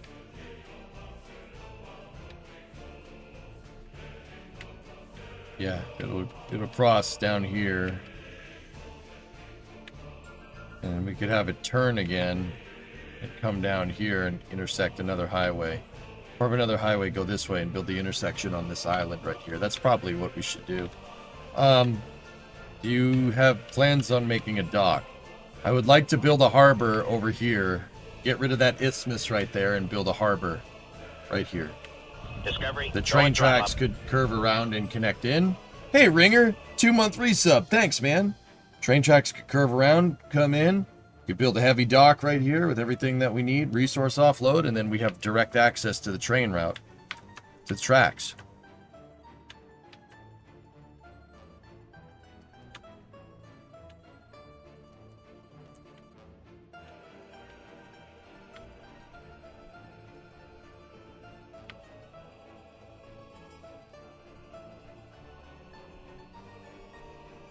Hey, Andrew, what's going on?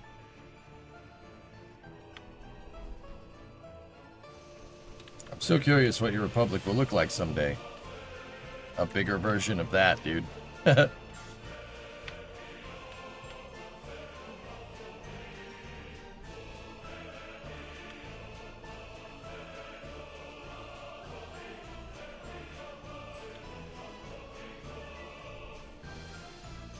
The trams, there's a building in the top row under roads.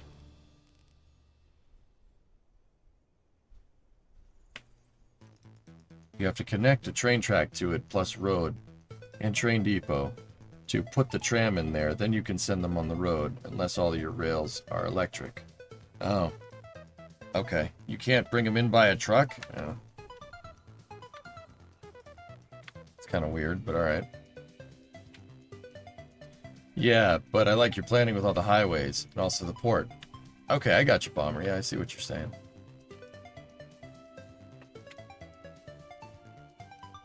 Sorry, I haven't watched too much of this game. Is there a space program? No, the devs are thinking about adding one as a DLC. Like where you could build launch sites and stuff and make it look like Baikonur and stuff hip. But yeah, they just said that that's a DLC.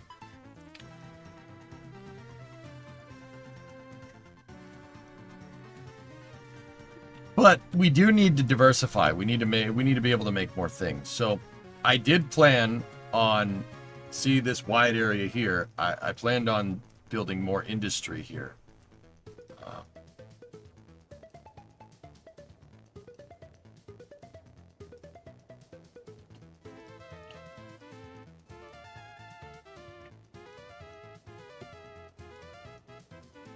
Sure, you can make a super impressive space center. Dude, can you imagine if we like put it out on the corner over there? Just... Yeah.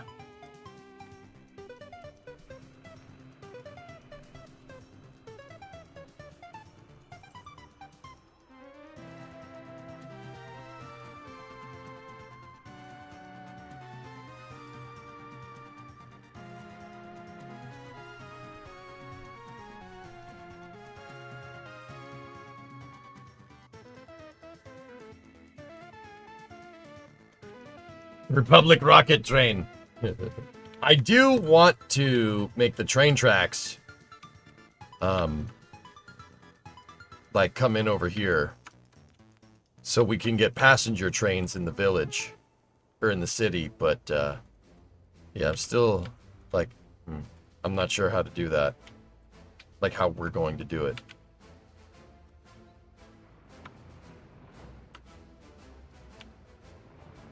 We have so much track to build too. Woof.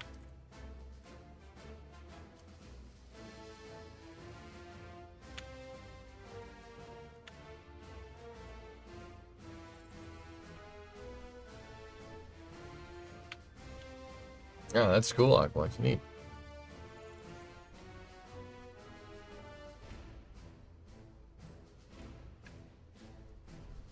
Planning out construction mats and port operations. Yeah. I mean, I want to build a port here, but I'm not sure what we're going to use it for. But I would like to, yeah.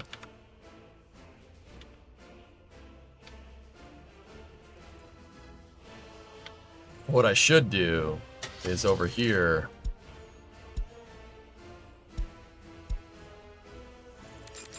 Buy 2 bulldozers. And unpause the game for a second.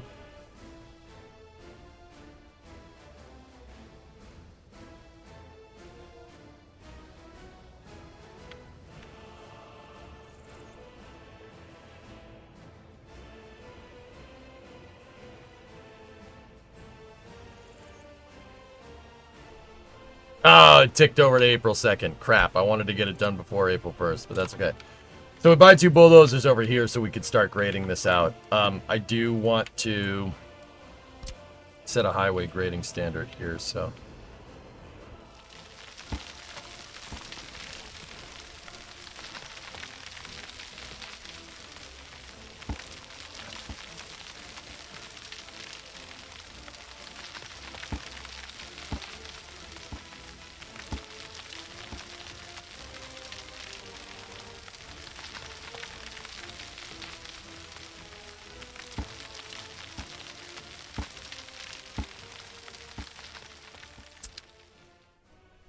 Now another thing to take into account is the tracks. Not 100% sure how we're going to go about doing that, but because the train tracks need to... So the first highway interchange needs to be right here, and then there's a train track interchange right next to it as well.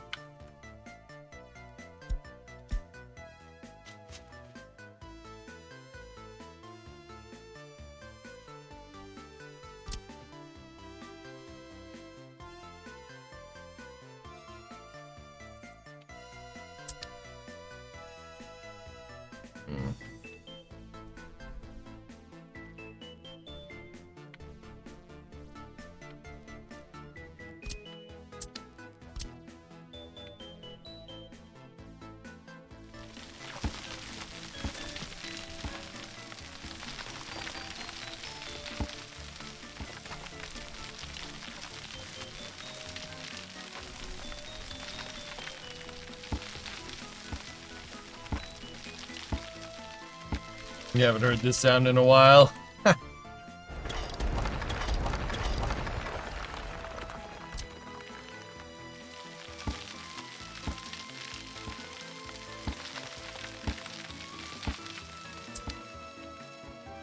So, just like the other side, we need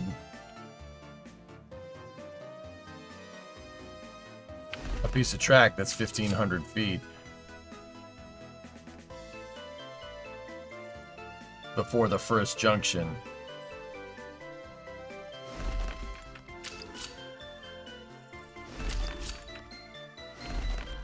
Like that.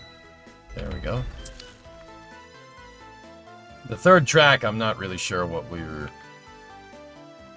do with that. I mean, it'd probably be better to have the third track on the outside, right? Like,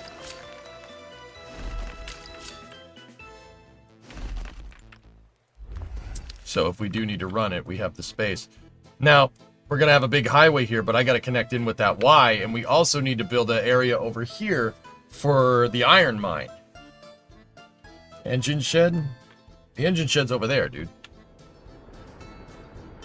It's over here. I mean, I could build another depot like that over here. But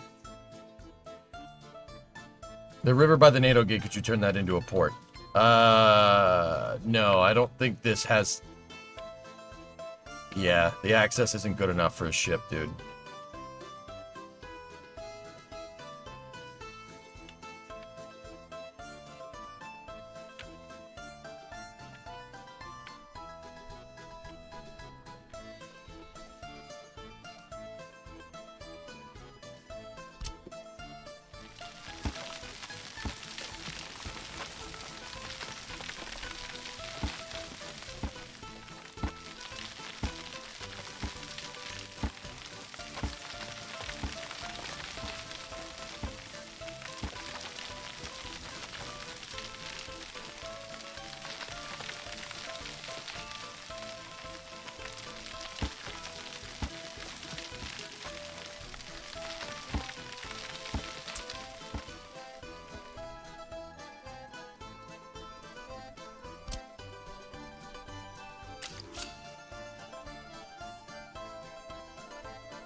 Now that we've established where the tracks go,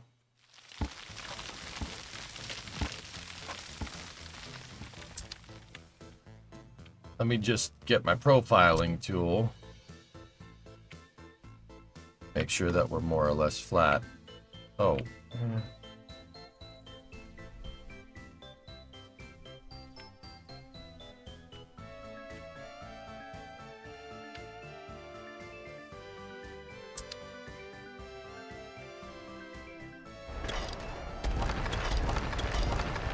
Hang on one second, please.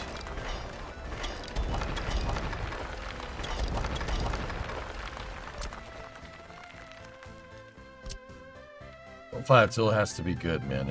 We have to be right, or else it's gonna come out lumpy.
Alright, now we gotta make the tracks come out of here.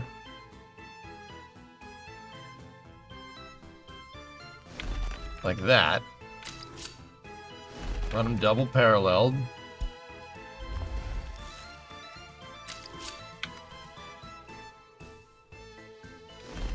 Bingo.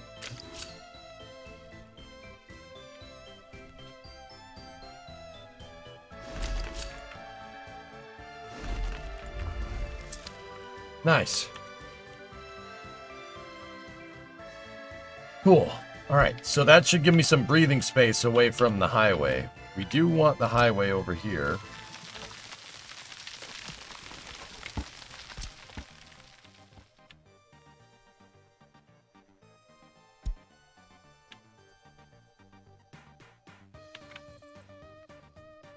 And now a good way to do this with the highway is to run a road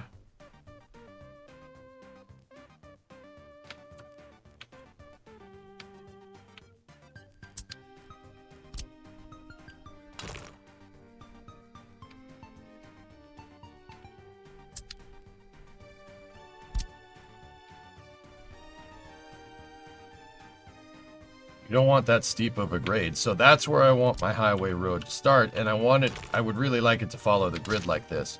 So let's put down the first planned bit of road. And just like the other highways, we want to make it 7 wide. So we have plenty of space in case we need to expand this road.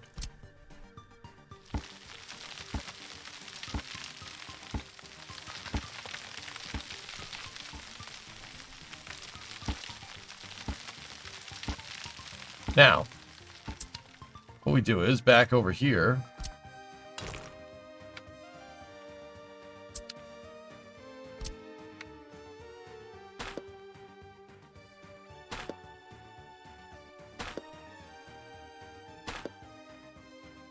Tie up the road to a certain extent here.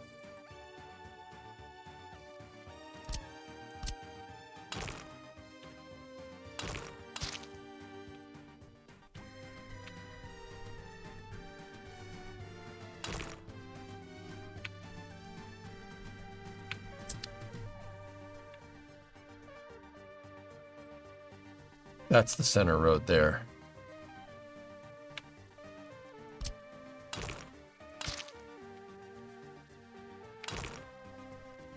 And then that's the center road there. We need an excavator. Ah, crap. I gotta put an excavator there, but that's okay. Alright, that's gonna give us basically the level up to the road. We'll put an excavator in another stream.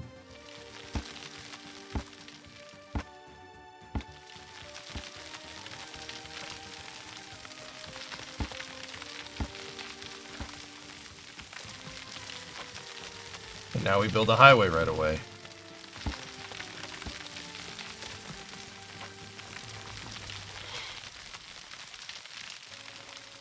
So this highway will be the major access into NATO. Into a NATO border. And what we're going to have to do is across here, we're going to have to build out another village. And that village is going to need to make profit somehow. The profit that they're going to need to make is probably iron and steel.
Discovery, go at throttle up. Hey, Bruno. Dinner time. Oh.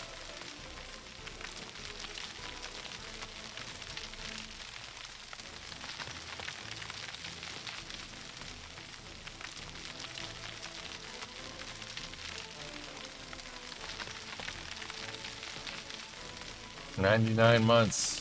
Thank you, baby. I love you.